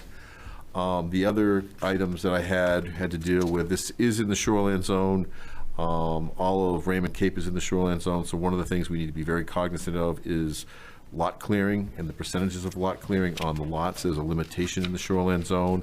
I think when they did their phosphorus calculations, they may have included areas that are larger than what we could allow under the shoreline zone clearing, so we need to be careful about that. And then there are some existing vegetated buffers on this plan, which I think were from previous actions. So I'm just going to kind of say that those are existing, but we probably will need, like I said, either restrictions or some kind of buffering for the actual lots themselves. Because I know they're looking at it from the road perspective, but probably on the lots, we'll need to see somehow how they're controlling phosphorus within the lots themselves. I know the fire chief had some comments. I didn't see a stormwater management report with this per se, and I guess the only thing I said is we just need to look to see how those lots are impacting the phosphorus calculations. There was no HHE 200s provided, so I'm not certain to the septic design. I think there's test pits shown, but we just haven't seen an actual design for the septic system. And we did get documents for as part of the association. Again, like I said, the biggest issue is we need to have some kind of clarity on the overall Potvin, I'll call it the Potvin empire down there and how it all comes together. The last thing we need on both of the plans that you'll get this evening is, I think going forward, we're going to want that sunset provision which discusses the terms of the approval dates and when they expire. Right. That note should be on the plan as well. One other item I had, sorry, was on the existing part of Eastern Painted Turtle Road. We did want some evidence that the road was constructed per private road standards that are in place now, so we will need to have a statement from an engineer saying the widths and the depth of materials meet town specifications for private road. So with that, I guess I can turn it back over to Representative Bill from BH2M, and he can take you through anything I missed or follow up with any questions. Okay, just before we go, the proposed lot for the family member is part of the subdivision or not part of the subdivision? It's part of the subdivision, it's just not numbered. It wouldn't be considered a lot in the subdivision. But it needs to be shown on the plan. Correct. So if that lot is later split, it comes back to the planning board as part of the Anything changes subdivision? on this plan, it has to come back to planning board.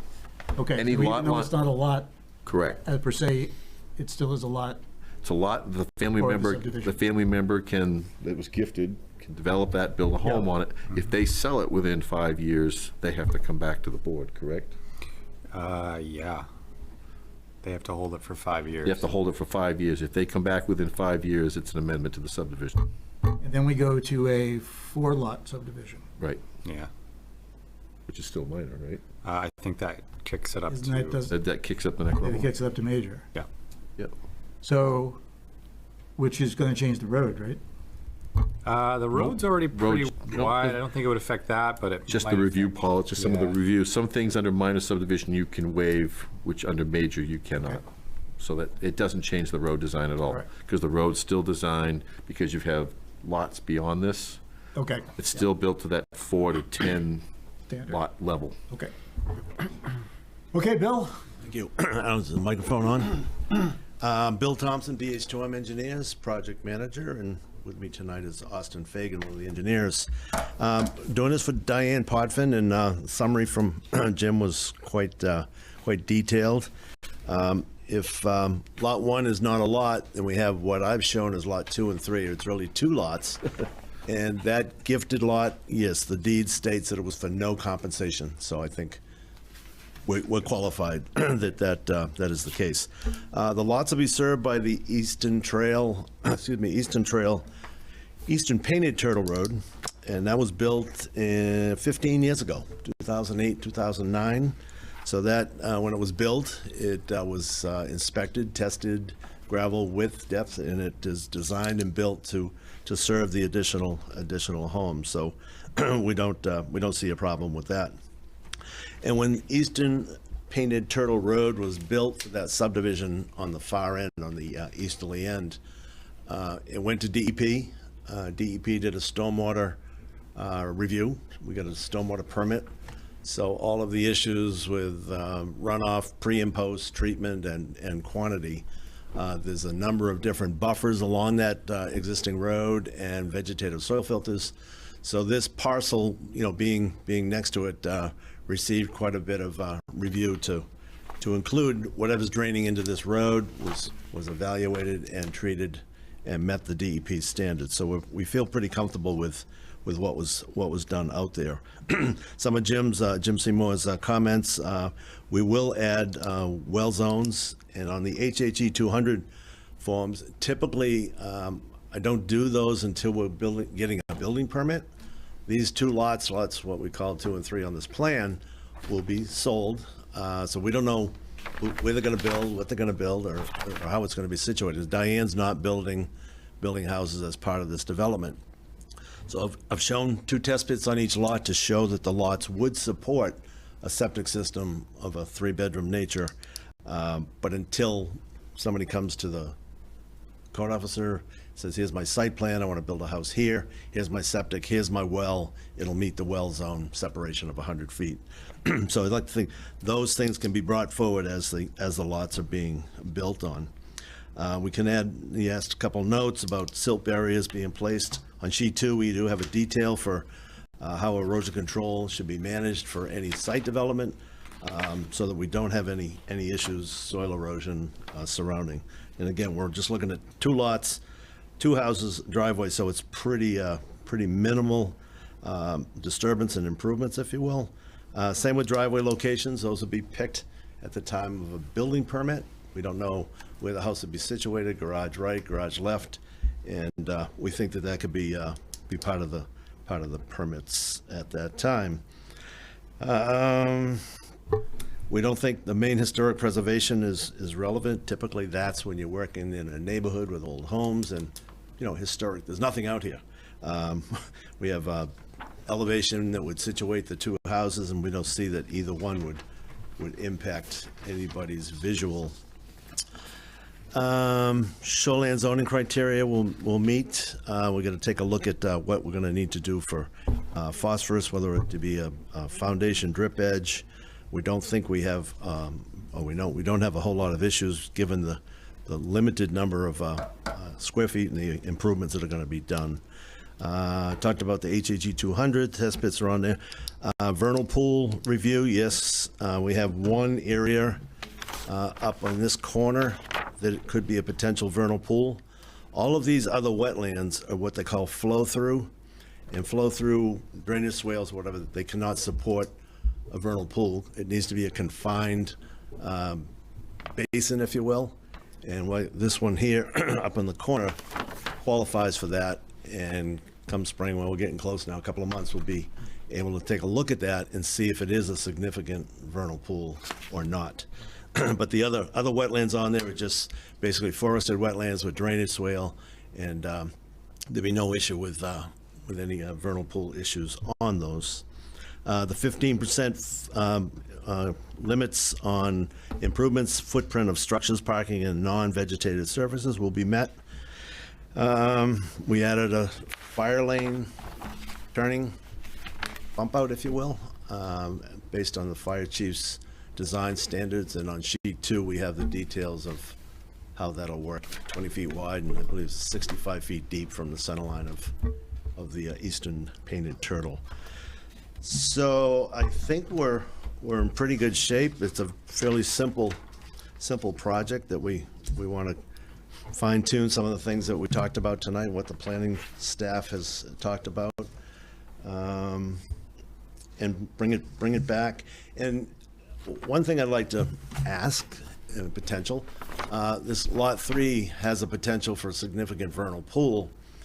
If approval could be granted with the condition that this buyer can come up with a site plan, show where they want to build, show the setbacks, a 100-foot setback on the vernal pool, and then a 250, and there is some provision you can impact 10% of that setback between the 100-foot and the 250. So if we showed a potential building site, showed the setback, showed a 10% impact if it is needed with the septic and well locations, would the town consider approval before the vernal pool season, if that was requested? That's a good question, Bill. Sounds reasonable. I don't know, do anybody have any thoughts? So you're saying you would do what would be required if this was a significant vernal? Right, I would treat this as if it was significant and show the setbacks and the area of potential disturbance to make the site work. The only question I have with that is if it is a vernal pool and they can't make it work, then we've approved an unbuildable lot. That's exactly what I was thinking there. Puts you in a kind of a precarious.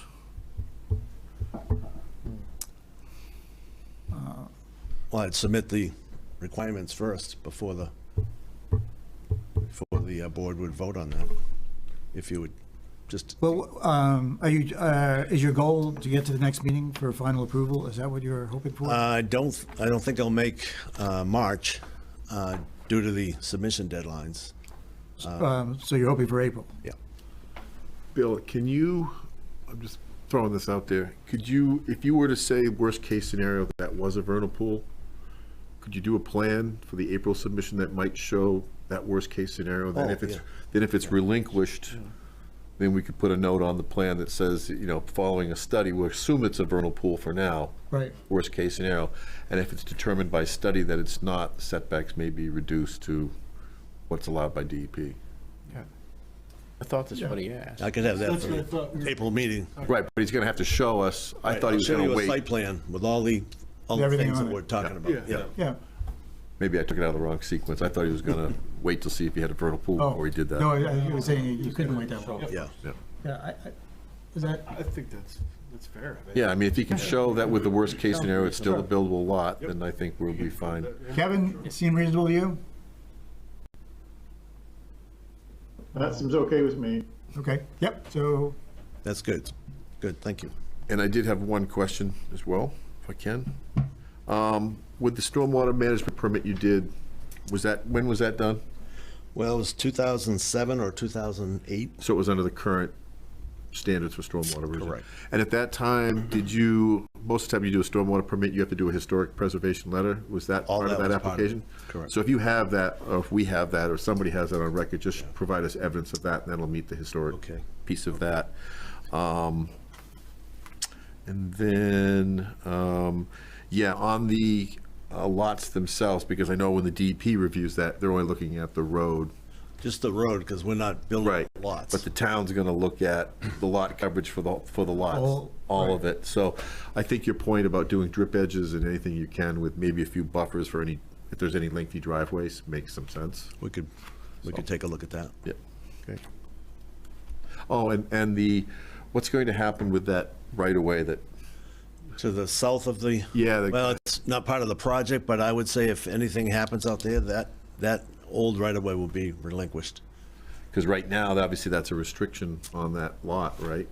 Right, but there's nothing proposed at this time. No, I was just wondering if they want to just release. Yeah, it makes sense to get rid of it, yeah. I would just get rid of it now with the recording, because if you do it later, okay. you got to come back Yep, again. okay, that's a good point, yeah.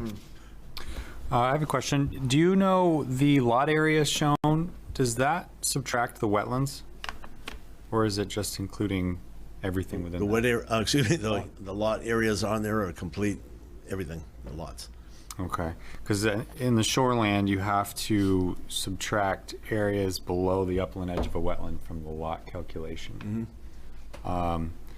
There could be some question on the classification of the wetland. Maybe if it's forested, you might not need to, but we'd probably have to look at that. Yeah. I think you'd be okay either way, but it is a 3 acre okay. little minimum lot. Right, the lots are all large. You know, we have 5 and 4 acres, and I think they're classified as forested wetlands. Yeah, so I would think you might want to just look at the definition in the shoreline zoning ordinance for wetland. Sure. Make sure that you'll be able to take that out. I think you can, but just something you might want to look at. Thank you. Okay. Yeah, it gets a little unusual in this case because most towns it's 250, but in our town, all of Raymond Cape is in a shoreline zone. Yeah. That was Greg's idea. I noticed the whole peninsula is a shoreline zone. Bill, the turnaround that you have for the fire department, is that, Wayne, is that where you want it? It's 1,000 feet in from Raymond Cape Road, which is what I was shooting for. Normally he likes it at the end. Well, no, because there is another one at the end. There's another one. This is an intermediate one because the road's so long. It's an intermediate. Yep. I didn't see one at the end. Are you okay with it, Wayne? The next project has one Okay. that was approved. All right, that's fine then. Wayne's gonna. Yeah, that's okay. That's all right, Wayne. It's okay, Wayne, I got it. So the only other thing, the location would be fine. We did have some comments in our memo of from January, and just would want to make sure those get addressed before final approval. Okay. And you have that, right, Bill? Yes, I do. Signs and things like that. Bill? Yes. You have that memo? Yeah, I'm sorry, yes. Yeah, okay. So Jim, I guess I have a question. I know these are large lots, but what if one was all ledgy and we found out that it wouldn't, you couldn't put a septic in it? Are we okay approving lots? Typically, good question. Typically, we get test pit data, which I believe we have, which proves that there Really is good soils that out could there, pass. And what we typically do, Bill, is we ask for a typical HHE 200. We understand that these things are fluid and they move with a house location, but we just ask to at least get a typical HHE 200. It does need to be signed, but usually that's enough to Going suffice bed for the board size to and say, location, sure. gives us an idea of the dimension and size of Yep. the septic system that would be on the lot. Yeah, we didn't find any ledge with these test pits. We just took 2 random spots, and it's just, just a gravelly, I don't know what the classification is, but we did not have any ledge issues on this site. So, go ahead. With a lot on the water side, it doesn't look like there's a test pit on that one, since we would be considering that a separate lot. There's no proposal for anything on that lot. Well, it's still going to be considered a separate lot, so I think if the board's going to approve it as a lot, you need to show that it can support a septic, right? Yep. Yeah, because we can't create non-conforming or unbuildable lots. Which I'm sure it can. I'm sure it's no problem.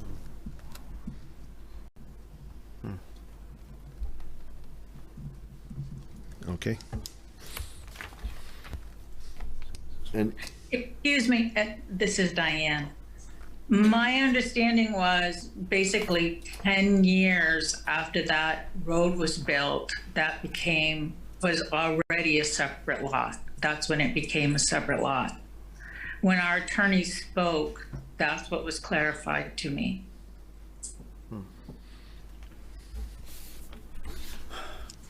Diane, you talking about the lot on the water side? Yeah, the south side of the road. Yeah, my attorney spoke to the special attorney because Bernstein Shore is conflicted. That's funny, huh? Are they always conflicted? I don't know. Because it was, so that would have been created in like, what, 2018, it became a separate lot? So let me just, And in fact, I will say, I actually did have some tests done, and that they're both fine. okay, that's all we need. Because it's already, it became a lot in 2018, so your attorney said it should not be on this plan. Well, that was gonna be my question, is this part of the land that we're reviewing, because I do see it's a different color line going around that now, so. It's just in a butter, really. Yeah, I guess that's what I'm. Yeah. That's the opposite of what he told me, so it doesn't really make much sense for me, but. It's really, because if it's in there and you're gonna approve it, it's kind of a moot point. But I will, it's just that I did have those done. I don't have them at my fingertips. But wasn't that part of the overall Potvin Empire at one point? So I think it does get pulled in.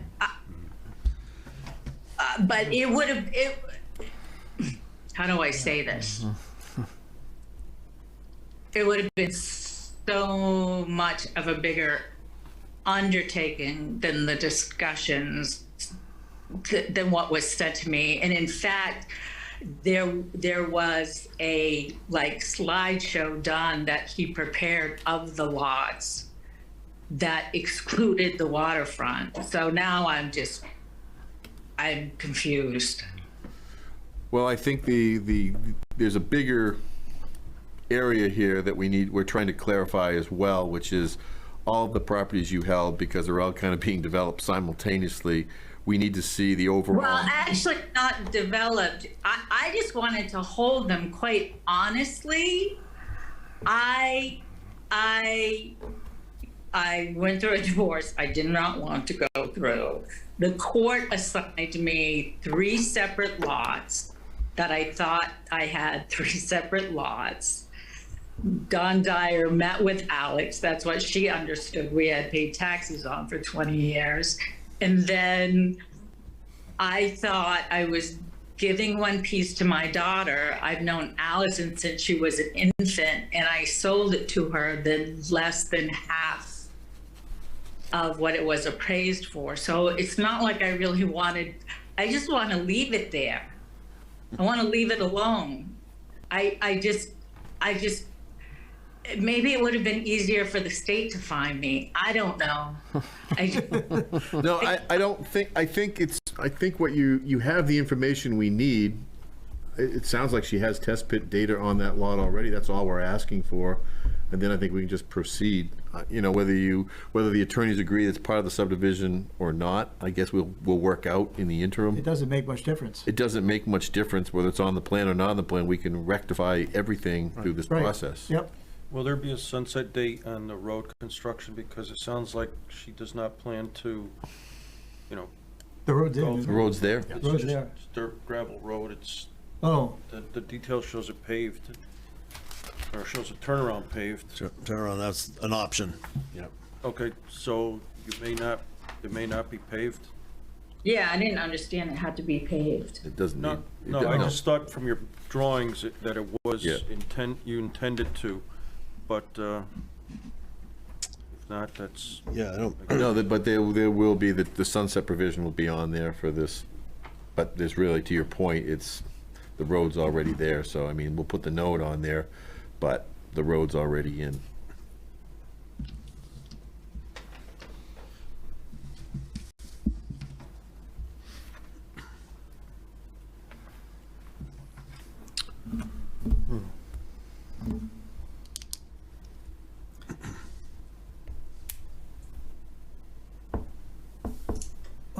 Bill, I had one other question. Is that, well, now if it's not part of the approval, then I guess that's maybe why it wasn't shown.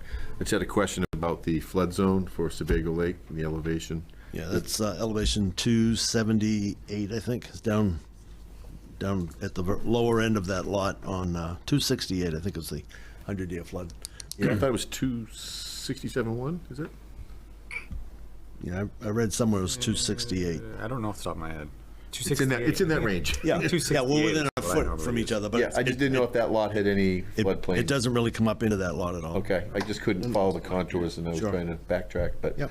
it looked like the lower end of that might be part of that floodplain, I didn't know. Yeah, it's just right along the very, very bottom edge, yeah. So if Lot 2 goes away, Lot 2 becomes Lot 1. well, Lot 2 becomes Lot 1. Yep. The exempt lot becomes Lot 2. Yep. Right? And then Lot 3 stays Lot 3. If Lot 2 goes away, Well, then we're Lot only left with 3 two becomes, lots. Lot 3 becomes Lot 2. But then is it still a subdivision? Yes. But then the Diane Potvin lot would have to be sold together. You couldn't sell those separately. Right, okay, yep. Yep, okay. So, I mean, they could do that, I suppose. Right. I don't see why you would want to. Right. point, Yeah, right. Once I've been through all of this, Yeah. All right, so where are we? that's been very educational. So you need to, did we, I can't remember if we accepted this as a sketch plan last time or not. I would know that. If not, then you need to schedule for a public hearing. Or if you do, it needs to be scheduled for a public, either way, it needs to be scheduled for a public hearing. Yes. Which, Yes. because it's minor, you could go to final at the same time. I don't think I think this is, we just looked at it as sketch plan review last time. Okay.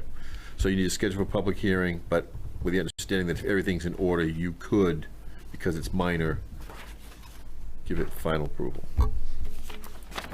That'd be the April meeting.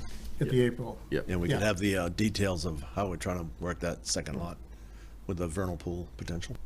Right. Okay, so we do have a couple of things. First, which we probably should have already done, we need to have a vote to accept to deem the application complete. So moved. We should do that first. So Greg has moved the application complete. Is there a second? Second. Second, any discussion? Everybody okay with that? Okay, all those in favor? Okay, so we got to. Aye.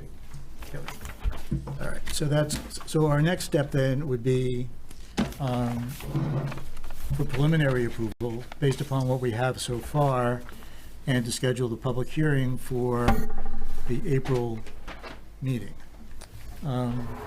Jim, does that sound okay with what we are still waiting?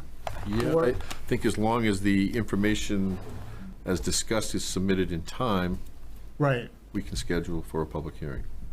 Yeah, it'd be better not to do it twice. You fairly confident you can make be a March deadline for the April meeting, or do you want to? Yes, no, we can make that. You can make that, okay? All right. Is there any other, I didn't mean to close the discussion here. Is there anybody else that has any questions on the application? Okay, so we need a motion to accept, to grant preliminary approval. What are we calling this one? To Tranquil Cove Acres. Is there a motion? So moved. And a second? Second. And Sandy, you catch that? Greg and Ed, in the proper order? Any discussion? All those in favor? Aye. All right, aye. And then a public hearing in April, assuming everything. Sandy, when do you have to send that out? The public hearing? I have to look at a calendar. Give me 1 second. Be mid-March, Something in March, yeah. middle of March. Yeah, let me see. The meeting is April 12th, so I'm grabbing my calendar now. Yep. I needed to know the meeting date to start with.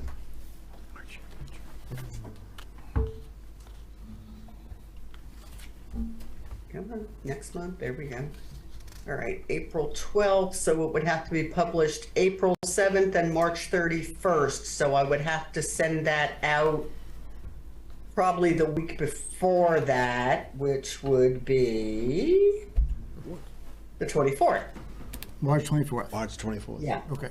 So Bill, if you can't, if things are not happening by March 24th, would you let Sandy know? Sure. And then we'll just push the whole thing to the May. That's plenty of time for us. Mr. Thank you. Chair, I have one question. Yep. That is, where do we do this, Alex, with your conversations with the attorney? Do we still need that overall property plan?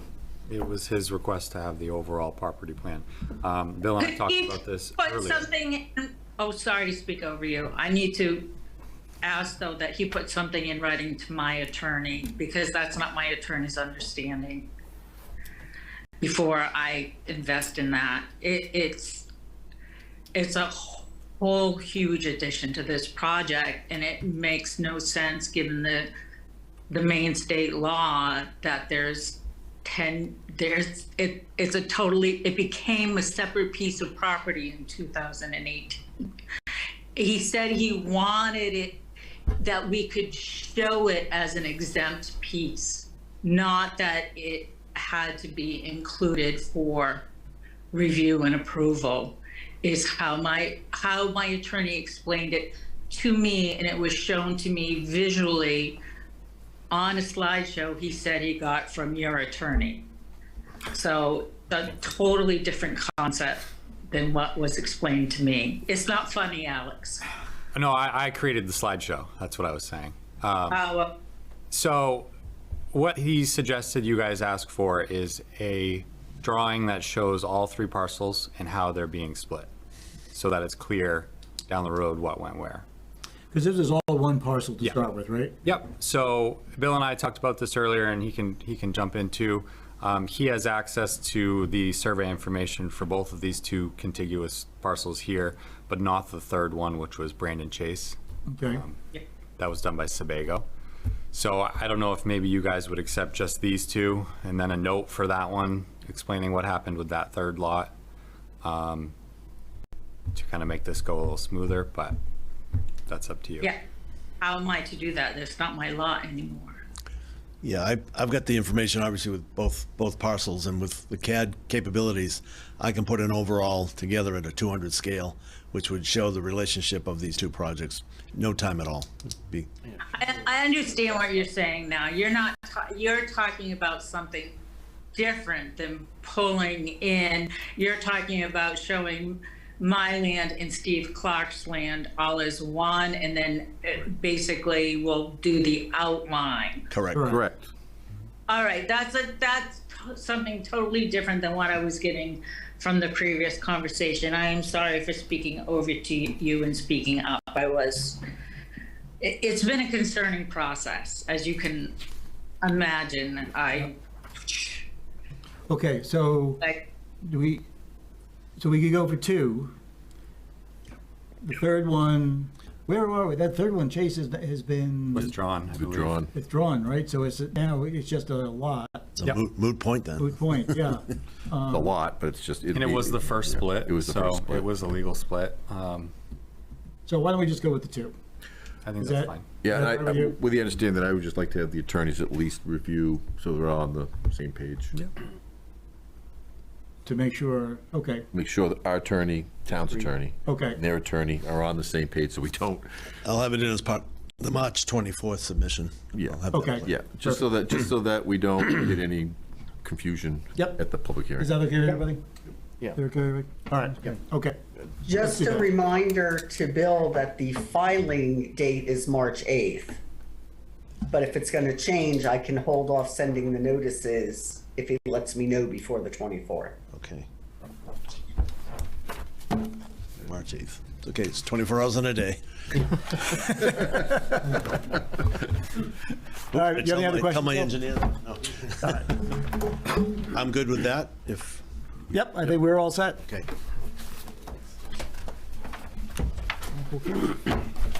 All right, next up is, Next door. next door.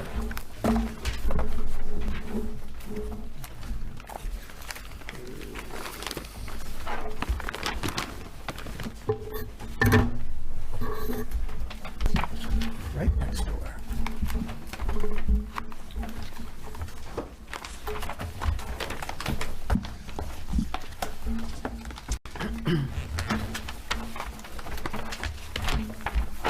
All right, Jim?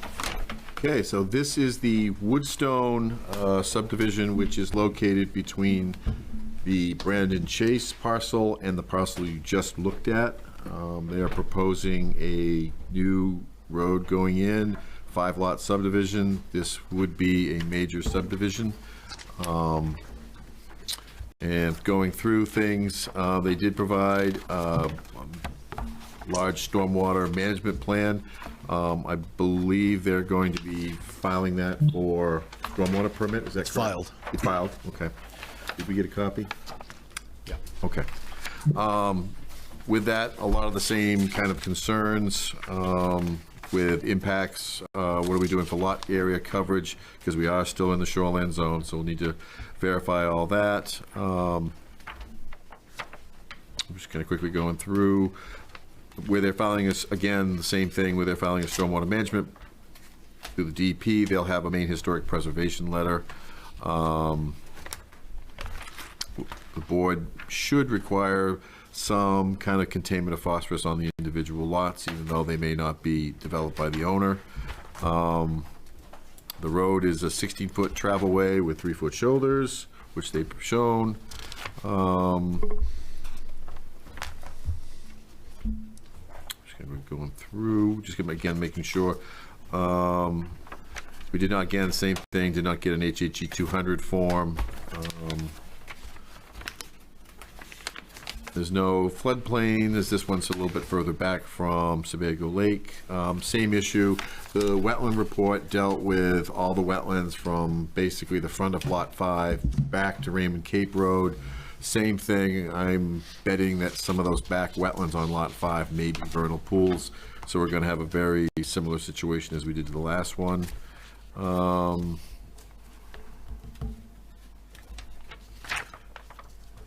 And same thing overall, sunset provision letter. I believe the Gone lot is, that's shown in the front is similar to the other one. It's exempt because it's already. That's actually been, that's taken out of this. Okay. It was split years ago. Okay, so we don't, so that lot, the boundary for this property actually goes around that, correct? Yep. Okay. And so I think with that, we'll just let the application, this will be served by underground power, is that correct? Okay, so we'll just, the only thing with that, Bill, is we'll just need to see where you'll have future transformers, or if you need any easement for transformers or anything like that. It's not in the actual right of way, which I know dealing with CMP is not much fun, but. And there'll have to be a road association with this as well. It's gonna be private. So with that, I can turn it over to the applicant. Okay, Bill. Thank you again, Bill Thompson, BH2M Engineers, Project Manager, and Steve Clark is here tonight also. Just a little history of this piece. Lot 1 was the first division out. Steve sold that to his sister, and she's building a house there.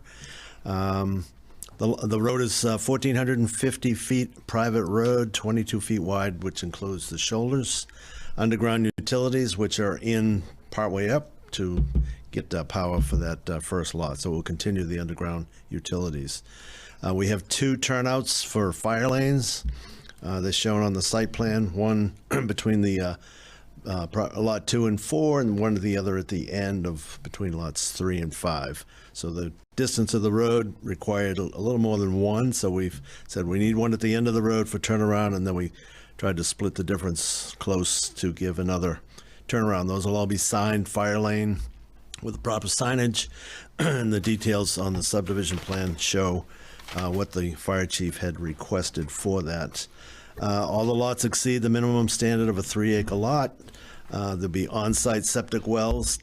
Test pits were not completed at the time of this submission, but they have on the drawing that's up on the board. Again, 2 test pits we completed on each lot.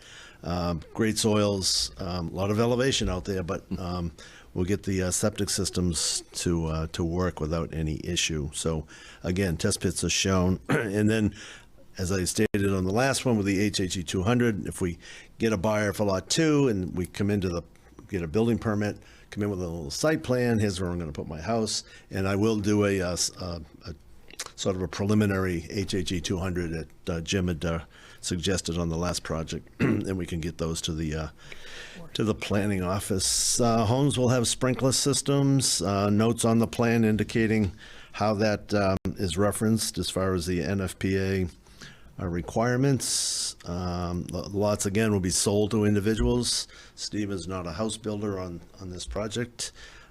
So a buyer will come in and work with the planning office to get or the code office to get a permit as required. This design includes 2 vegetative soil filters. We have one down in the front near Raymond Cape Road, and the other one is halfway up the road. And that all meets the DEP stormwater for quality and quantity.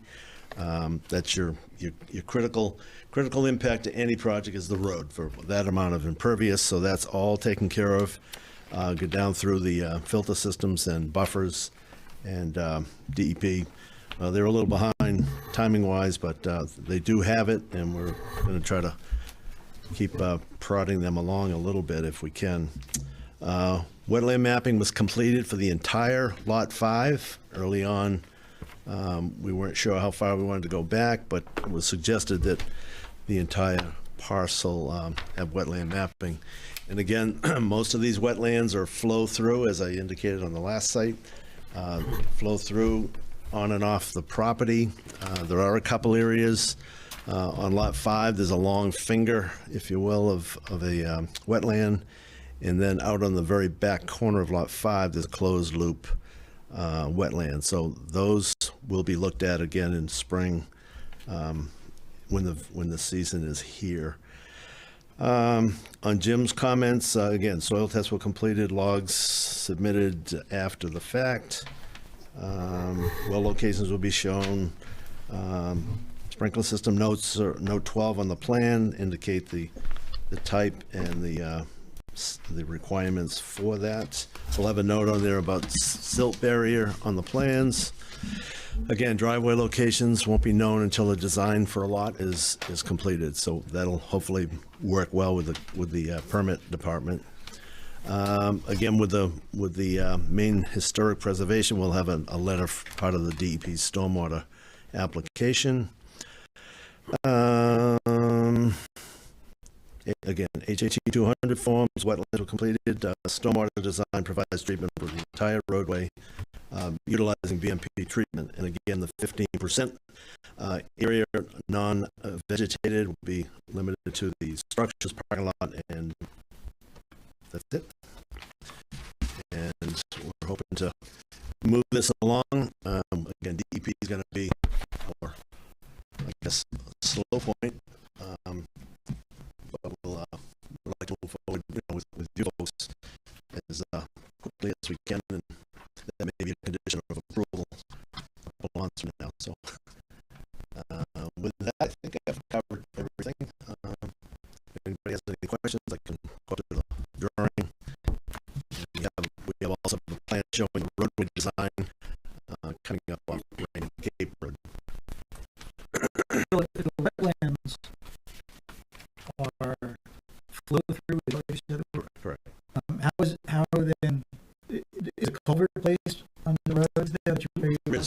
Yep. There'll be a culvert crossing to maintain the hydraulic connection. Where was it? There's one shown as a 36-inch one shown station 750. Should be on sheet 2. The plan profile. See station 750. Oh, okay. Yep. Just before the turnaround. Yeah. The big but you have to now for connectivity purposes. So. Yeah. And I guess on lot 4, is there going to be a building envelope? Yeah. Yeah. Go ahead. It's right at the 3 acres, and the wetland takes up a significant portion. Mm-hmm. You can only build pretty much on, what would that be, the east side? Will be the back easterly corner, if you will. There's 2 test pits up there. Those grades are quite favorable. We've got to take a look again of the deduction, if it applies to this, that was mentioned by Alex. I think it'll be fine. Yeah, if it's just forested, it doesn't matter. Yeah. Okay. It's got to be significant or fresh water over Greater a than large 10 area. acres, so. Yeah. No, I think that we'd be okay with that then. Good. Thank you. The only thing I would have on that one, Bill, is because a lot of that frontage is kind of consumed by that wetland, it might be advantageous just to show where the curb cut would be for the driveway. I mean, it's pretty isolated, it's pretty narrowed down anyway, but, you know, and if that building envelope's going to be back far, just... 4. just make some assumptions for the lot as far as impervious and lot coverage, you know, Okay. as far as what you might have to do for maybe a small side buffer or something. Okay, thanks.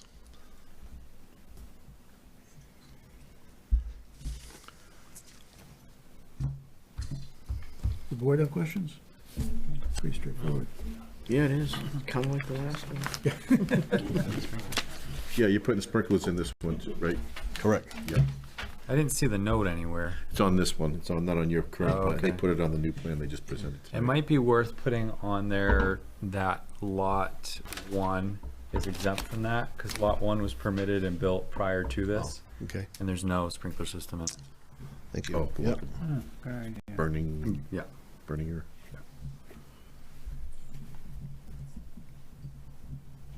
Are you looking for the same timeline, Bill? Well, this is, again, DEP, they haven't even acknowledged that they have, we submitted it in January. Are you going through Portland office or through another office? Yes. Going through Portland? Oh, Yeah. boy. In the kindest of terms, good luck. I think as far as getting this plan tweaked with what we have here, I could make the April meeting on that one also, on this one. On this one? Yeah. But we do need to discuss one more thing. I got a call today from Alex indicating our road design, 10% road grade does not meet the requirements in the shoreline zone. We've been, working on this for a couple months, and the first time we came in, we had a 12% road, and it was determined that you can't do 12. The ordinance has changed, and the online ordinance versus the paper ordinance didn't agree, so we made it 10%, which follows your ordinance as far as road standards. And then it was indicated to me today that that 10% road cannot be done in a shoreline zone. So that really throws a curveball at this point in the review and the design. So I guess I'd like to see what the board would consider for a waiver, or You can meet the 12%, you can't meet the 10%? You meet the 10. 10%, yeah. Shoreline zone is 8, Yeah, there's Which a which limitation is in the weird shoreline because zone. it doesn't, Needs to be added to the street standards so that this doesn't happen again. right. it's not in the standards. It's, you find it isolated somewhere in the shoreline zone. Shoreline zoning ordinance, so. It was never brought up as part of We were this looking at it from subdivision, presentation. didn't even think about it from, Yeah. And to go to 8% is really going to be tough. With And you can meet 10%? Yes. Yes. Yep. Yep. Alex is looking in to see if we can waive. Yeah. I'm not sure if it can be waived. I'm gonna make sure that that's possible from you guys. Because it's in the shoreline zoning ordinance and doesn't include any waiver language like the other ordinance would. So we just gotta make sure. I think if you guys want to discuss it and at least decide if you would be in favor of waiving it, and hopefully I can get an answer back from Phil before the end of the week so that they can. Even if it's a arbitrary shoreline zone that we extended beyond the 250 feet, the state rules still apply? Our ordinance applies to anything that's in shoreland, which would be on the zoning map. So this would be all in shoreland. I know, doesn't make sense sometimes, does it? So I'm assuming that the water runoff is going towards Raymond Cape Road. Is that a safe assumption? Getting picked up in that soil filter. Yeah. Yeah. From the road? Treated, correct. And treated, yeah. Correct. Yeah. So none of it's sheet flowing off into the direct discharge to the lake. Whereabouts on the road, Bill? I guess I could look that up. It's right down at the front of the road. Right at the front, I've got a drainage easement shown on sheet 1. Yeah. And then there's another one at the first turnaround. That's picking up the top part of the road.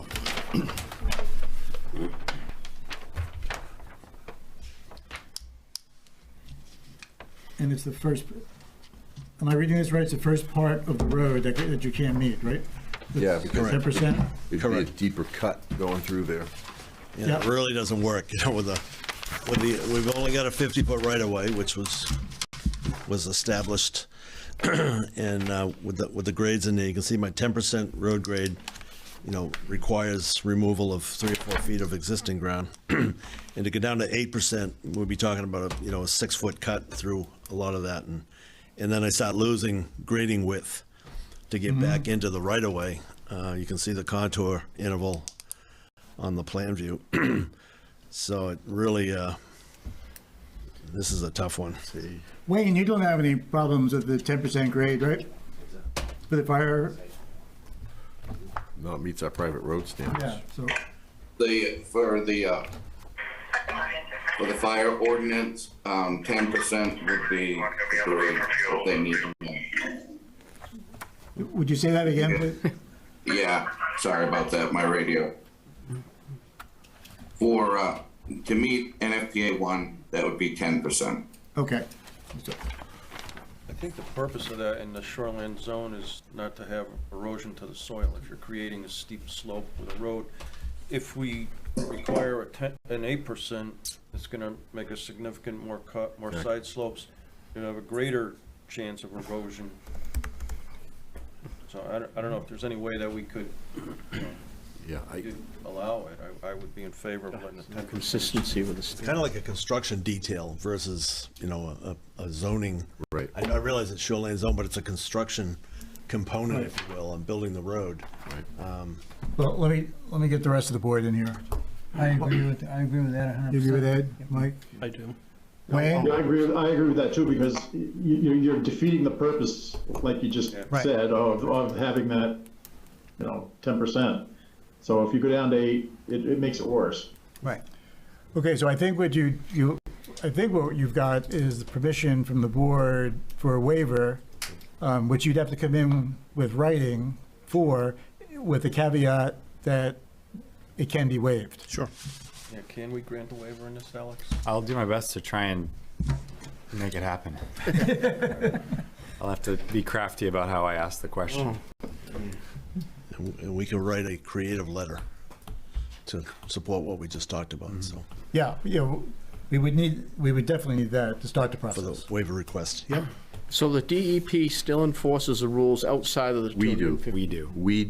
We do. This is our fault. Why can't Our shoreline zone. Why can't we waiver our extended shoreline land? Well, it's the shoreline zoning regulations that have. Why do we even have to go to the DEP and ask them? No, we this don't doesn't have to go through. Yeah, No. yeah. So just the this is stormwater. our fault. Okay. We made this. This rule. is in-house in this stuff. Yes. Yeah. Yeah. Okay. Yep. We've had this 8% in the shoreline zone, which we've never converted to match our other road standards. It may come from Chapter 1000. I'm not sure. I'd have to look. That's the state document that we have to match. Yeah. And they don't let us alter that because we can't be less strict than Chapter 1000. Right. It's kind of weird because we're outside of the 250. That only applies to within 250, but they won't let us say, this applies to 250, this applies to everything else. It's kind of weird the way it. Yeah. But we're Because we're more comfortable with the 10% in the shoreline zoning, correct? What's that? We're comfortable with the 10%. You guys are, yeah. Yeah, I don't know if that's in the DEP's guidelines or not, the 8%. So I don't want to say. Yeah, because you've got two things. You've got our shoreline zoning, and then we have the state model ordinance, which we can't be less restrictive, which 10% would be less restrictive, is what he's saying.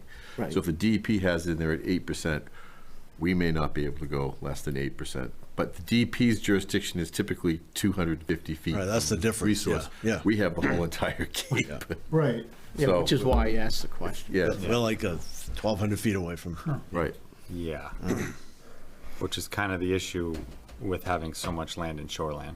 Yeah. Larger shoreland zone. These problems. Interesting. But, I see, okay. So even if we change, we can't change if the DEP has got it 8% for shoreline. Right. Yeah. it's a But problem. what I'm going to try and figure out is if you guys have the ability to waive that. Right. Where it's That'd be the outside easiest the thing. either it's outside the 250 or we just have the right up to change the road Yeah. standard. That's what I'll try Well- for.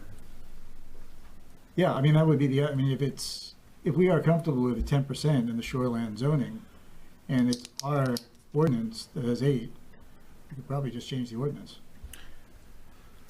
If it's not in the If it's not in the guidelines. DEP. Yes. Right. Because all shoreline zoning ordinance changes have to be approved by the state, even if it's outside of 250. Okay, Yeah. yeah. That's where it gets So us in that's, trouble. okay. All right. Yeah. Yeah, that's, Well, that cleared it up for you, Bill? yeah. Okay. Yeah. Clear as mud. No, I appreciate your understanding, and we'll get the waiver request back. We'll put the notes and the things that Jim and Alex talked about. The waiver request would probably be nice to get I'll quick. get that right off. Yeah, get that first, so Alice can work for it. Work Then with we'll it. meet the March, I believe, 6th or 8th that Sandy talked about, so that she can post and notice these two projects for public hearing and moving them forward. Okay. Yeah, we still need to get those votes. Mr. Chair, Yes. a question for the applicant. Bill, have you done anything regarding the street name and addresses with the E911 coordinator for your plan? I haven't seen what came in today. Not yet. The name, I believe, was approved for the road, and then I'll submit this to the E11 now that we know the lot numbers and let them assign the address for your benefit, yeah. Okay, and you understand that to add those to your plan that you bring Right for on, final? right on the final plan, correct. Yep. Yeah. Great, Yeah. thanks. No, thank you. Okay, same drill. We need to vote for deeming the application complete. So moved. Second. Moved by Greg, second by Mike. All those in favor? All right, application complete. And now, we're missing a lot, and actually, Bill, it's the other thing I want to tell you is, we have not been, and I don't see us changing, giving approval to projects without, with the DEP approval being contingent upon. You don't? We do not. Okay. So if we can proceed along with the April, but we would not be, we're going to be bringing you back in May if you don't have DEP permit. DEP permitting in. Okay. So if you could kind of put that into the, Yeah, because you're going to have a preliminary first, anyway, for this one, it's major. right, And you'd have to come back in. You'd have to come June back. or May or June with, so he's got till June probably before we'd need to see the final. Right. Final. yep. Can you Okay. see these maps anywhere online? Yep. Panoramic? Those that Are the maps? Here, Should be online. It's- Oh, okay. I live down the road, I'm interested in what's going on. Somebody clear cut a lot of property.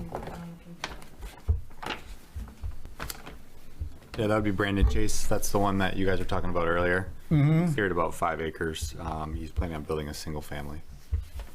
So that is permitted. He can clear 10,000 square feet or 25% of the lot area. Single acre. And it's like 26 acre lot, I think, so we can clear quite a bit. Oh, okay, so the 13 houses aren't. No. No, he's pulled that application. Yeah, these are gonna be 1,000 feet back on the other side of the hill, so you'll never see the All right. We're good? Great. Thanks for your time. You're welcome.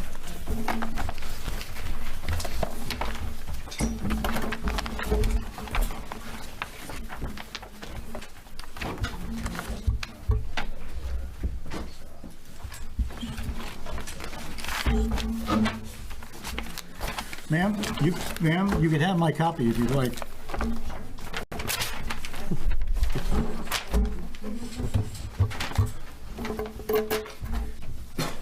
You're welcome.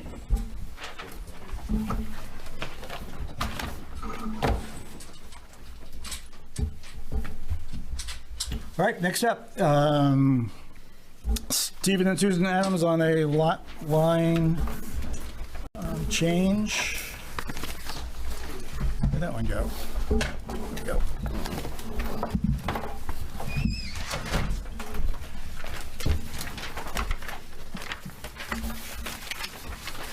This one's pretty straightforward, I think, Mr. Chair. It's just basically a swap of property between two lot owners on Granite Wood subdivision.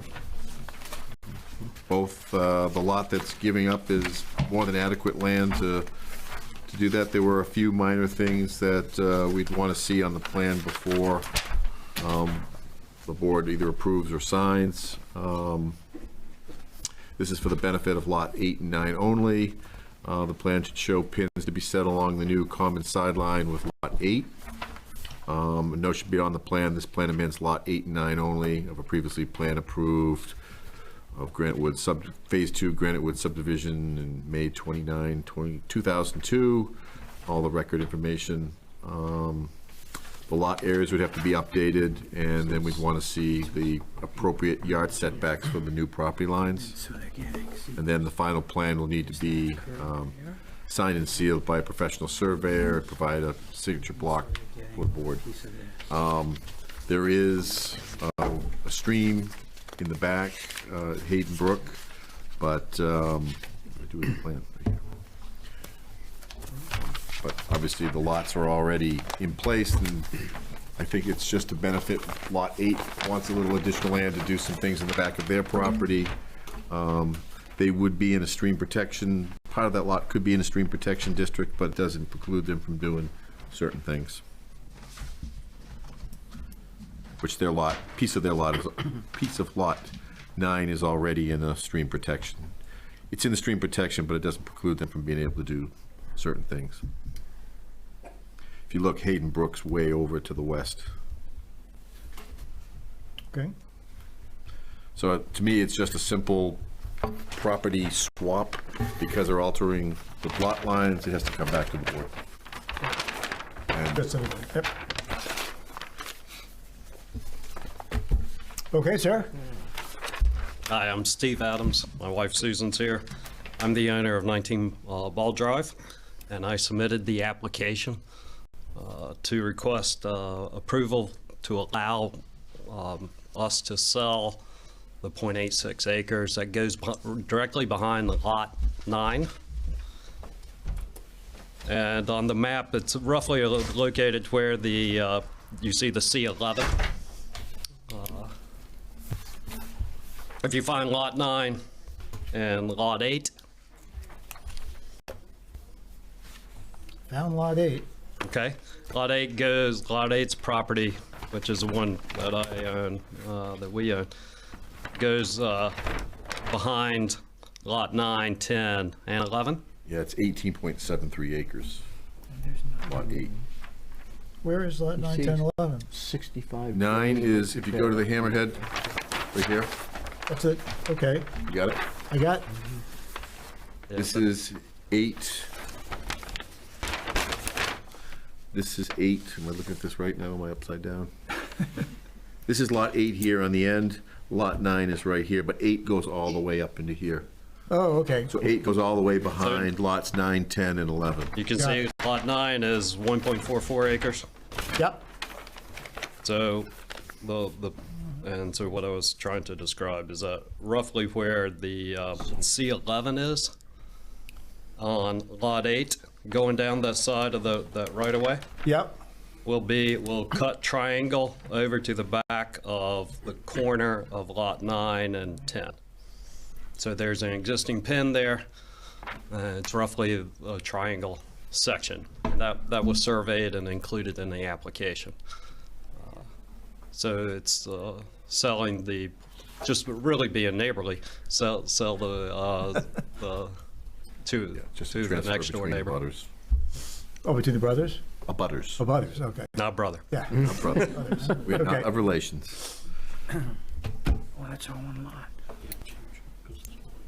Okay, so, And so we had George Sawyer did the survey, and as I noted in the filing letter, that if we had approval to actually consummate the sale, I've already contacted George, he would prepare the new subdivision map. Right. But I assume that we actually have to have the sale occur so that we can Or just write a right to it. the right, Yeah. normally. Yeah, right title or interest. Yes. Could be interest. Right. I didn't follow that. Can you just What's that? I didn't follow what you said. To show proof for a subdivision, you either have to have right, which would be ownership, title ownership, or interest, a letter saying that there's interest in the property for both parties to do the transaction. Okay. So that's all we would need in this case. So you don't necessarily have to execute it, but there has to be an agreement between the two parties they're willing to play ball, basically. Okay. Okay, and there are a couple other things, weren't there, outstanding? Or besides just the plot? Yeah, I think I went through everything. Maybe, I hope I didn't miss anything. Was I thinking something else?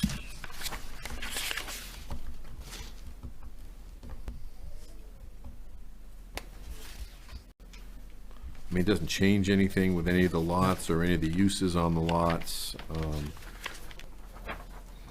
The lots are already served by homes and wells, the septic system, so it's all just lot lines at this point.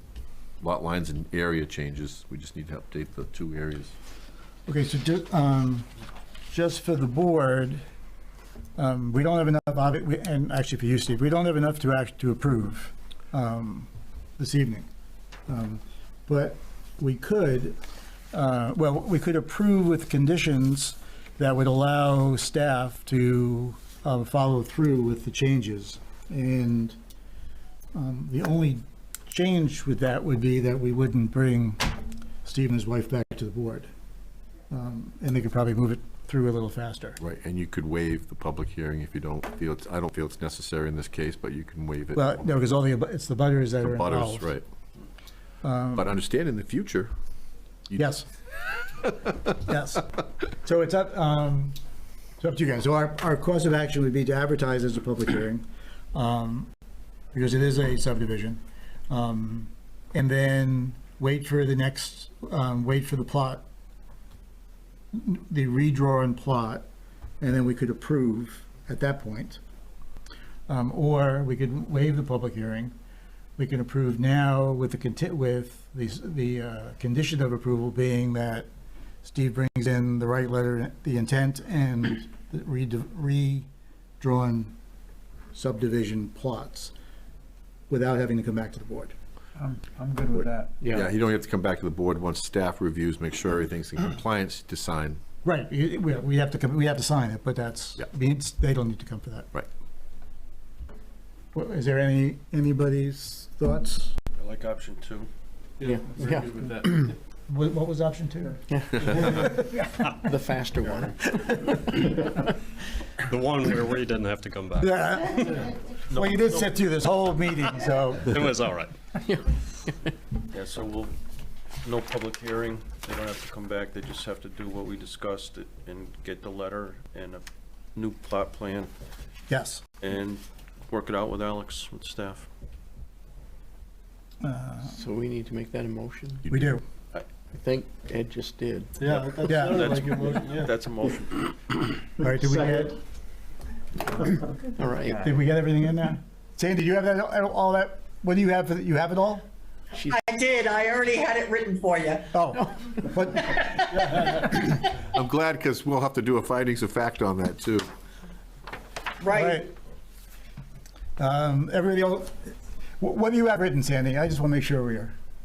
Okay, I have it that Greg moved to waive the public hearing and grant approval of the amendment with the conditions to submit and I haven't written that part yet, but it's up there, the survey and the letter of intent. Okay. It's Ed. It was Ed. It's Ed. Ed, not Ed, Ed. sorry. It's contagious. Sounded alike. All the time, 2 of us. All right, so which one of you seconded that? It looks a lot. You just switch. Kevin, thank you, Kevin. Just switch them out. Well, I got 2. Do you want that compliant to the items I brought up in my memo as well? Yes, that's what I was. Okay. Just be We clear. have to vote, right? Yep. Yes, we have to vote. After discussion, which, But we do, that was the other thing, though, is what I was asking for that is in there, that was in your memo, Okay. which we should put into the motion so Steve knows. Yep, it should be the items I've listed in my memo, 1 through 5. Got it. Okay, Part of my technical review, 1 through 5. all right. Friendly amendment? Friendly amendment accepted? Yes. Accepted? yeah. All those in favor? Aye. All right, I pass, you're all set. All right, great. Thank you.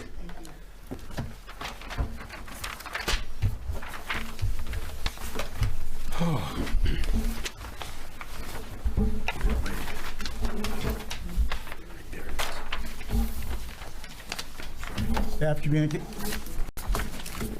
Just double checking that this letter got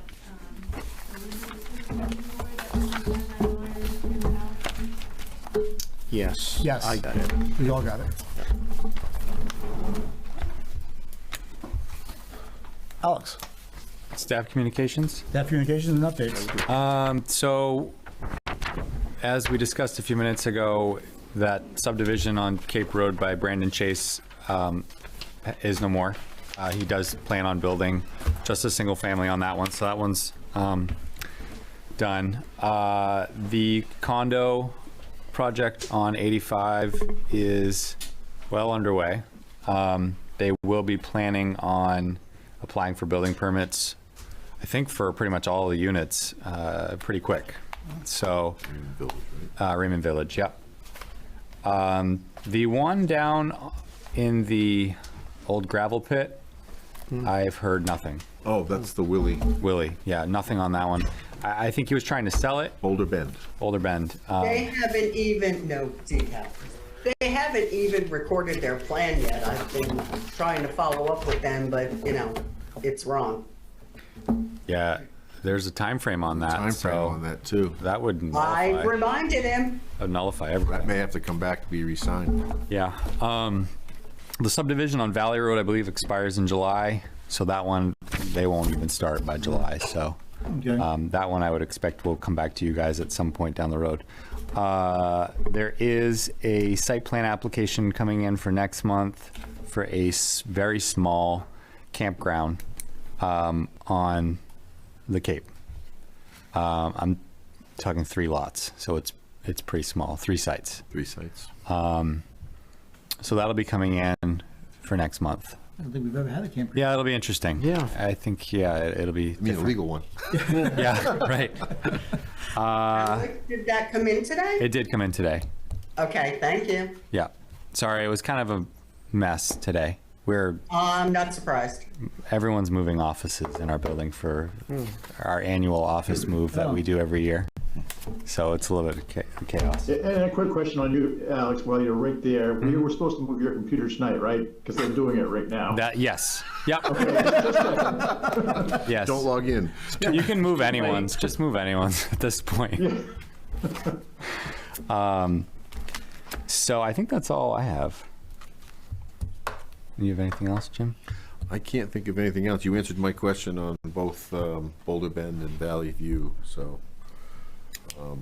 Yeah, there is a statute, and I think it's 45 or 60 days from the time of approval. Those have to be recorded. From the time we sign it? Correct. Really? I didn't realize the time. Yeah, there's a time that's a town or state statute for that, so. Yeah. I will regret saying it, but it's been very slow. It's probably been the slowest winter that I can remember since probably 2016 or 17. And the Chase subdivision is gone. It's just now going to be a single family lot. Yeah, yeah. I haven't actually issued a building permit for a new single family in 2 months or more. Wow. Which isn't, I don't know if that's ever happened. Mm-hmm. Yeah. So single family has. It's down. really the interest really rates slow. kind of. Yeah. But outside of Raymond, we're seeing a lot of multifamily. But I mean, we'll be issuing 25 or 13 building permits for this condo project. So that's gonna probably keep us going this summer. Mm-hmm. And I expect it'll pick up with some seasonal stuff, but. Did they make the water tap yet? No, they're getting ready to do that March 1st. Yeah, 'cause they got to pave, so they got to. Yeah, I think March 1st, he said. And that's been inspected by Chris Baldwin. Chris Baldwin from Cumberland County, so there's been eyes on that because there was, as you remember, there was a lot of eyes surrounding that. So. And the marina seems to have started back up again. Yeah. Yeah, and the marina will be. Will that be on the next? Yeah, I believe so, right? I think so. I think that's what Rob told me. Okay. So when the marina comes back, just so we all know, when we're looking at it, one of the things we'll need to determine is whether or not that the redone plan is a major revision. And I don't think there's any criteria for that, is there, Jim, or Alex? Whether or not it's a major revision? I think there may be. I'll have to look at that up. Okay. Yeah, I think there may be some language for that. That might be in subdivision. I think it's just subdivision. So the impact to us would be if it's in fact a major revision, then everything starts over. Right, you're going to determine where you want to pick up the roof. Right.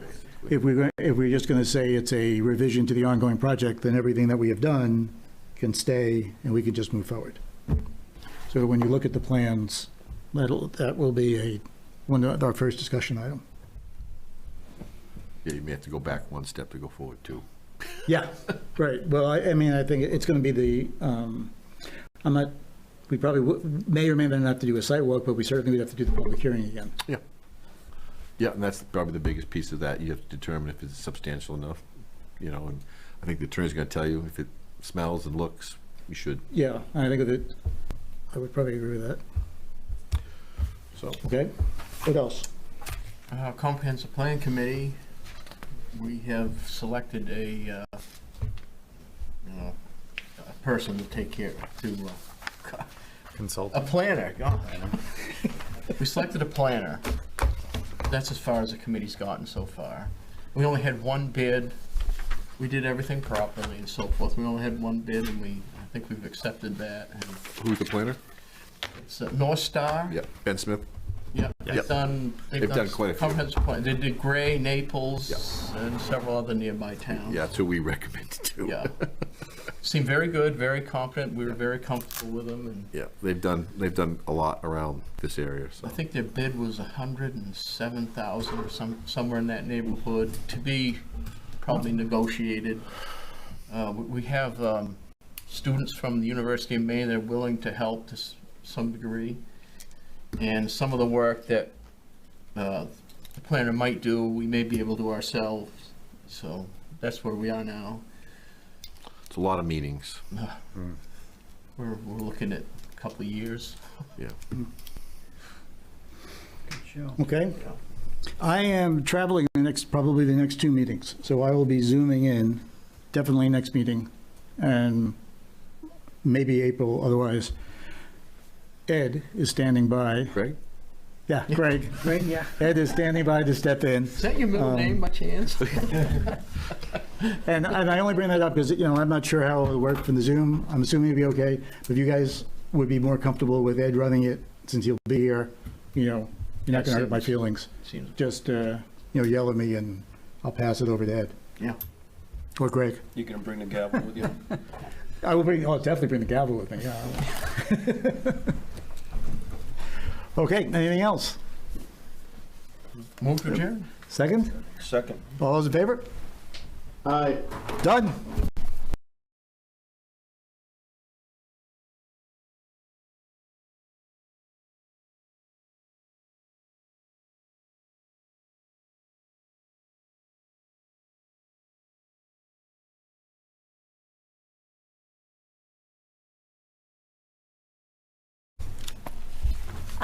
Good evening and welcome to the March 1st Comprehensive Plan Committee meeting. Our first order of business is going to be to approve the minutes from our previous meeting. I just have one comment regarding that. I did find a smiley face in there, which I thought was interesting. I'd like to keep it, so if anybody else noticed that, I'm in favor of keeping the minutes as is. But I'd be looking for a motion to. So move. Second. Move to approve. Oh, move to approve. And the second? And all in favor? All right, and I cannot see Brad or Frank. So I don't know if they raised their hands. Brad's hand is up. But I can't see Frank. Okay, well, that passes. There he is. I wonder if there's a way that we could see the other members of the committee, because I won't know if they're raising their hands right now. So that's something that. Graham, can you change the view so that on the TV screen they see all four of us? Yeah, I only see you, Sue, so it's. Thank you. Which is spectacular right now. It is spectacular. It's a very nice sunset wherever you're at. Richmond, huh?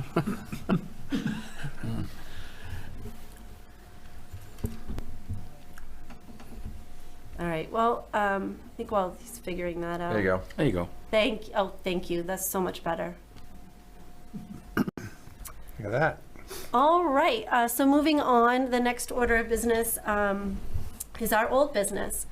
And I have an update on the comprehensive plan logo that we've been working on. I did hear back from Time for Printing. Their estimate for those, if we recall, I know it's been a while, for the drawn logo and then to add coloring and lettering was anywhere from $200 to $750. Now, it's something I can't show you what that would look like because that would be their work. But I don't know if we'd like to discuss if that's something that we'd be willing to have them do. And I guess the decision is, do we like that idea better as a whole over the other logos?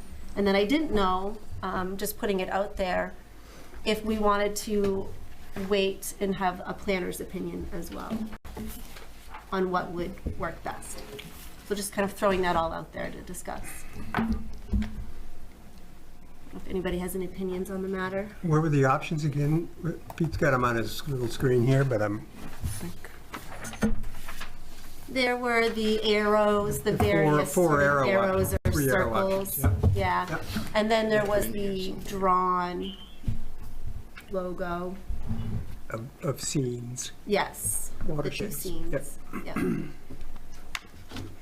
The $200 to $750 would include a vector file. So for those who may not know, that's important when you're scaling on different items so that it comes out correctly. So if you're making it really big or really small, it's important to have that vector file.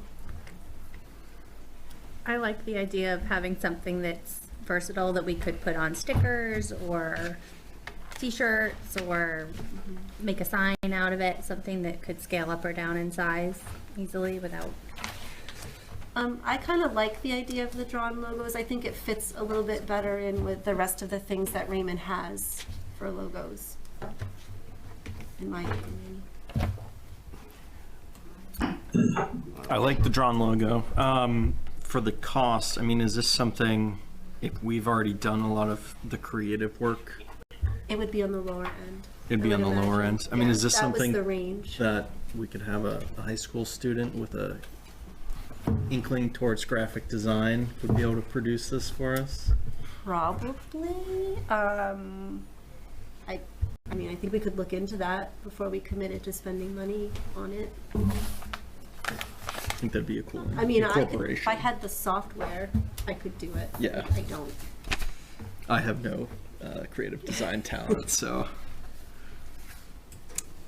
What about a combo of I'm looking at the kind of beige brown circle, Raymond tomorrow, without the arrow, and then one of the scenes below it as a double punch, kind of a little more interesting. Having the imagery of Raymond's landscape, I think, is important, but then having the formality of the symbol together seems like might be a good combo. No, that's something I think that I could, if we could find someone to do it for us, you know, That at would no probably cost. push it to the $900 end of the But range. but we could also ask Time for Printing to incorporate the two as well.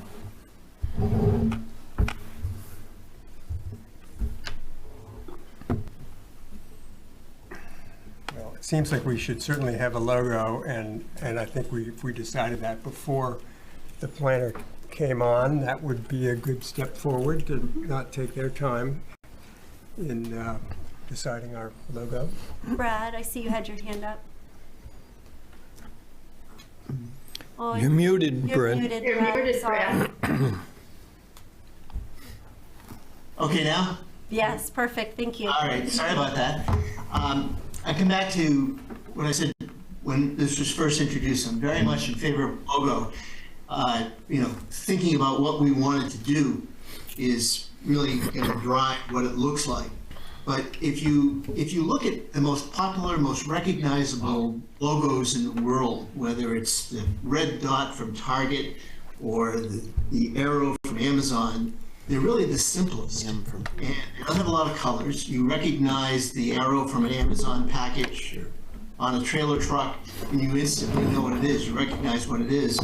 I would just kind of favor simpler rather than more complex, one color rather than multiple colors. But I'm just throwing that out, something that's easy to recognize. Even if it doesn't say everything on it, if we get it around the community enough, people will see it and they'll be, what's that? What is it? And, you know, there's something to be said about generating a little, what is that? Mm-hmm. That's a good point. That's what I'll add on this topic.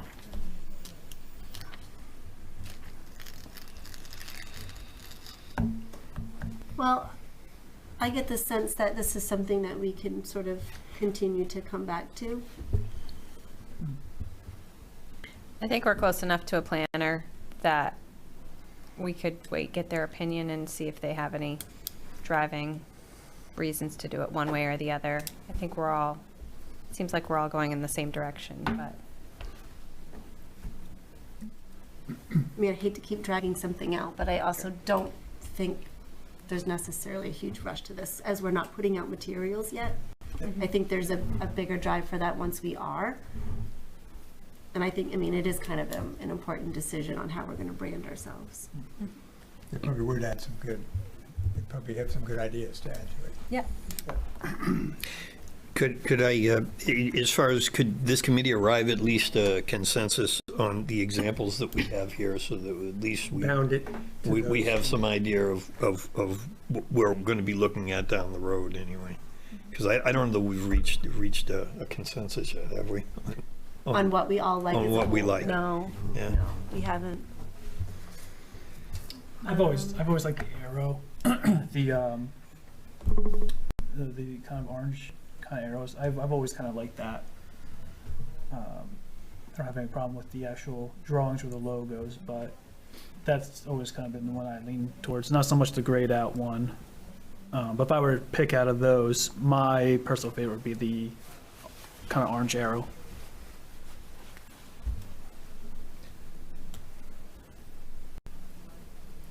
I kind of like the circle one. That's just simple, easy to read. Raymond tomorrow on there. Raymond. But I like the idea too of having something that specifically like says Raymond. So if it were something like a fish or a lake or something along those lines that would kind of represent our town and what we're known for, maybe. Maybe we could have a fish that looks like an arrow. There we go. There's some progress. A pointing fish. If we don't want to devote too much more time to this, I could make a recommendation that what we do is look at this, and for the next meeting, maybe come in with a preference and just tally it up, and that way we could get at least that portion done. Yep. That's unreasonable. Yeah, I think that is reasonable to give us each a chance to review them again. Sure. And come prepared for a vote. Okay. Yeah. We may need ranked choice voting to come to a decision. All right. Okay. So moving on. It looks like the next thing I have is development of a short video and creating an action plan behind that. As we all know, part of the proposal from North Star does include video creation, so I guess the discussion needs to be, do we wish to do something on our own in addition to, or have North Star help us with this?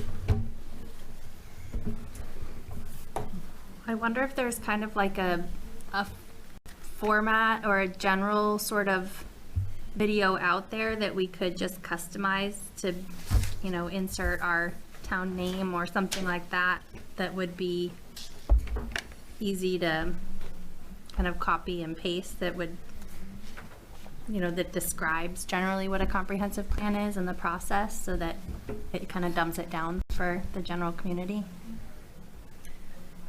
Did North Star create Gray's video? Fairly positive that they did. So we could either take the stance that we'd like to utilize something similar to what they've already created, or tweak it to our desire, or do something new. It seems like those are the options we're talking about. And I'm happy to, we don't need to reinvent the wheel. I don't know too many other Raymond residents looking at the Gray Comprehensive Plan Committee's website. So if there's something that we could utilize there, I think that would be a fine and appropriate way to approach it. It is definitely common practice for municipalities to use what everybody else has created. That wouldn't be out of the norm. Sean? Maybe what we can do is a little combination of both. If we do like a teaser, like a 30-second, something that's good for kind of like a reel, like Facebook or Instagram or that kind of thing. Just 30-second teaser, and then help us with either we borrow Gray's or create another one.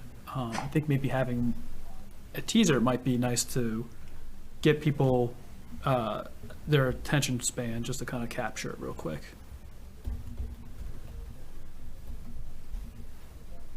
Do we have contacts to any like local videographers or somebody that can do drone type stuff that we could maybe get some clips and images of the town that we could, you know, maybe insert? Yeah, I try to film as much as I can. I would have to go back to my database and see what I have for all seasons, because a lot of times I can just have Sebago Lake in the summer, which is great, but it doesn't really capture all 4 seasons. So I have to kind of go back and see what I have on file. Okay, or maybe the town even has stock photos about, you know, events that happen in the town, or... I mean, I think it's very doable, because 30 seconds, you have clips, you know, short clips with a voiceover. Very doable, something like that. Peter?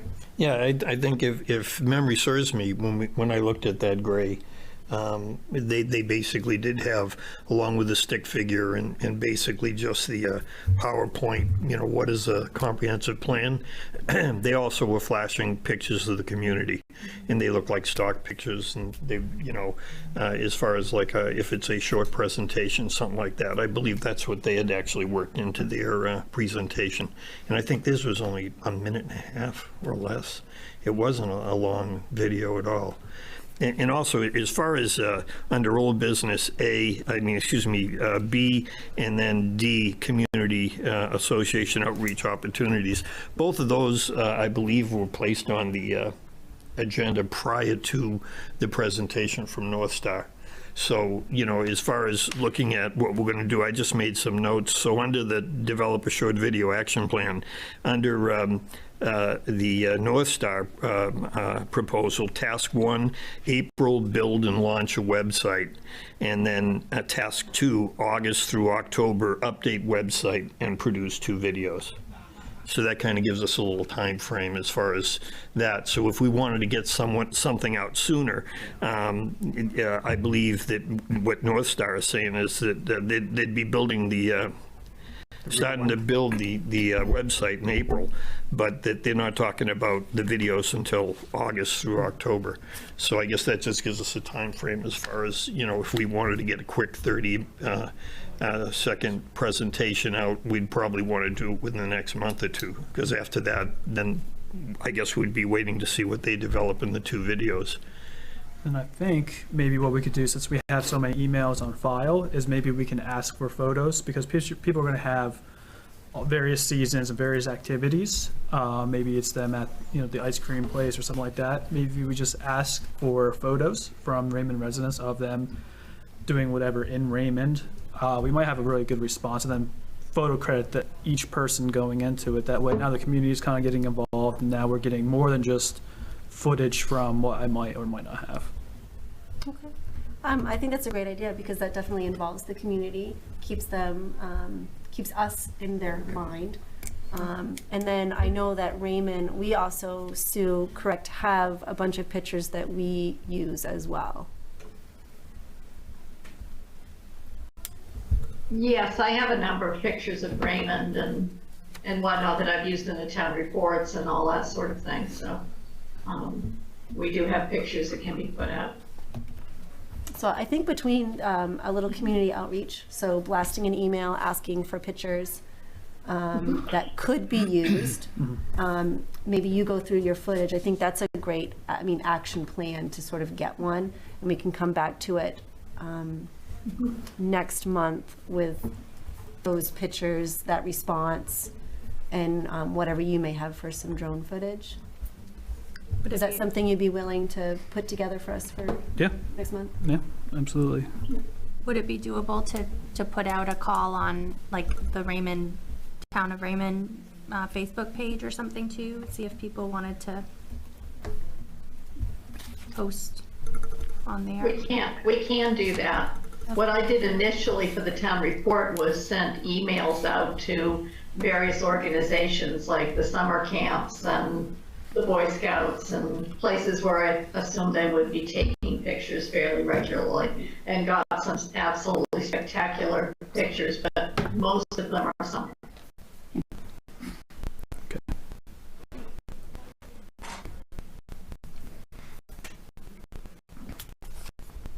Do you have any further discussion on this?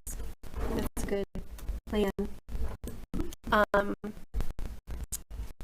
I am willing to craft an email to send to Sue asking for those pictures for the people on our listserv.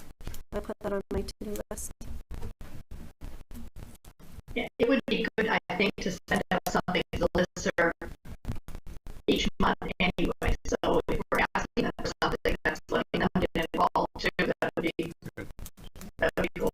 Is this the first email that we're sending out to the list, or? It'll be the second.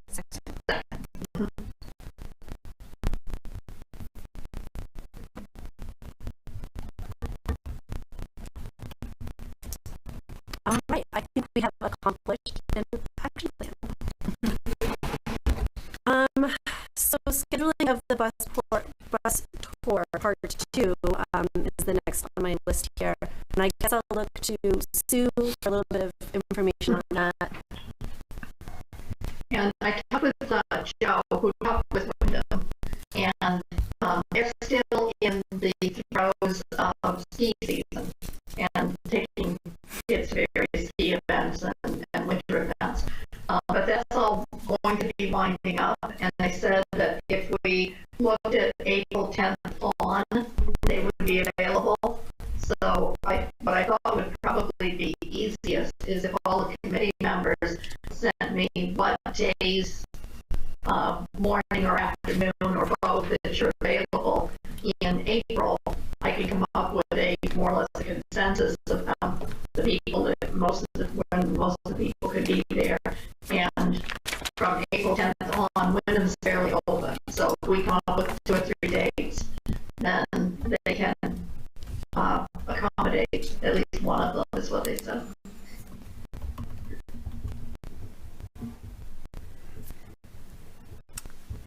Does anybody know which week in April is the vacation week? Is it the 17th to 21st?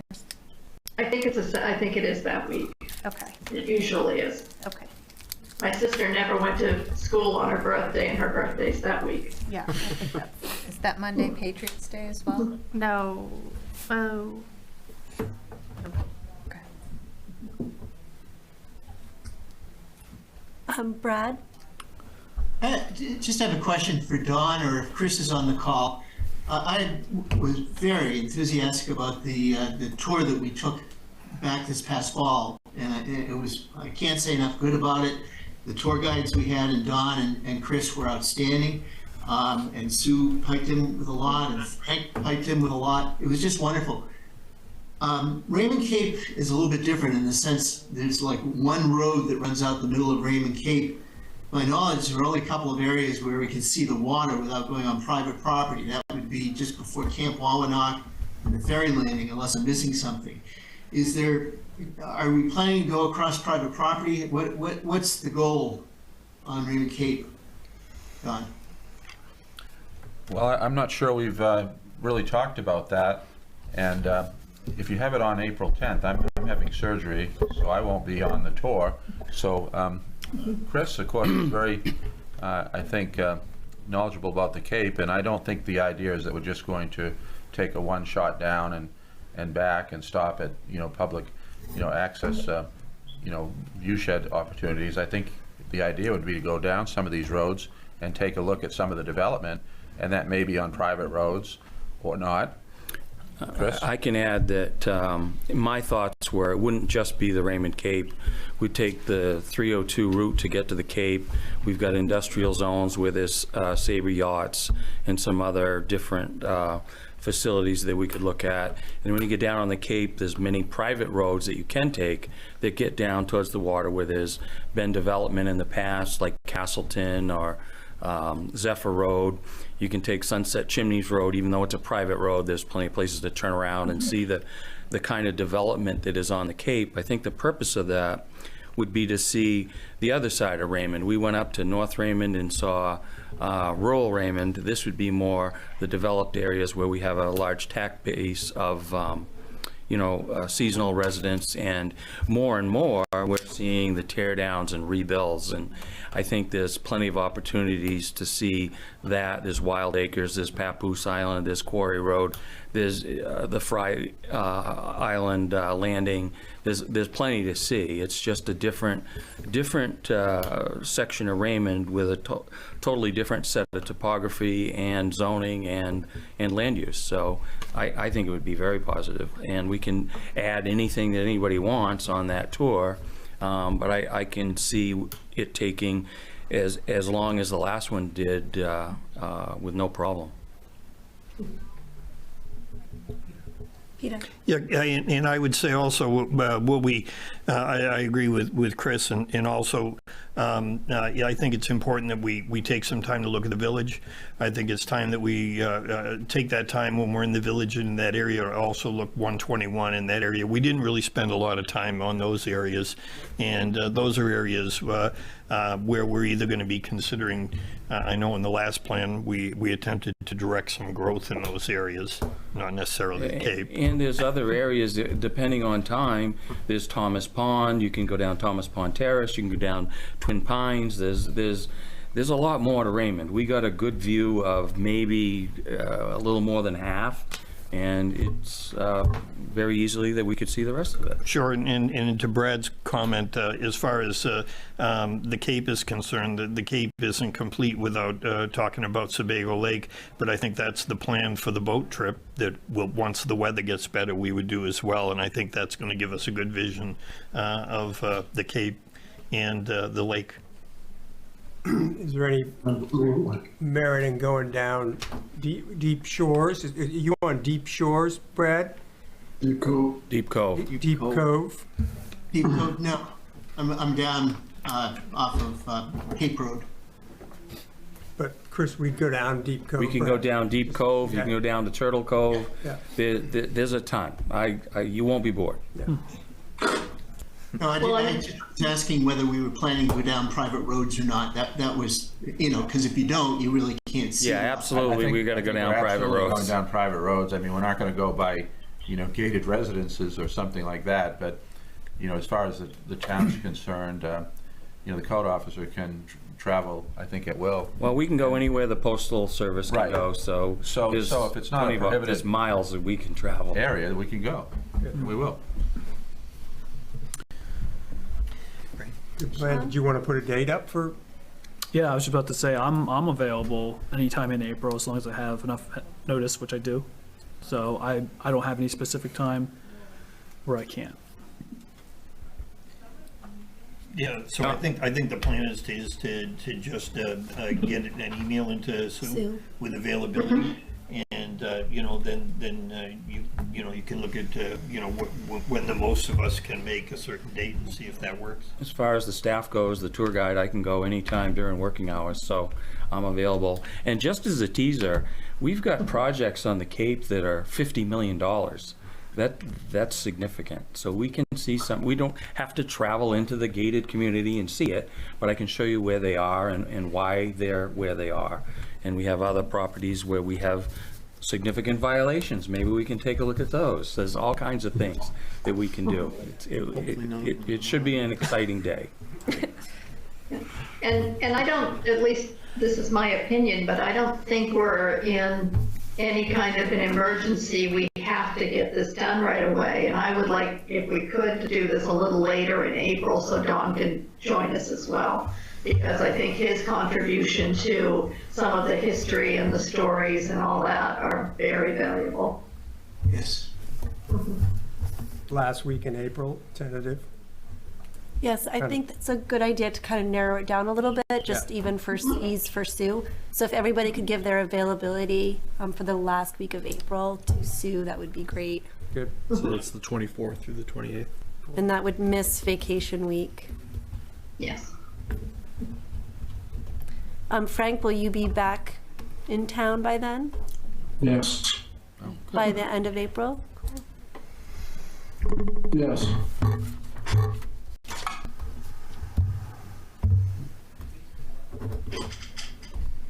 All right, we have a second action plan. All right, moving along, I have community outreach opportunities, and I just wanted to begin by telling everyone that I did reach out to the middle school, but I have not received a response yet. That doesn't necessarily concern me because I think that they have layers that they need to go through first. They can't just say, yeah, sure, come to our school and say something, or we'll incorporate this. I think that they have to sort of go through a process. But I will reach out again and see if I can get any sort of response on that. I like your idea. So that's another opportunity that we will be doing, is increasing our participation by asking for photos. So there's another item, and I didn't know if anybody else has something that they would like or have thought of any ideas. You can use the monthly Roadrunner and have a little block in the Roadrunner. It would have to be something that would, I think, catch people's attention. It would have to be, brief, but you might talk about the progress, or you might pose a question, or provide some information. I'd make available a space in the Roadrunner each month as we go forward.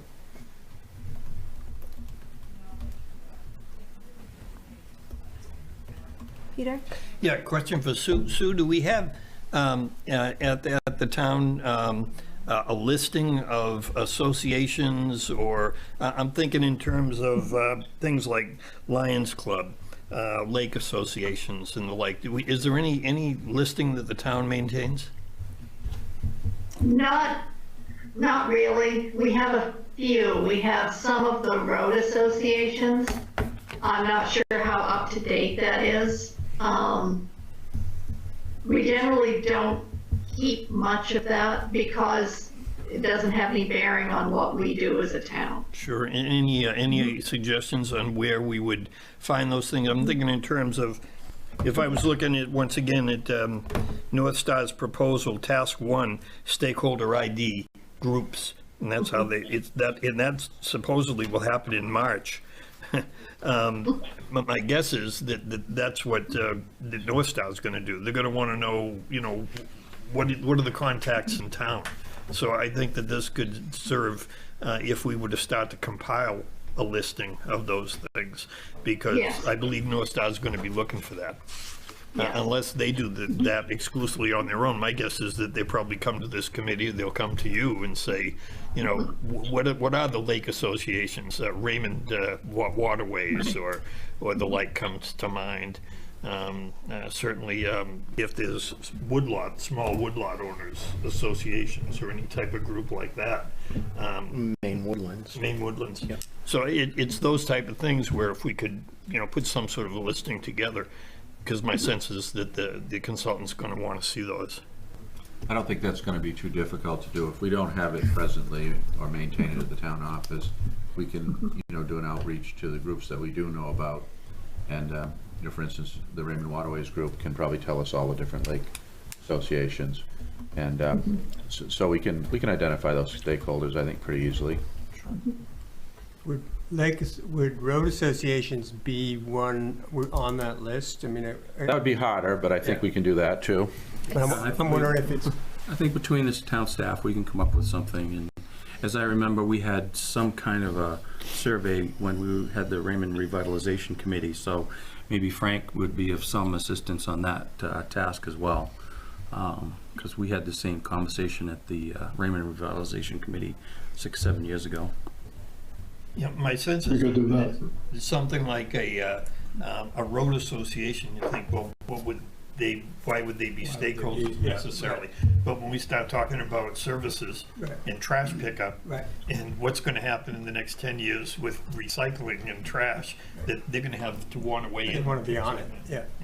I think a big question that I would have about stakeholders is, a significant percentage of our tax-paying population are people who are not full-time residents. Is there going to be an opportunity for those people? That will be a question that, I'll get.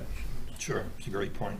And, in the past, we've sort of taken a narrow view on stuff like that, but I don't know if that's the right approach. I think that, they play a significant role in the, economic vitality of the community, and to know what's important, what would work and doesn't work in terms of attracting people, let's say, who have those, established residences to come and, maybe work remotely, live here, and contribute more so than they already do. So if that were a goal, then I think engaging people who are seasonal people would be important. I agree. And doing that through notices out with the tax bill, we decided wasn't a good approach necessarily. Well, I didn't say it wasn't it's an approach. We could talk about it, but we have to be careful about that. You don't want to dilute what we're really doing there. Yeah. We have people who say, "Oh, I didn't get a tax bill," or I got something from the comp plan. I didn't see the tax bill. Didn't pay my taxes. Brad, did you have your hand up? Yeah, that's actually one of my specialties. I've been through a lot of these plans, and identifying stakeholders is really and truly one of my specialties. And I'd love to work, Peter, with you, maybe Frank, some of the people, different parts of the community who've been around. And as long as we could get direct access to town staff, which you could do, Peter, I think we could identify the stakeholders pretty easily. As far as the Roadrunner, because I think that is a good idea, that we are starting to sort of put things out there on a regular basis. Is there something that we would like to envision that we're telling people on a monthly basis? Is that something, how would we want that to look? How do we want to format that? What do we want to tell them? I think consistency for the first bit of it is getting people used to seeing the name and everything. So I think for the first couple of months, it's just the same message. And then as we kind of grow, maybe each month, switch it up so it becomes different. But I think for the first maybe 3 to 6 months, it's just the same consistent message for starters. Should maybe we start with something like, what is a comprehensive plan? Like really the basics. Or like that. do you know that Raymond is doing an update to the comprehensive plan? Here's what a comprehensive plan is. I think we'll get a lot of guidance from the planner. Notes on that. It'd be helpful to have for the paper, have a 2 or 3 bullet, non-exhaustive. Next up on the agenda, next 3 months, here's what we hope to do. Right. And hopefully those would migrate towards progress. And give them a summary of what we have done, What we've and what done. we're looking forward to doing. Real brief.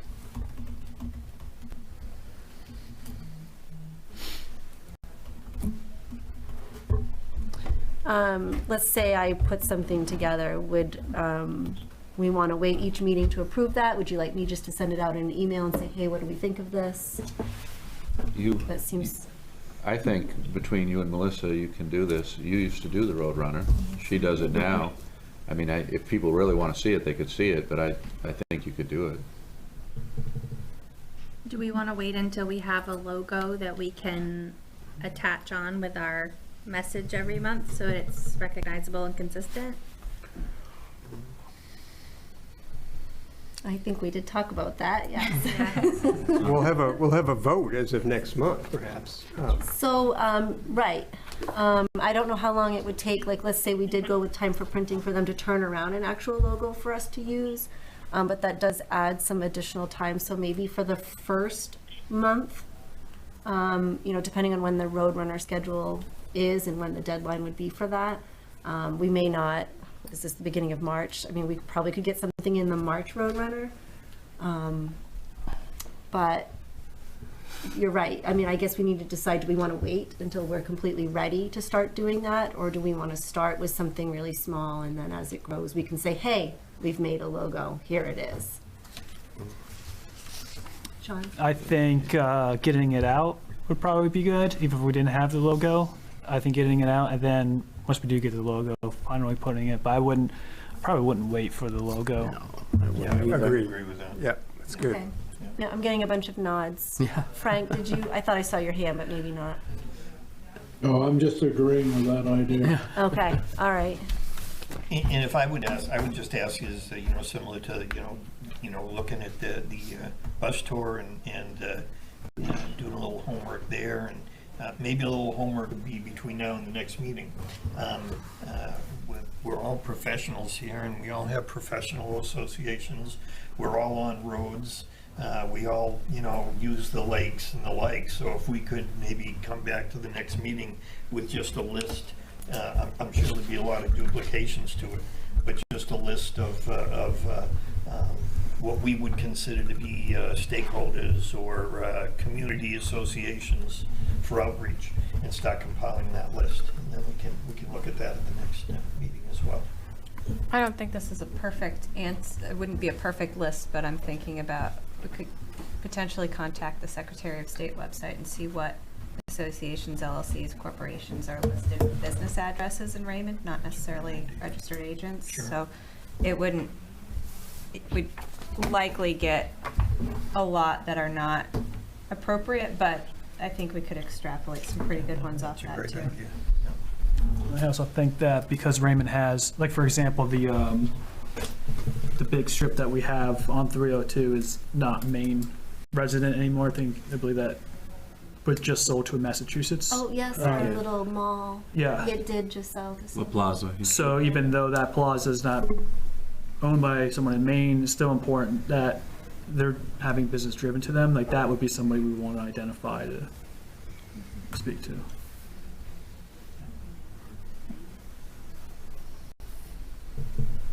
Okay. Yeah, the first Roadrunner publication could invite anybody as stakeholders, groups, or organizations that could be part of the first Roadrunner message. Yeah, please let us know who you are. Yeah.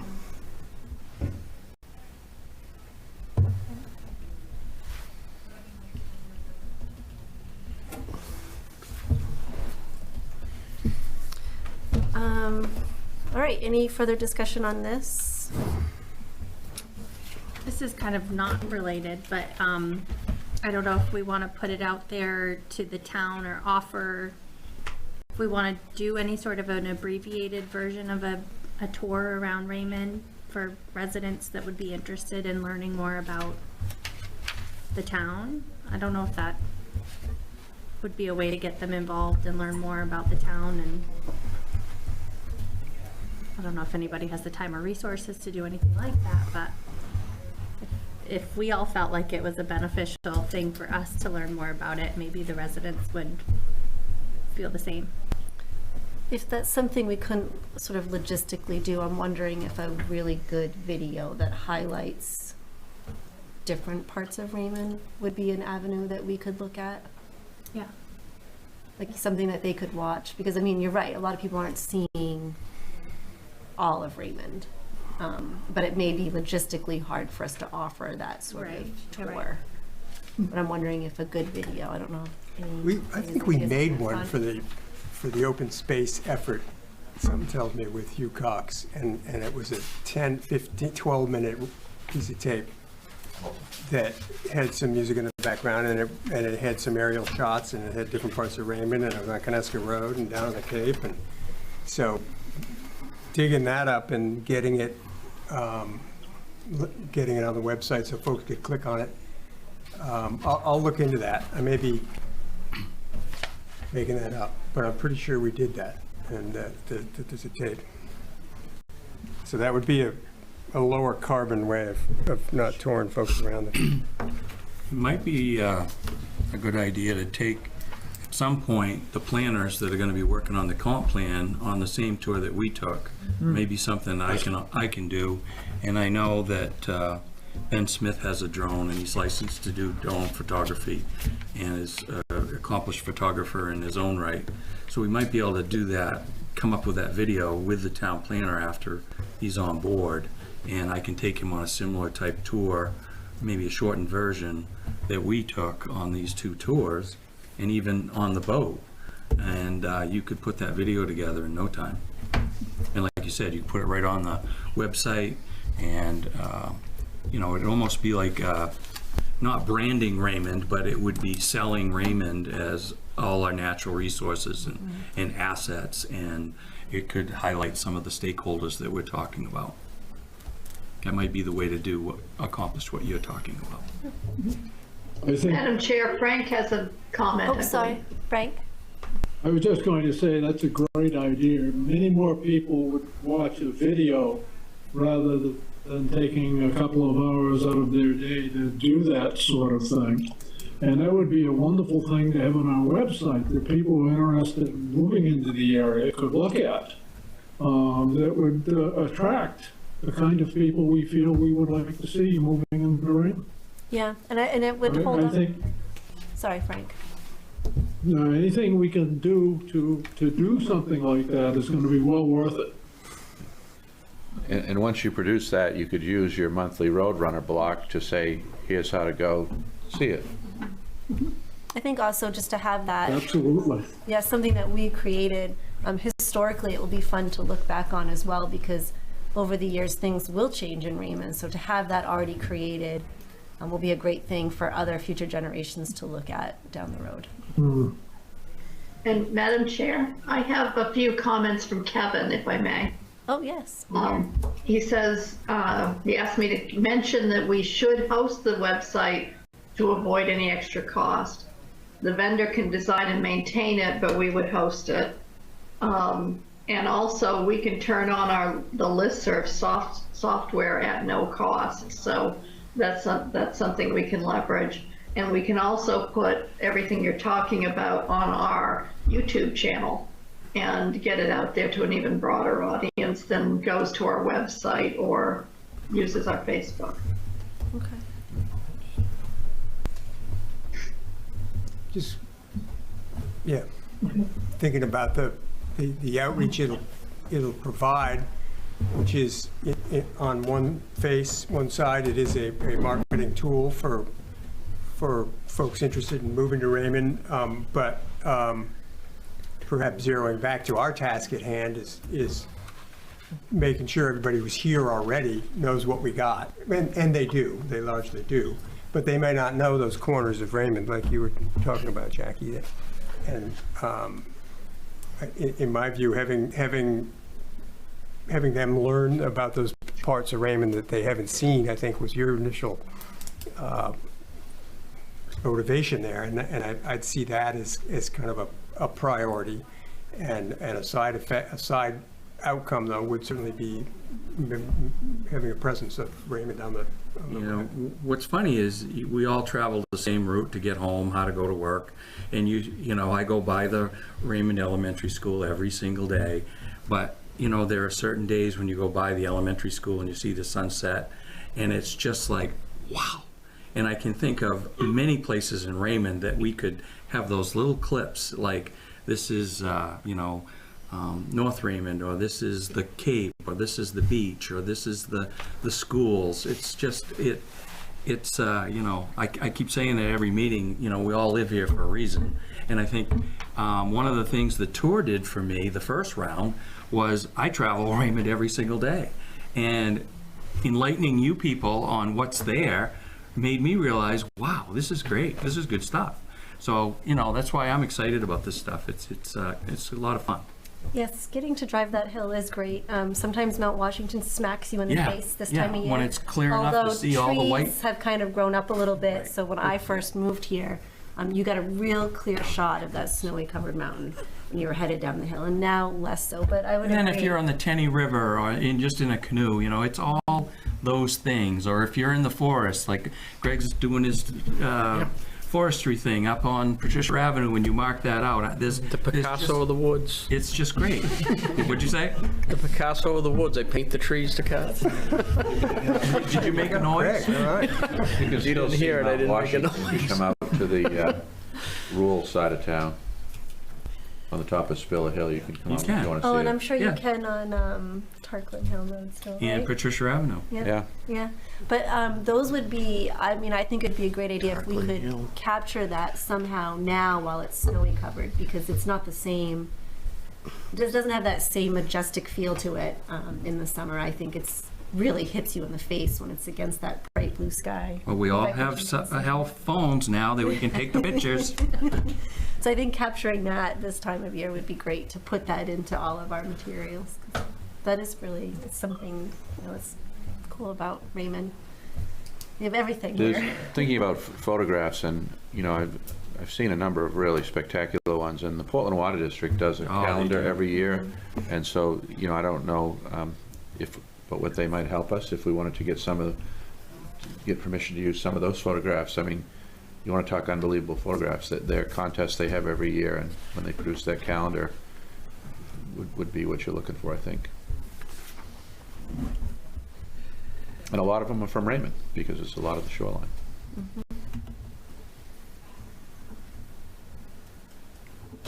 All right, well, I think we have some pretty good ideas. Homework. And some homework, yes. Good ideas and some homework. So I think we should move on to what I assume will take up the bulk of our meeting tonight.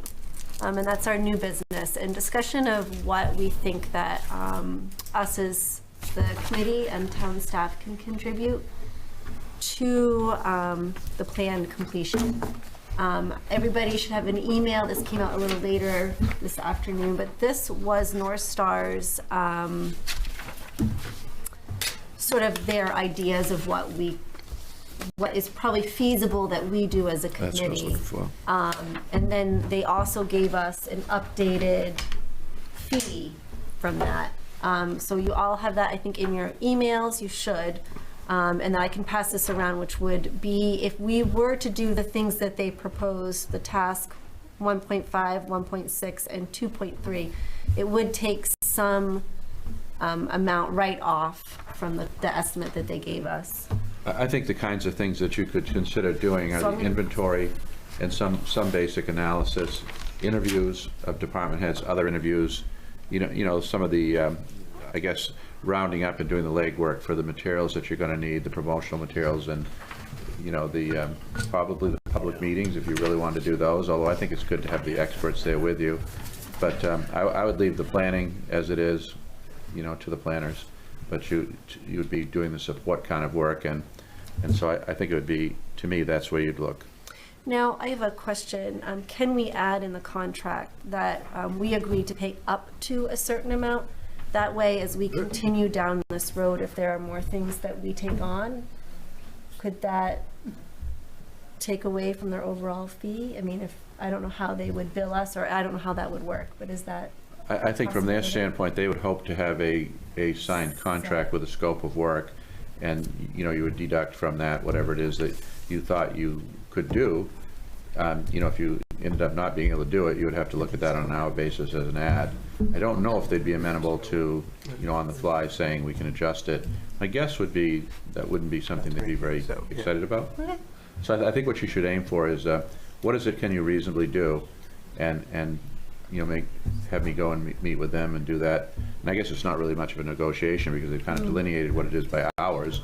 And so, yeah, I think you have to be careful. I mean, you hired the professionals for a reason, but then there are many things you probably can do, and most towns do take on. So that's what you're just going to discuss and see what you're comfortable with. But I wouldn't try to take on things that are complex planning issues, and I don't know is that they'd let you do that, hopefully. Right.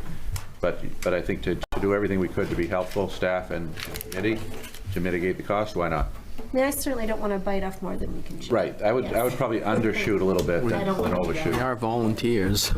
Yeah, you know, we all have busy lives and things come up, so I personally don't want to, you know, overshoot myself.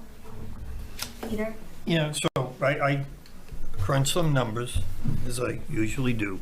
So this is my take on it.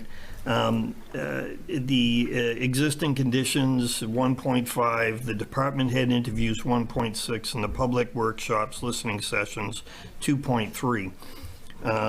Basically, it came out to a reduction of about, what was it? 137 hours would be assumed by the committee of that. What they were saying, if I'm reading correctly here, is that they were suggesting, as Don did in their proposal, that as far as task 1.5, North Star's role would be the second drafting. So in other words, they've reserved hours in there. But what they're saying is if this committee can do the work for the first draft, then that would allow a reduction in the cost. The reduction is around $14,000 if we did all the things that they were suggesting.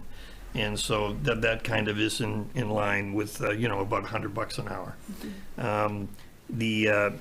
As far as the task, existing conditions in the inventory, that's the labor-intensive part. And so, like I say, they're saying that we would draft the first part of it and we'd be taking about half the responsibility. Now, where do we get that information? We get that information primarily, what I looked at was several of the comprehensive plans, including our own 2004. And what I see is that basically it's the growth management plan. So the 10 items that are listed at the beginning that we looked at in a synopsis early on, we're basically listing exactly what we do. So just briefly, economic and demographic data, significant water resources, significant natural resources, commercial forestry and agricultural land, existing recreation, existing transportation, current housing stock, historical and archaeological resources, current and projected development patterns, and assessment of public services. So there's 10, I guess you would call, short chapters in there. Now, we could take a lot of that from what we've already done, correct, and update it? I don't disagree with that, Kayla. Quite honestly, if we look at the documents that we already have available to us, we have the 2004 plan, okay, and this is an update. So we have that to start with. We have the growth management plan that has all of these points in it. We've got the checklist, which basically is directing you at how to develop it. We've got financial people, we have attorneys, we have realtors, we have geologists, we have foresters. Historians.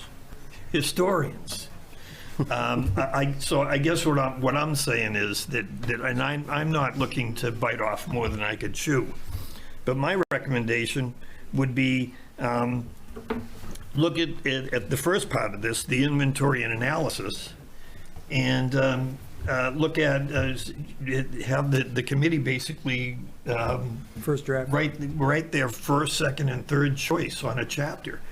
There's 10 of us here, there's 10 here. Not to say we can't draw upon the municipal staff as well for writing these chapters or providing guidance. And using the source documents that we already have, and the fact that we're just writing the first draft. And I believe what North Star says is that they would do the second draft and the formatting, which is kind of how I see this going anyway. So we're going to give them our input. I like that. I think that's the way to go. And, the staff would certainly do whatever we could do. As you point out, the expertise of the committee. And then we still have the issue of, possibly getting some assistance and from the students, because a lot of this is going to be kind of by rote. It's a kind of a cookbook approach to putting this material together.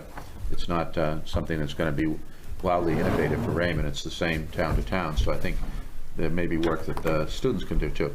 So if we, but if we took a chapter, we would be drawing on probably students to help us with any research, and also town staff to verify and research additional facts. But I mean, it doesn't seem like it would be that much of a stretch for us to sort of take what's already been written and update it. After seeing this email this morning, I spent 45 minutes online, and this is just an example. This is from the 2020 census, Raymond Town, Cumberland County, Maine. As an example, there's 4,526 people in this community according to the 2020 census. Here's an interesting fun fact. The median age in the year 2000, according to our 2004 comprehensive plan, was 37.6. And in 2020, it's 47.8. Whoa. And I'll just tell you, this was 45 minutes of looking. I can tell you what the median value for an owner-occupied housing unit is, who moved in and out of the town, what the unit occupancy is, birth rates. Census. 2020 census. So there's one chapter. Yeah, I mean, 45 minutes. The population of the town hasn't, expanded greatly since that time. What that tells me is you have a lot of the same people here, and you see it in the, in the school enrollment. I mean, the school figures are going down, down, down. We're not attracting young families. I think that's a major concern. And so I'm with you. I think you've got a lot of data right there. 2% of the population is below the poverty level in this town. 2%. 2%, as of 2020. That also doesn't surprise me. I mean, we're actively soliciting. The county has allocated monies to help with, basic necessities, and I think we had one response. And unlike the 2004 comprehensive plan that was projecting that what was going to happen is we were going to age, but that those individuals going up to a point that Frank made early on, that aging population would be a more moneyed population that could afford housing. What seems to be the case is that we have aged, but those individuals are not as moneyed as it was projected in 2004. Just interesting stuff for 45 minutes. Well, I think that's probably true for the people who are in the 04, survey, but I see a lot of people who are choosing Raymond as their retirement principal residence. You see the side roads that have been developed out in our part of town, and, a lot of, doctors, lawyers, captains of industry of various kinds are even in the more rural areas now. It's certainly eye-opening. Yeah. I had an interesting conversation with a woman yesterday about, I'm trying to find a living unit for a buyer of mine in a 55-plus community. And she was saying how, she and her husband are on a waiting list to get into a retirement home. It's a 5 to 8 year waiting list. And she was saying, all of us baby boomers are getting to this point in life now that we're starting to flood the system. There's not enough housing and facilities for this generation. And if a large part of Raymond's generation is this, this age level, it would make sense to start thinking about 55-plus communities or assisted living facilities in that area. Mm-hmm. And the source documents, I mean, they aren't limited, just to the 2004 comprehensive plan, of which this is an update. But we have source documents such as the 2014 survey that has a lot of demographic and other data in it for comparison to where we are in 2020, 2023. Right. There's also the implementation committee, which was a 2010 document that's also one of our source documents, has a great summary of what was accomplished in the decade from 2004 until 2014, but it also has some pretty eye-opening issues. There's 5 issues that were listed as high priority that, as at least of 2014, had not been accomplished. As an example, one of them being hitting that target of 10% affordable housing in our housing stock. So we have access to all of that information for both comparative and in building. Let's say an endeavor like the committee putting that chapter together. And I just think we've got the expertise to do that. I don't think it's as much, saying, well, we can knock down North Star by 13 or 14 grand. Although it's a little more palatable to me to be looking at, a comprehensive planner in the 80,000s versus the 100,000. But once again, that's all, what we're trying to do is get a sense of where the municipal side is, because give you as much leverage as you can when you talk with them about what the final price tag is gonna be. I think this also, though, provides an opportunity for all of us to be more educated in what we're doing. So it's not just about taking off money. I mean, I think it's also about us being educated and having this active role in this process. And the best plans that I've seen over my career are done by towns with committees that are engaged and not just saying, you know, hey, we go out once a month and the planner tells us what we're going to do and gives us the drafts and we all nod our heads. I don't think you want that. And I think from the presentation last month, it was clear from Ben that he's not looking for that either. He's looking for input from the committee. The plans, I believe he was alluding to the plans that he's had the most success with have been ones where the committee was engaged. So I think, you know, just deciding what it is you want to do. I mean, we have the math on what that does to the, you know, to the finances, and then we get a contract, you know, signed and off we go, right? I have just a couple questions on this, and I'm not against this by any means because I think that this is a very good option. What I'm thinking about is that a first draft can sometimes, unless you have something that you're pulling from, which we do, a first draft can a lot of times be a lot more work intensive than the second draft. And the second draft can draw from the first, but what it sounds like we're going to do is take the plan and update it. So we're not necessarily coming up with a new first draft, we're taking our old plan and updating it. And then the second draft would then be North Star's version, new version potentially of our old plan. And so just having a mind to what the new plan would look like versus the old plan. Are we okay with the old plan coming out? And, you know, we don't know at what point that second draft is going to diverge from the current plan that we have, whether it's going to look like a North Star plan or whether it's going to look like an updated version of the old plan. So those, in terms of the first draft and the second draft and formatting, are we okay as a group? We don't have to answer this right now or today, but are we okay as a group looking at a second draft that North Star has taken and revised and understanding that really underlying it is our plan from 20 years ago that we've just updated? I'm not sure if that made a whole lot of sense, but that's... I think I'm getting a sense that, I mean, our ask would be just really the inventory and analysis, a tenth of the whole document, and the rest of this, I think, would be brand new North Star thinking and input and brains, visioning, goals, implementation, plan drafting, review, and adoption.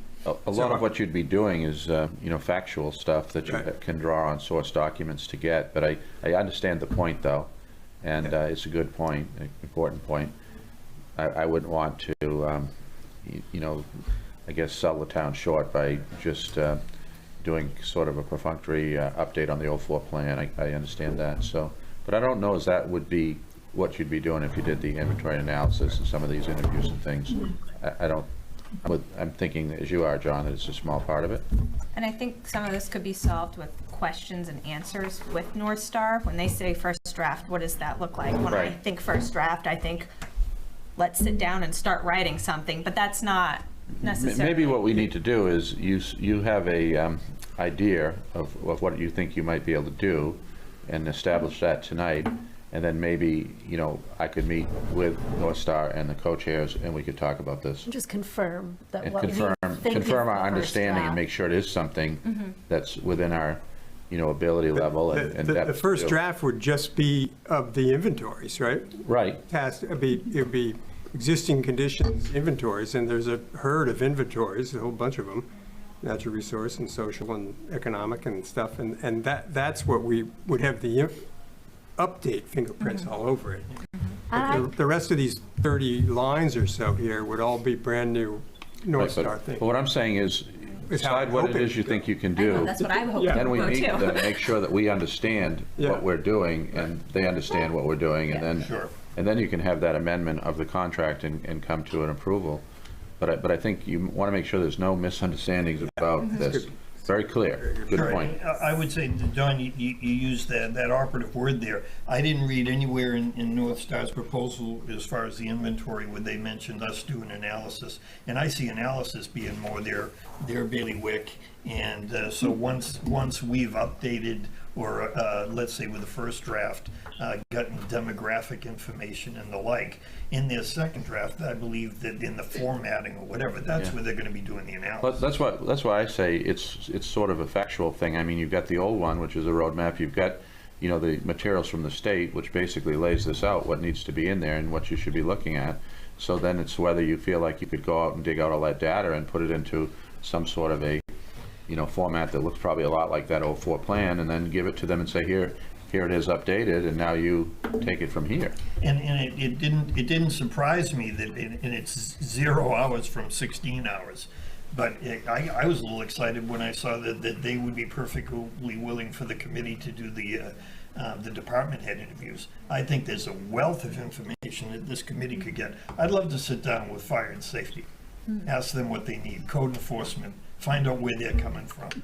You know, talk to the RSU, do those type of things, and sit down and say, your stakeholders in this, we're a committee, and we're looking at the future. So, you know, it'd be great for us, rather than have an intermediary talking to the people that are basically part of the targets of this whole update.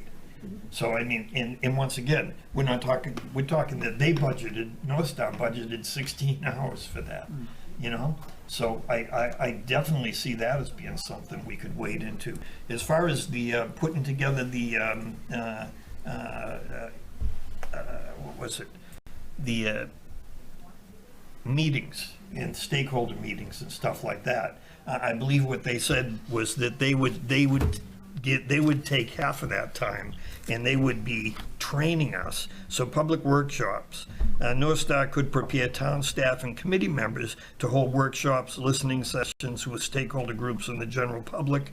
North Star would manage data collection and analysis of those sessions. So once again, as far as that's kind of like the analysis stuff, they're going to manage the data that's collected. They're going to do the analysis on it. But what would be better for the community than if committee members were going there and organizing a sit down with Raymond Waterways and talk to them about where they think the lakes are going and what would they like to see as in a comprehensive plan. So.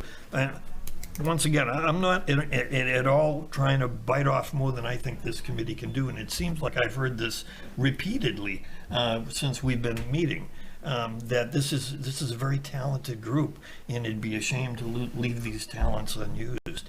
And I believe that the community will be better if we are more active rather than less active. Yeah, agree with that, Pete, totally. I think there's some value in having the pros at those meetings just to get the public talking, ask the right trained questions, and to have them responding to, you know, I a think new face. I said that at the outset. I think when you have those, and there's not going to be so many of those, but the major, you know, open call public meetings, to have them at those, sure, I think that makes sense. But what you're talking about is reaching out to these different stakeholder groups and then meeting one-on-one with them as committee members. Yeah. I think you can easily do that without North Star. Yeah, right. Agree. And I guess, you know, I'm just looking at it from an educational opportunity for myself, just personally. Yeah. I mean, if I can have professional planners teach me how to conduct a meeting with stakeholders, yeah, why not? Why would I pass up that opportunity? So one thing I would like to say is this is what North Star does. And I think that they have a sense of what people are capable of doing, and they want to succeed. They don't want this to fall on its face. So I don't think they would suggest anything they did not feasibly think people could do.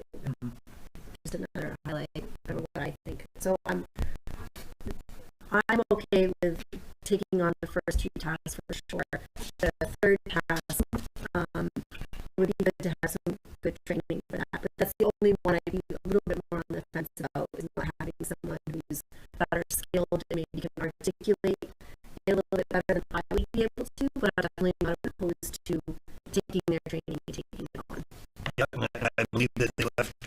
hours in there for that particular one. The only one of the three that they proposed in this email was the department head interviews. They gave that all up. Which I'm comfortable I personally. know you're not want to talk about They already did. Yeah.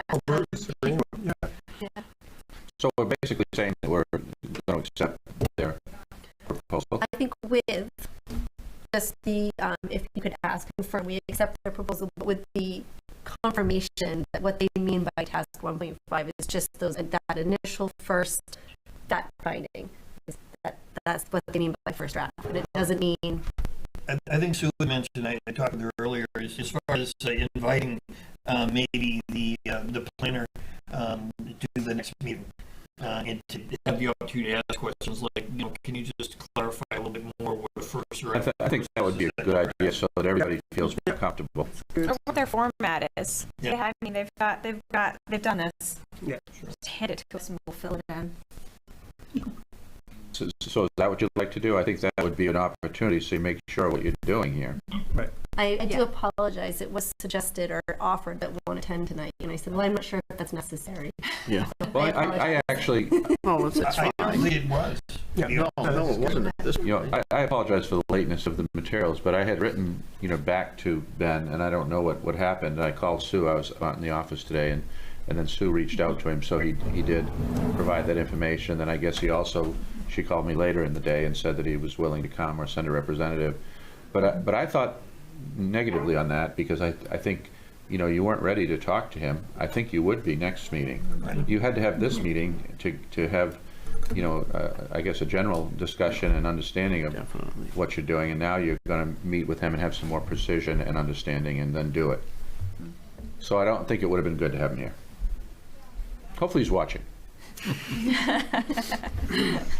Maybe he's already. He's actually at another meeting tonight, but I think he was going to have one of his staff watch. But I think, this process is a little messy, but it will work out. Yeah, and every plan that I've been involved in has done some element of this.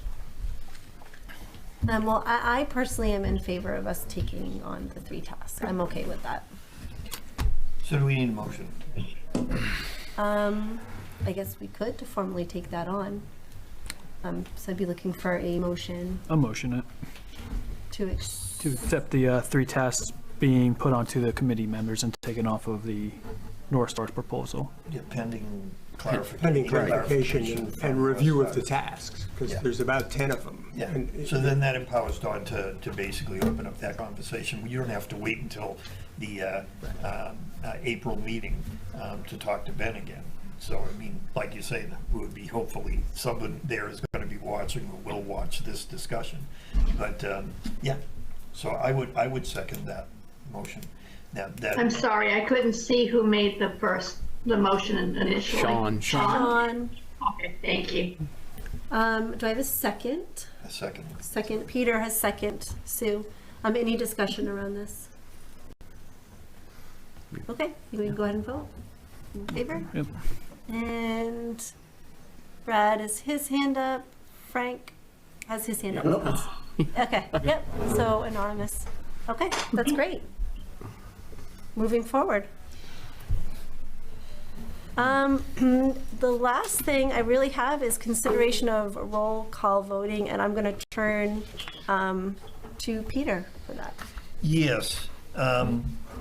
It had been suggested to me by a couple of sources that we bring to the committee a discussion about roll call voting, and Sue did incorporate a short description that's on your agenda. Roll call voting is where there is not a unanimous vote and each member's vote is recorded by name. I know that I'm not one to be looking to make these meetings any lengthier. And what my research in Robert's rules is that it's, number one, can be very tedious if it's the standing process of a committee to do a roll call vote. What Roberts generally says is that any committee member can ask for a roll call vote. So as an and if a vote is going to, if we believe it's going to be unanimous or by unanimous consent, that also obviously doesn't require a roll call vote. But I guess in some of our discussions, or the discussion that we had last month involving the makeup of this committee, in order for transparency, it occurs to me that if we're voting on an issue that potentially could be questioned by the public as to whether or not this was a clean vote or a biased vote by a group or a voting bloc within the committee, that's where organizations use a roll call vote, which basically the recording secretary, as I understand it, would, if I make a motion that this vote should be roll call, that's not debatable. You don't have to vote on that, because you basically, any committee member can ask for it.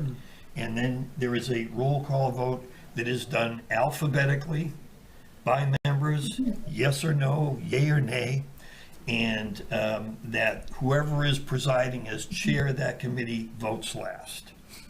And that, I believe, if I understand the intent of that, it's that you're not allowing any one person who is potentially in a role of authority from influencing the vote. So it's all about transparency. When I watch the Zoning Board of Appeals, especially where they have been involved with several very litigious type of activities lately, they make it very clear, because of the potential for legal actions, to do a roll call vote. It's also, quite honestly, been suggested in some of the stuff I saw that when we have remote committee members, that it's not always visible to the audience who's voting and who is what. And so the last portion would be after the vote is taken, you're listed by name in the minutes. And so that's my understanding. So I throw that out to the committee for comments and possibly for an adoption as part of our process going forward. Are you saying this would be for every vote, or we would just stipulate which ones we wanted that to be for? The ones that any one of My us felt understanding is any committee needed member more. can call for a roll call. And if it's called, it can't be challenged. We're going roll call. No, we're going roll call. Because at least that individual on the committee feels that this is not transparent enough, or they feel uncomfortable with it. If that's not the case, then my understanding is the rules go the way they have now. We can either vote by consensus, unanimous consent, yes, everybody, fine, or we can do just a hand count. Is that your understanding, Sue? Yes, and to add to it a bit, I believe once a roll call vote has been called for, there's no longer any discussion. Correct. We simply go to a roll call vote, and the answer is just yay or nay. It isn't yes and I think. It's simply yay or nay. So how would that work? We would discuss an item, we'd be getting ready to vote. Would someone make the motion? It would be seconded, and then someone would go, I want a roll call vote? I mean, I just want to know how that would work logistically, I guess. So that's pretty much it. That's yes. it, okay. I just wish she said no discussion, but we can have that discussion prior. Yes.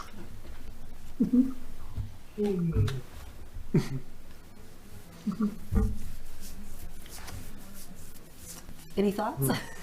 Well, I suppose it could have a benefit of having the record for certain votes, but it does seem like an extra procedure that we certainly haven't particularly needed so far. And perhaps one way to go would be to keep this information in mind, and if we find ourselves in a particularly roll call-ish situation, is there any reason we can't implement it at that time? Or does it have to get locked in as a... Once again, it just is at the choice of a committee member. I would see this personally as being the exception and not the rule. And quite honestly, since we agreed, I think from the second meeting, even though I guess it's termed Robert's Rules Light, Robert's Rules actually incorporates roll call votes, so we could have been doing it right along. So I guess it doesn't need a vote. And to John's comment, it simply would be, this is informational as far as if someone feels uncomfortable or if someone feels that there is a benefit to saying, I'd rather this go on the record for the community, who voted how. And I guess the hard part for me in even bringing this up is because it suggests that I believe that there's conflicts amongst the committee that's going to require, I don't know, for lack of a better term, taking names and kicking ass. And I'm not interested in that at all. I'm really not. I think that there's a good working relationship with the committee. I'm simply bringing it up because of the discussion that we had before as a way to say, let's make us feel a little bit more comfortable if in fact someone on the committee doesn't feel comfortable. And that's just an option. So I guess I would say that I don't believe this needs a vote. I believe this is, I'll just say it's informational. I think it's a good thing to have in our back pocket in case we're coming against something that seems like we should do that, so that we can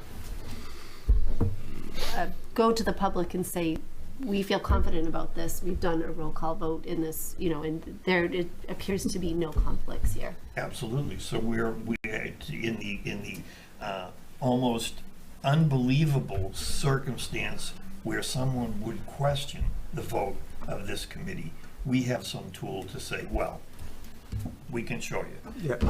In the last year, we had 2 roll call votes, and we've looked at them, and neither of them show any bias or block vote or anything like that. I think it's a good tool. I don't think we need to vote on it No, I since don't. we already are operating. We all know what to Robert's do. Rules Light. Well, and another place that sometimes it's useful is if the conversation and discussion doesn't seem to be progressing and a committee member wants to move the motion literally, it's an easy way to stop the discussion and stop and take a vote. So it's a tool to be used. A tool to end discussion. Yes, it could be. Well, if you've already discussed it for 4 hours, then somebody might say, you know what, I want to go to bed sometime. And I wouldn't disagree with that, too. It's my understanding, the procedure is that at any time you can move the question. Move the question. Yes, you can move the And question. then discussion stops. So But there are few that's people not that to be- understand all of the nuances of Robert's rules, and that's part of this education, is for folks to start to understand some of the things they can or can't do. Yep. Okay. Well, I think that's good to know and have in our back pocket. Are we all set to move on? I think we're all set to move on from that. So we're going to wrap up quickly, I think. We have our next meeting date is set for April 5th. Public comment, which I don't believe we have public. So we'll move on from that. So we have comp plan committee comment next. Sean. Don, is there a way to get our Raymond emails through our phone? We've been trying to use like an app to receive the emails. Is there any way is there any kind of way we can get notified, just like we do like for Gmail or anything for our phones? So I think you can add, like you would any email service onto your phone. There's a process to do that. Maybe Sue, we can work on just compiling how one would do that. Adding. I can ask Kevin if he has any instructions. Yeah. But I've done that through apps on my phone, so. Yeah, you can do it through your apps, or like I know I have an iPhone that I can go to my email section or settings and add an email address and just add the settings for the Raymond email address so that it shows up with my regular emails. Yeah, I tried a couple of different ones, and I don't know. I've got Android, which is superior to them. So that's the issue. No hidden ads. So I think we're getting a roll call vote on that. They don't work. I'm going to miss your next meeting. My surgery's on the 4th, but Chris will be here, correct? Yep. So he'll handle whatever you need from the staff side. Sean, I think we can put something together that will, or we can find some materials or some instructional on how to make it more accessible. Okay, can I just ask on that point, as far as, Kayla, it sounds like you've got that. Does the town have that? I mean, Chris, do you have that? Would the emails go directly to your phone? No. No. Dawn, do you? Email go to my phone? Yeah. Absolutely. I've set it up on his. That was one of my duties Because I as a tried, and previous I town was employee. frustrated as well. The thing I have to do is, and I've gotten better about it, is to not follow it 24/7. Right. But yeah, it does forward everything. Okay. Yep, so there is a way. That's how I knew about this when I was at my pre-surgery thing today. I knew about this.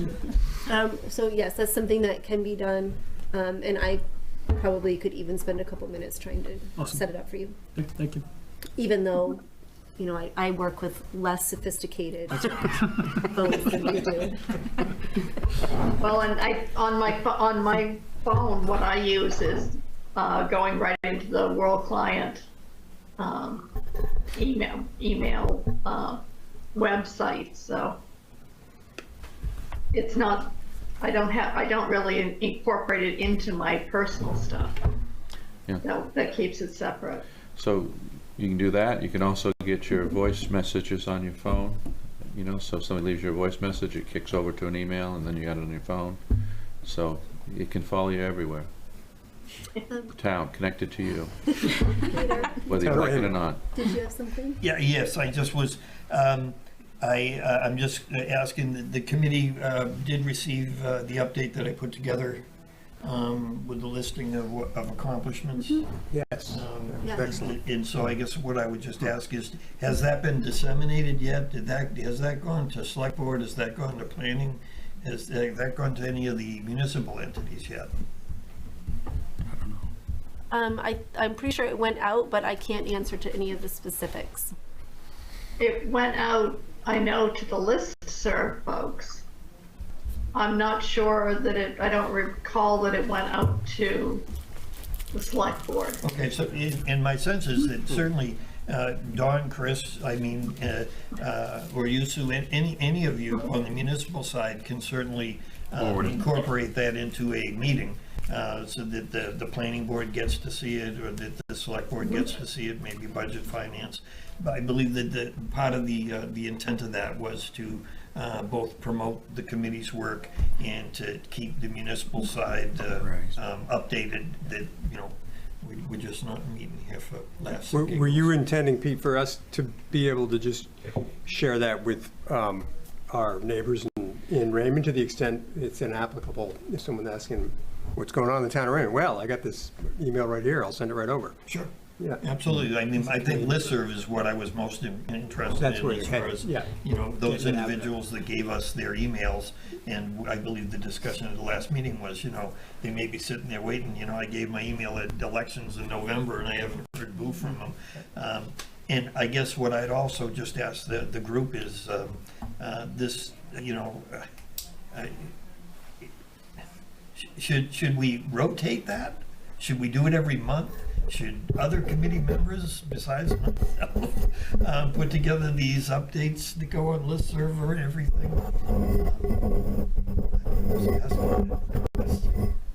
Well, like, how do we want to do that in a formal way? Well, I certainly don't mind Peter doing some of that as well. Won't our outreach channels be doing essentially the same thing with newspaper articles? Right, so if Melissa and I are to put together some sort of Roadrunner thing that goes out every month, well, that's something that can also go out to that listserv every month. Same content, same everything, just You could looks put different. more detail though, because we have to make the Roadrunner, as you know, very, very brief. Yeah.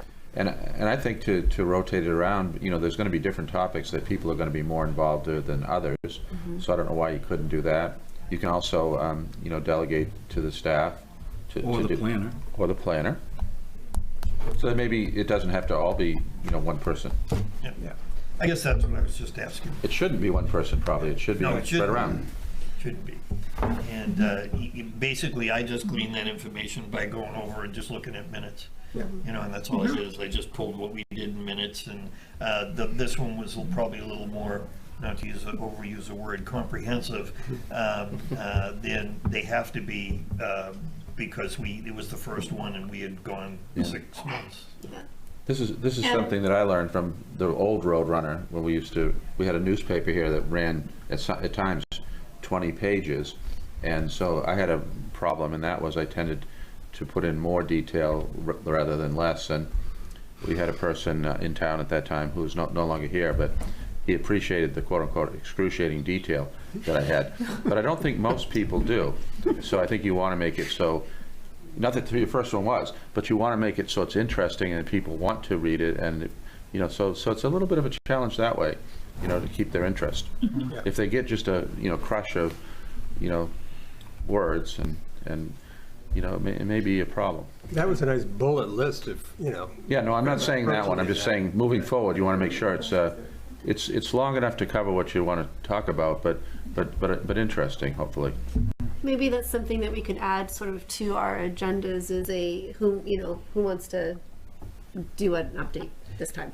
And we just sort of, I don't think we need to formalize it. I think, we all can just say, I can take it this month, or. And does the committee have a sense of, would it be per meeting? Would it be quarterly? Would it be twice a year? What do you think? I think that'll depend, because some months we're not really doing much, probably. Or there's not, not doing much, I don't want to say it like that, but there's not much headway, maybe. I don't think monthly. Yeah. I'd be a fan of quarterly. Quarterly might be a good.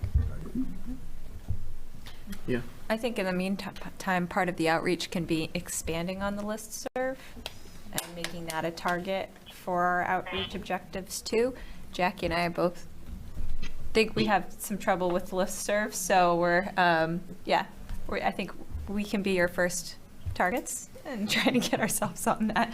But making sure there are instructions for everybody, and Sue, they very well could be up. I think we just missed them, so.